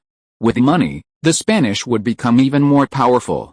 A stronger Spanish might not only seek to monopolize goods, but might even destroy Zhao Hongaiu's Manhattan and acquire its technology and craftsmen. Such a possibility wasn't impossible. But despite Zhao Hongaiu's dire words, there was no sign of panic on his face. He seemed unfazed. Seeing Zhao Hongaiu's carefree expression, Wang Shan wondered if he was overthinking it. His Majesty surely had a plan in mind. Thinking of this, Wang Shan asked, "Your Majesty, you look so confident. Do you have a plan?" Zhao Hongaiu pulled a pack of Dakianmen from his pocket, lit a match, and took a deep drag. Ahem. The 25 yuan a pack of cigarettes was indeed quite strong. Zhao Hongaiu had invented this cigarette some time ago, but the brand was a bit of a pain in the ass. Dakianmen, at 25 yuan a pack in the 21st century, was practically unavailable in cities. However, it was still available in remote rural areas. After Zhao Hongaiu created the Dakianmen cigarettes, he completely replaced the packaging, disassembled them, and shipped them to this era. This solved a major problem for the vast majority of genetic human smokers. Also developed alongside the Dakianmen cigarettes was a fake cigarette made from banana leaves. The Spanish have a good idea. But they didn't consider whether the British and Dutch would let them monopolize it so easily, Zhao Hongaiu said to Wang Shan after exhaling a silent smoke ring. Wang Shan's eyes lit up, understanding His Majesty's meaning. Zhao Hongaiu was right. While the Spanish had a good idea, it was somewhat unrealistic. They wanted a trade monopoly, but they also had to consider the attitudes of the British and Dutch. The Spanish aren't the only ones in America. There's even the French in Canada to the north. Your Majesty, do you mean to leak the Spanish demands and threats and let the British and Dutch deal with them? Wang Shan asked. Zhao Hongaiu nodded, but then shook his head. We can't drag the British, French, or Dutch into this until the very last moment.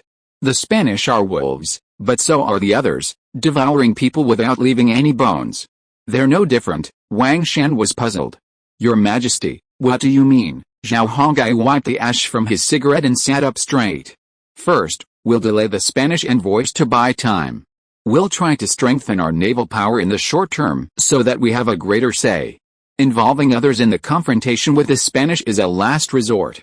This will reveal our weaknesses to them and may provoke them to harbor malicious intent. At this point, Wang Shan completely understood Zhao Hongaiu's intentions. Your Majesty, dinner is ready. Shall we eat immediately? At this moment, a royal guard Jean appeared at the door. Wow, it's already evening, Zhao Hongaiu patted his forehead. Look, we've been talking for such a long time, and it's already evening. I'll go eat first, and you should go get some rest. As he spoke, Zhao Hongaiu stood up and, guided by the Jean man, walked towards the dining room. Riago, what do you think of this city? Does it leave you with any impression? In a room in a small Jean man-run hotel near the docks east of Manhattan, two Spaniards were talking in low voices. They were both dressed in black, with a small half-length cape draped over their shoulders and wide-brimmed black hats, in typical Spanish style. This city is very vibrant, and the people's faces are filled with longing for a happy life. Compared to lifeless Madrid, this place is much better, the middle-aged man, named Riago, thought for a moment before answering. That's not the point.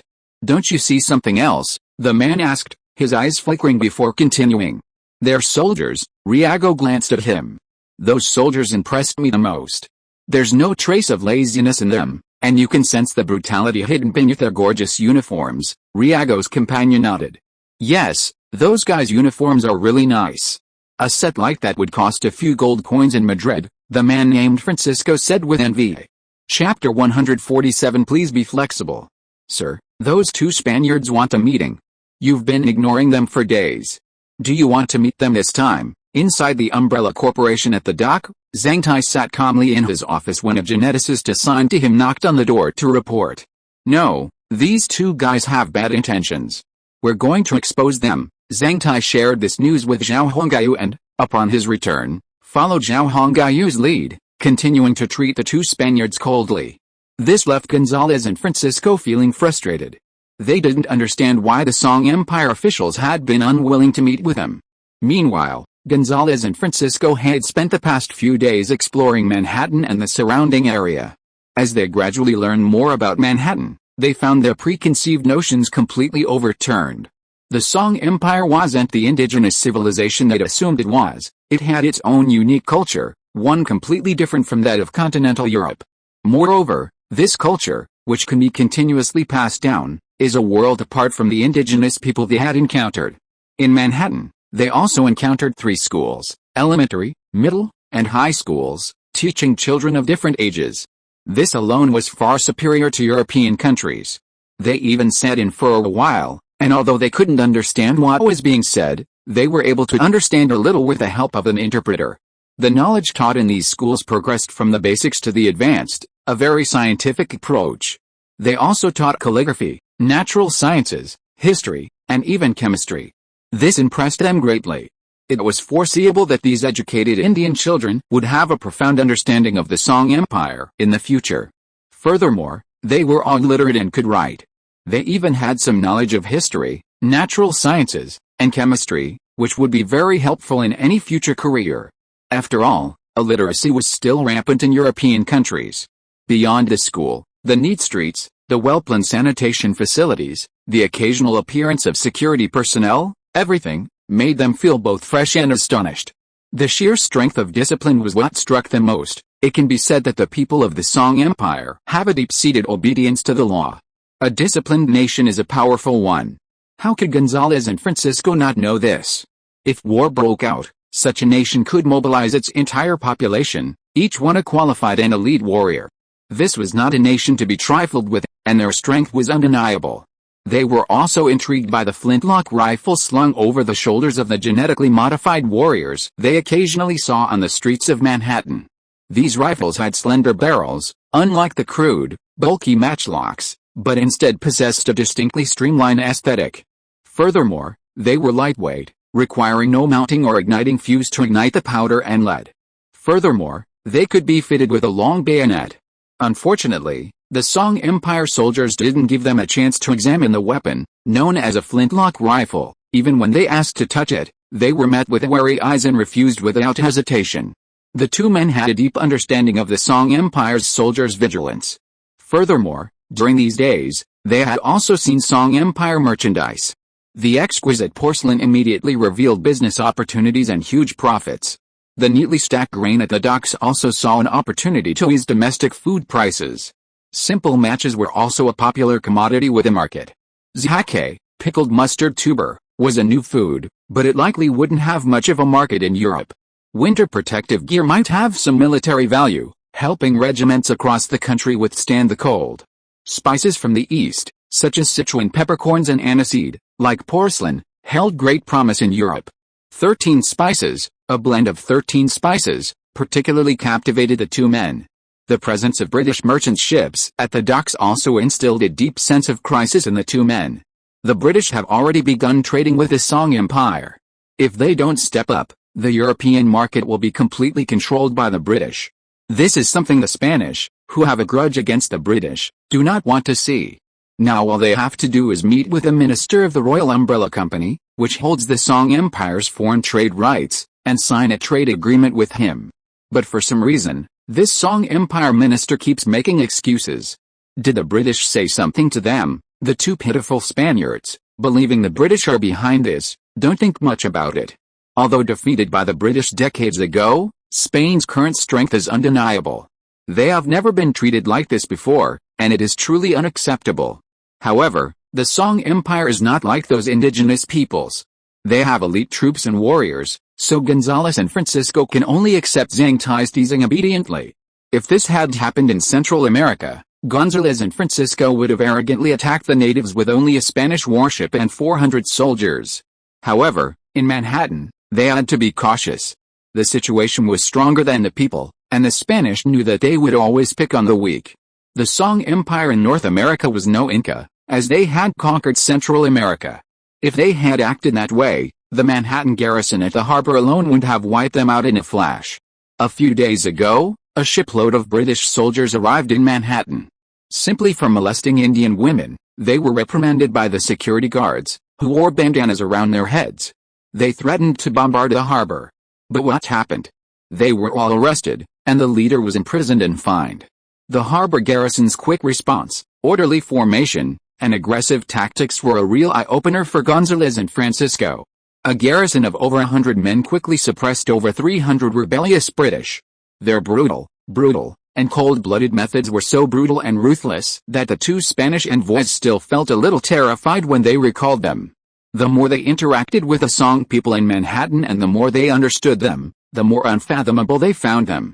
Currently, the population of Manhattan alone was approaching 100,000.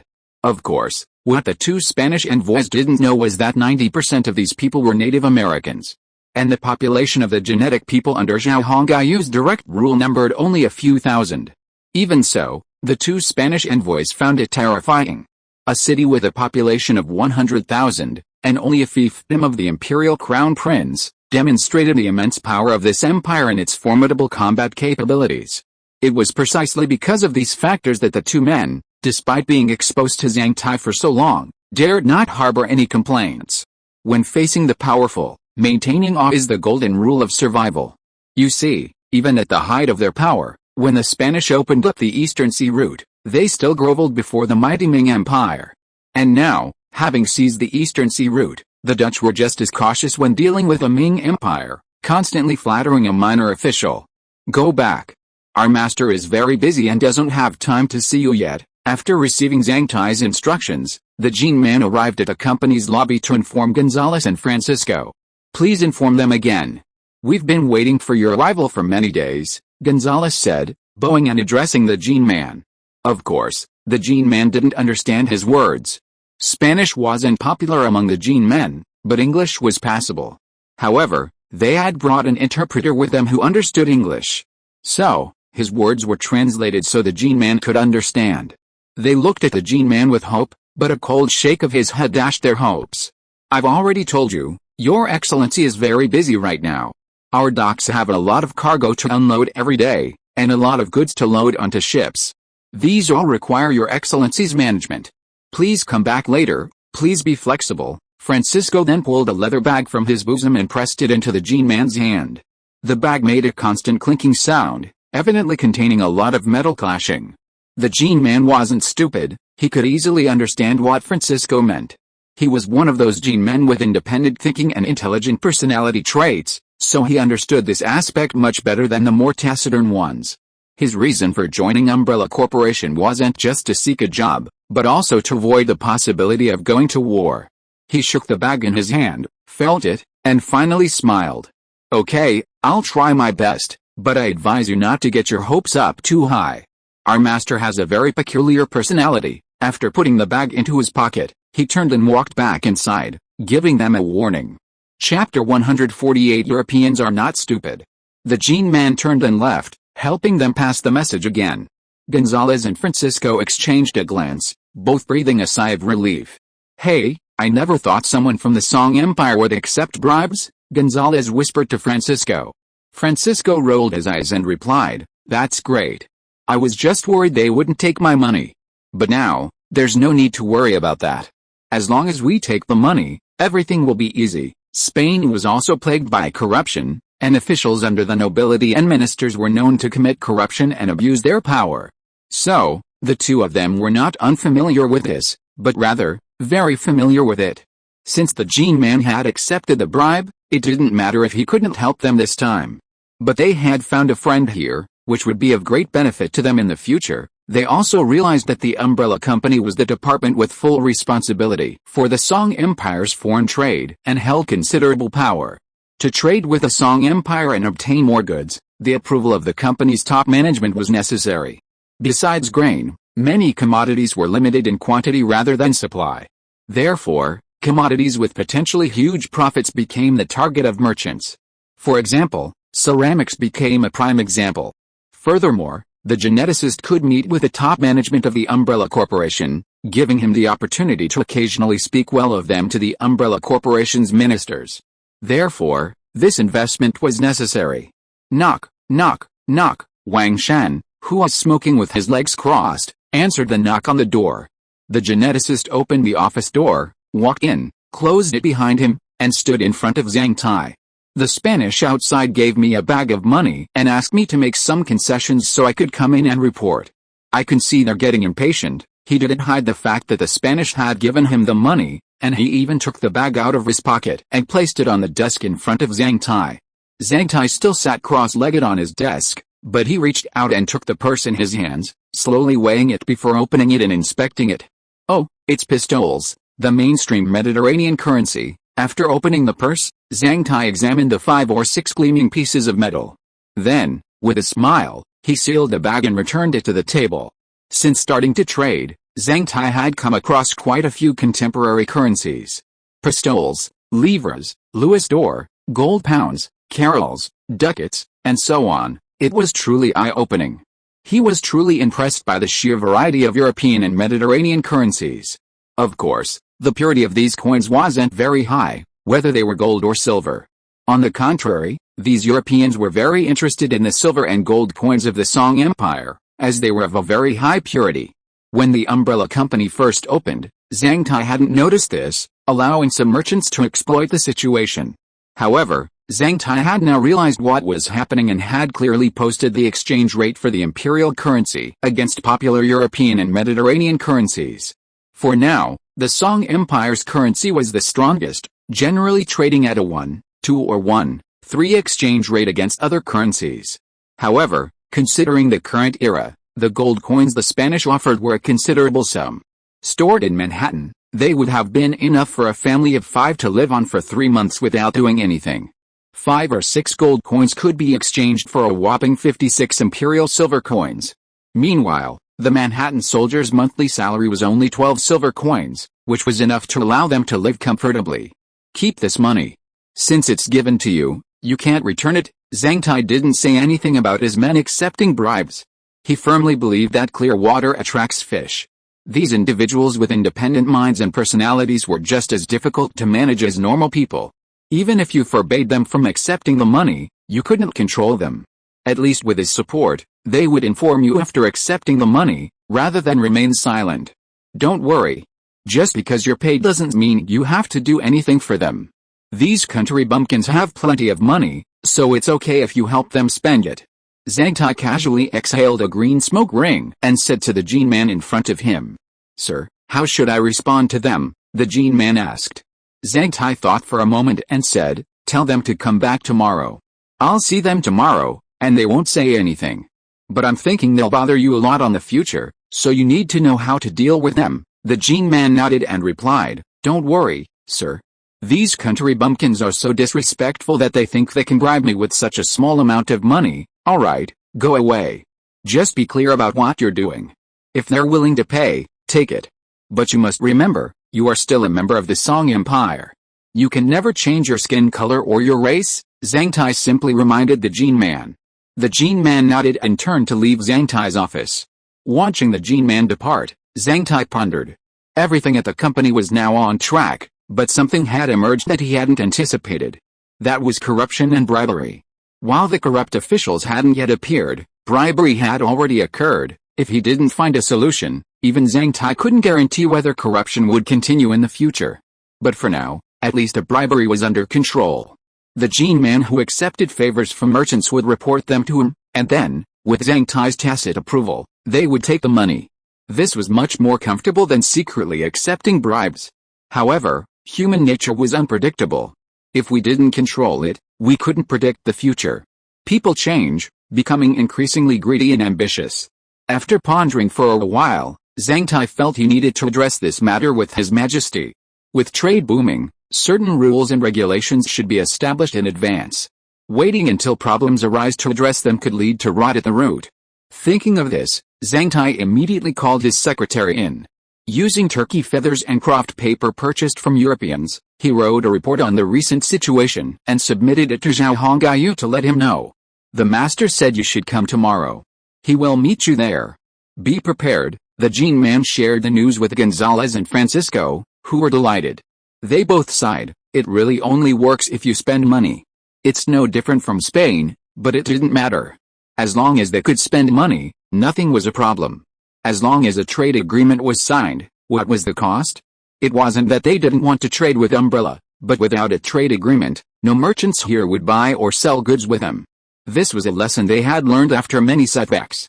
Therefore, the umbrella company's trade agreement was particularly important to them. They wanted to invite the Gene Man to dinner to strengthen their relationship, but he politely declined. The Spanish duo then left Umbrella. After leaving the umbrella company, they headed towards their hotel on the dock. Just as they reached the pier, they spotted another ship arriving. Glancing at the flag on the mast, they saw it was Dutch. The vessel, a double-decker Dutch ship, had docked. Dutch sailors were scurrying about the deck, constantly pulling on ropes and lowering sails. With the Dutch here, it seemed we must quickly establish trade relations with the Song Empire, and if possible, diplomatic ties as well. The Spanish returned to their residence with dismal expressions, their faces heavy with worry. With more and more countries establishing ties with the Song Empire, this wasn't a good thing for the Spanish, as it would divert the benefits and profits of trade. Returning to their residence, the Spanish put their thoughts aside and busied themselves preparing gifts for their meeting with Zhang Tai the next day. Having spent so many days there, they had already gathered a thorough understanding of Zhang Tai's identity and status within the Song Empire. Manhattan was the fiefdom of the Song Empire's crown prince, his personal domain. Zhang Tai was a trusted minister of the Song Empire's crown prince and had been entrusted with the responsibility of foreign affairs and trade, demonstrating his immense importance in the crown prince's heart. There were several others in Manhattan who held similar positions to Zhang Tai. One was Song Hu, who commanded the Manhattan region's naval and land forces, and the other was Black Bear, the crown prince's father-in-law. As for the leaders of the Black Army and the Gurkha, they both served under Song Hu, though they were still inferior to the first three. The last was Wang Shan, the leader of the crown prince's imperial guard. Commanding a corps of around 500 soldiers, he was undoubtedly one of the crown prince's closest confidants. Maintaining good relationships with these individuals was crucial when working in Manhattan. Zhang Tai, who controlled foreign affairs and trade, was a particularly important target. This was the consensus among merchants who had dealt with the Song Empire.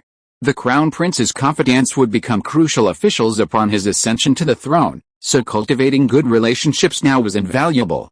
While Europeans might be unsophisticated, they were no fools when it came to politics. Chapter 149, Your Mandarin was taught by someone from Henan, right? Captain, look, those are Spanish. When Gonzalez, Francisco and his party left the dock and walked into the small hotel. On the deck of the Dutch ship that had just docked at the Manhattan harbor, several people pointed behind them and whispered something. Among the people standing on the deck, there was a tall man wearing a black woolen coat. The middle-aged man with a big red beard narrowed his eyes. He was the captain of this ship, Joubert. It's not surprising that they appear here, those annoying Spaniards.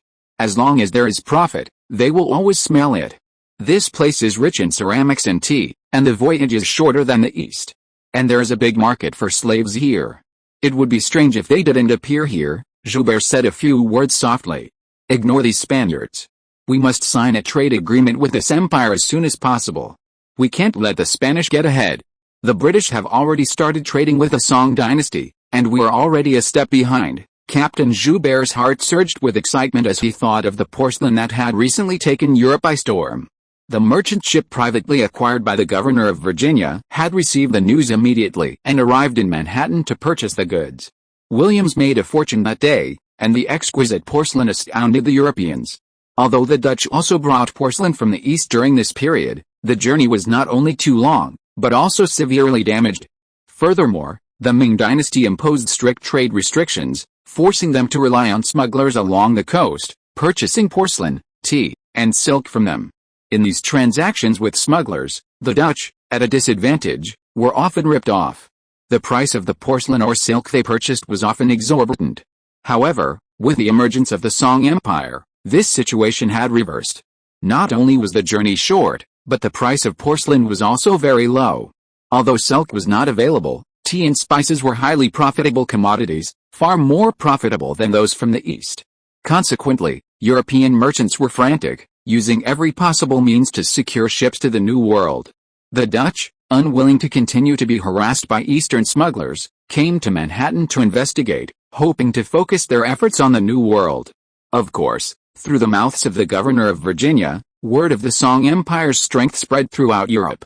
A vast empire with a population of 30 million was undoubtedly more powerful than Spain, ruled by the Habsburgs at the time. Besides establishing trade with the Song Empire, they all sought to establish diplomatic relations and secure a powerful partner. The British, Spanish, and Dutch were the most anxious. The reason was simple: the Song Empire was located in North America. If good relations were not established, the Song Empire could easily destroy their coastal settlements with a single land force. While these nations possessed formidable naval power, engaging in a land war against an empire of 30 million was unrealistic. Therefore, maintaining good relations became imperative. The Dutch were truly pitiful.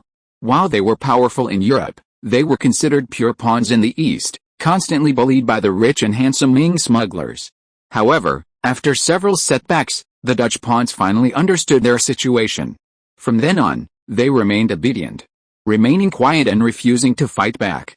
Of course, the future turmoil of the Ming dynasty gradually emboldened the Dutch. But that was all history. Now, with the appearance of Zhao Hongyou, this little butterfly, no one knew whether the future would remain the same. Upon arriving in Manhattan, the Dutch immediately began selling off the slaves aboard. An entire shipload of over 500 slaves was sold out in just half a day. This impressed the Dutch as a truly promising place for business, and they also became excited. However, their joy instantly faded when they heard they needed a trade agreement before they could purchase goods. But when they learned that even the Spanish hadn't managed to get them, they relaxed again. "Captain, do you think the people of the Song Empire are a bit like the Ming people in the East?" Captain Joubert, after landing, strolled around the harbor with a small attendant. The sight of the imperial soldiers, dressed in luxurious attire and carrying flintlock rifles, filled Joubert with admiration.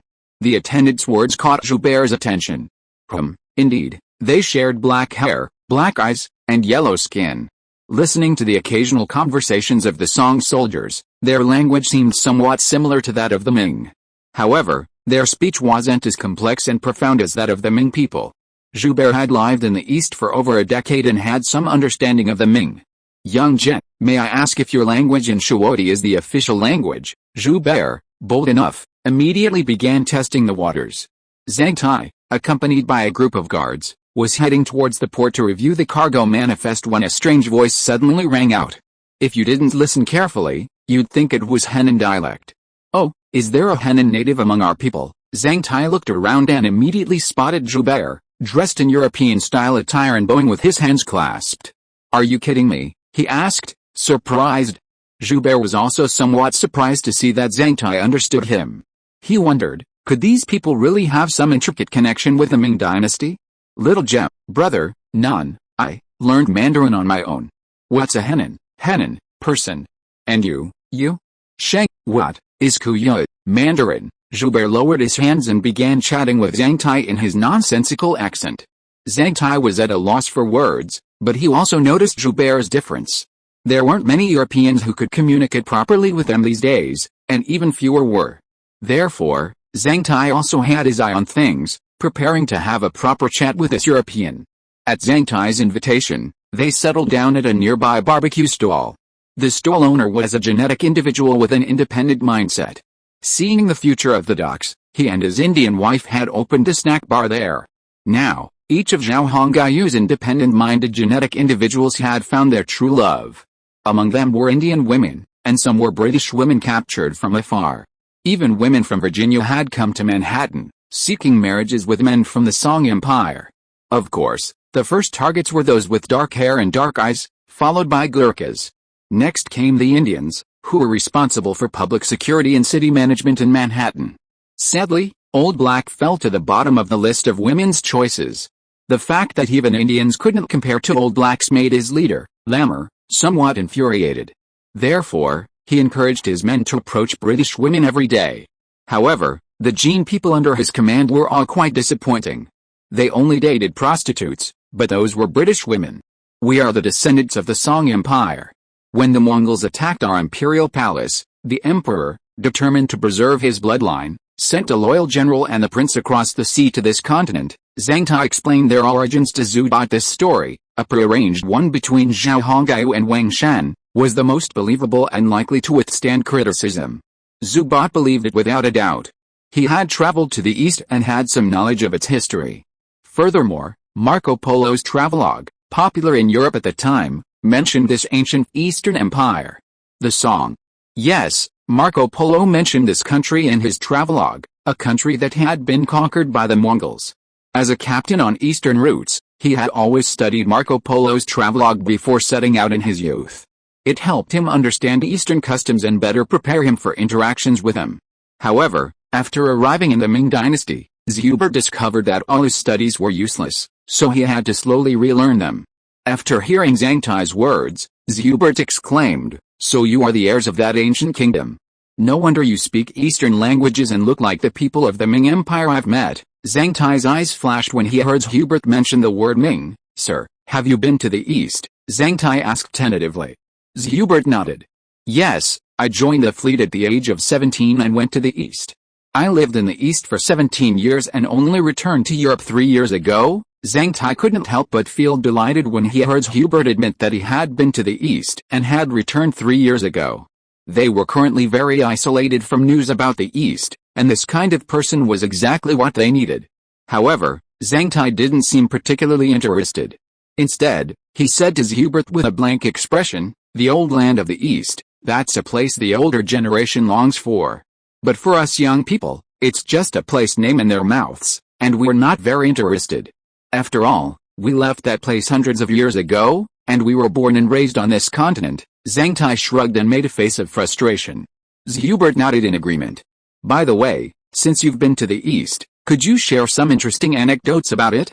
We always hear about it from the older generation, but that was hundreds of years ago, and they haven't been back. So I'd like to hear your story. If it's truly interesting, I'd like to introduce you to the ruler of Manhattan, the lord of this place, and the crown prince of the empire, Prince Manhattan." Zhang Tai's words made Zhubert shudder. "Who are you? How can you let me meet the crown prince?" Zhubert felt his thoughts were a little confused.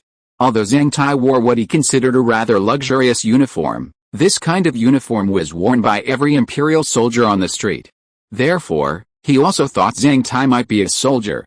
However, Zhubert hadn't observed closely. Although Zhang Tai was also wearing a uniform, his epaulets were indeed decorated with golden tassels, unlike those of ordinary soldiers. Furthermore, his clothing was more elaborate and refined than that of ordinary soldiers. The lining of his clothing was inlaid with black beaver fur for warmth, while the lining of ordinary soldiers' clothing was simply rabbit fur. Seated before you is Lord Zhang Tai, the Imperial Minister of Foreign Affairs, concurrently Minister of Trade, and Director of the Royal Umbrella Company. A gene researcher standing behind Zhang Tai announced his identity at the perfect moment, leaving Zhubert's mouth wide open in shock. "Damn it! Am I so lucky that I even ran into a high-ranking figure in the empire while shopping?" Of course, Zhang Tai's name was a household name. Compared to Zhao Hongao, Zhang Tai's reputation was even greater in Europe. The reason was simple: merchants dealt with Zhang Tai the most. And Zhang Tai's power over the allocation of trade volume was highly valued by merchants. Therefore, before arriving in Manhattan, Zhubert had already gathered a wealth of information about the city from other merchants. He hadn't anticipated the very person he'd been planning to meet would now appear before him. Earlier, Zhubert had been somewhat perplexed. He didn't know what attitude or approach to adopt when addressing this high-ranking official who controlled the wealth of his fellow merchants.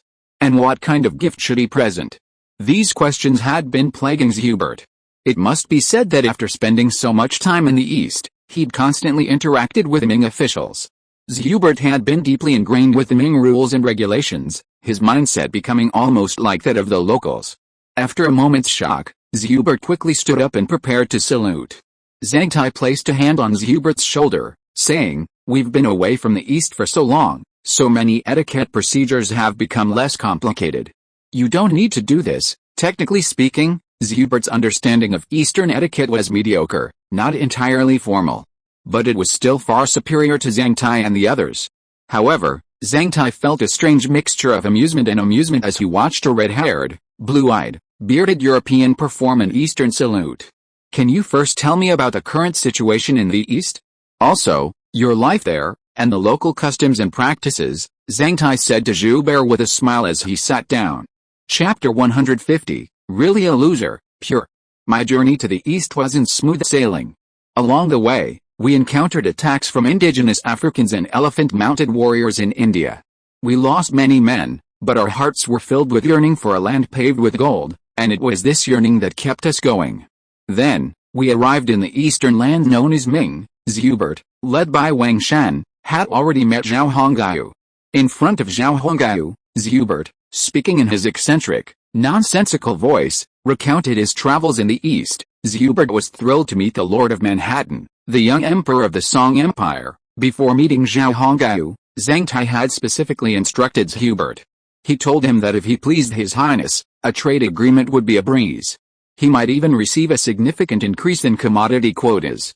Everything depended on His Highness's wishes. Note, thanks to reader for reminding me that Zhao Hongyu's title is Crown Prince of the Song Empire, so he should be addressed as Your Highness, not Your Majesty. This has been corrected, so, Zhubot was desperately trying to make Zhao Hongyu happy. Zhao Hongyu looked at Zhubot before him and thought his voice was quite humorous. We landed in the southern part of the Ming Empire, in a place we called the Trench Territory, but everything wasn't as rosy as we'd imagined. The people there weren't very friendly to us. As he spoke, a bitter look crossed Zhubot's face. Zhao Hongyu and Wang Shan exchanged a quick glance, each catching a smile in the other's eyes. We arrived with great anticipation, but trade was unavailable, leaving us deeply disappointed. Because we couldn't trade properly, we spent all our savings for 2 whole years, nearly starving to death. Recalling the past, Zhubot lamented deeply. Why can't we trade? That's a bit strange. Logically, you and the Ming Empire should be able to trade, right? Zhao Hongyu asked, somewhat puzzled.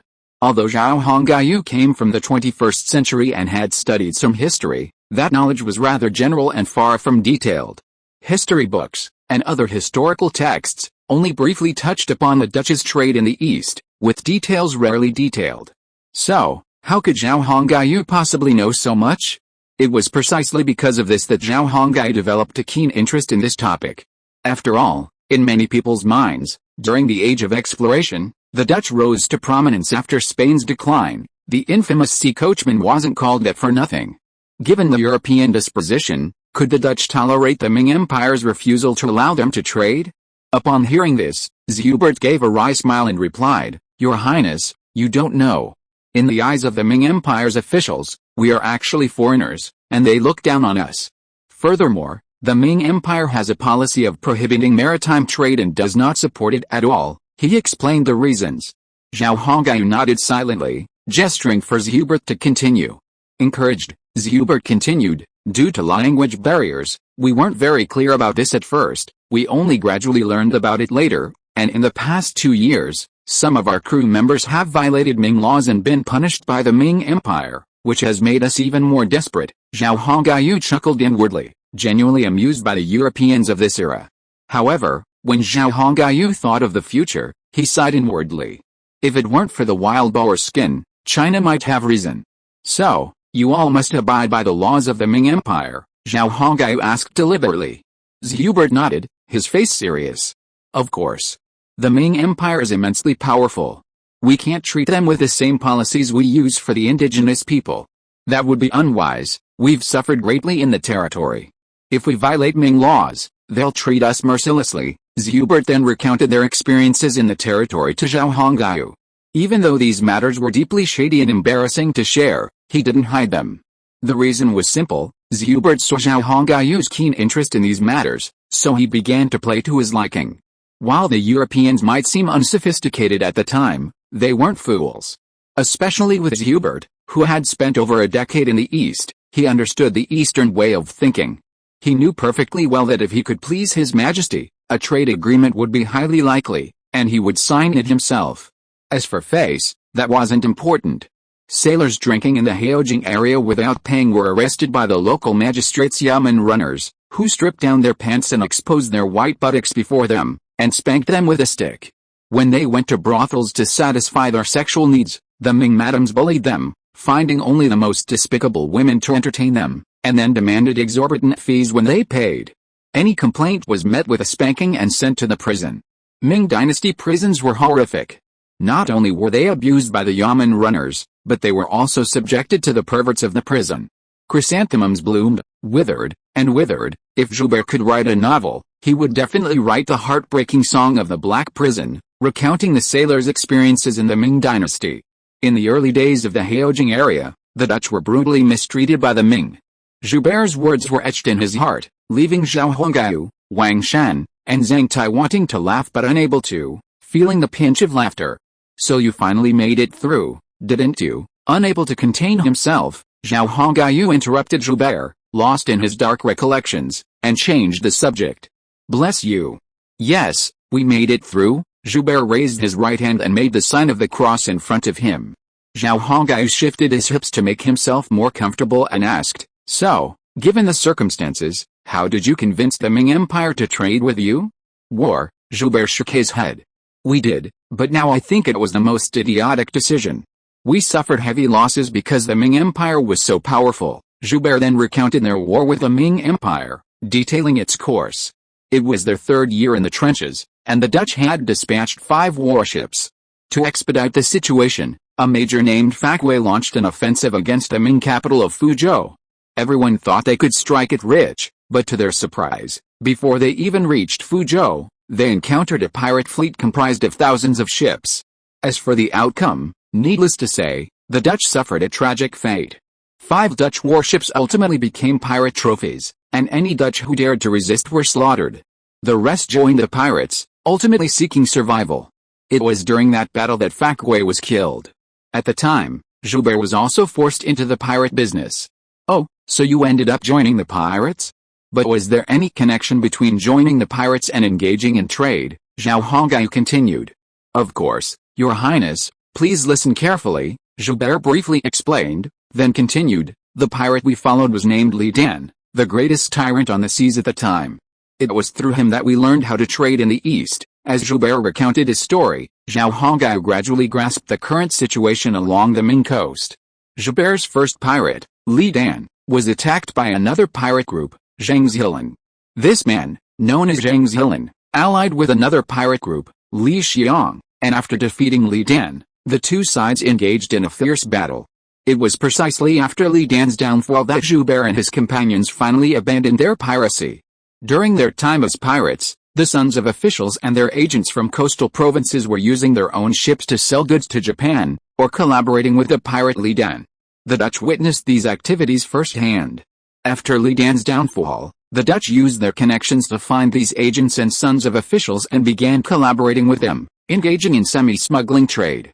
Some of the Dutch goods could also fetch significant profits in the Ming dynasty. It was under these circumstances that the Dutch and their superiors hit it off and began collaborating, finally seeing hope. Of course, to trade in the Ming Empire, the Dutch had to pay a protection fee. Initially, this protection fee went to Li Xiang, but by the time Joubert returned to Europe, it had already begun to go to Zhang Zhilan. Strictly speaking, Europeans in the East at that time were living in difficult circumstances, even servile conditions. Not only were Ming officials, but even pirates wouldn't even bat an eye at them. This would be unimaginable in later generations. Zhao Hongyu chuckled to himself as he listened. Wang Shen and Zhang Tai felt the same way. They felt that the Europeans of this era were truly idiots, while the Ming dynasty was a place of righteous wealth and handsomeness. In front of the Ming people, whether Spanish or Dutch, they felt completely humiliated. By the time the British defeated the Dutch decades later and fully ascended to power on the seas, the Ming dynasty had already fallen. In the place where ignorant, foolish people, allowing the British to profit. Today's European nations are truly idiots, pure and simple. End of this chapter. Thank you so much for reading until the end. Don't forget to give it a like. Looking for more exclusive content and immediate access? Subscribe to our Patreon. Remember, every like, subscription or donation encourages us to continue.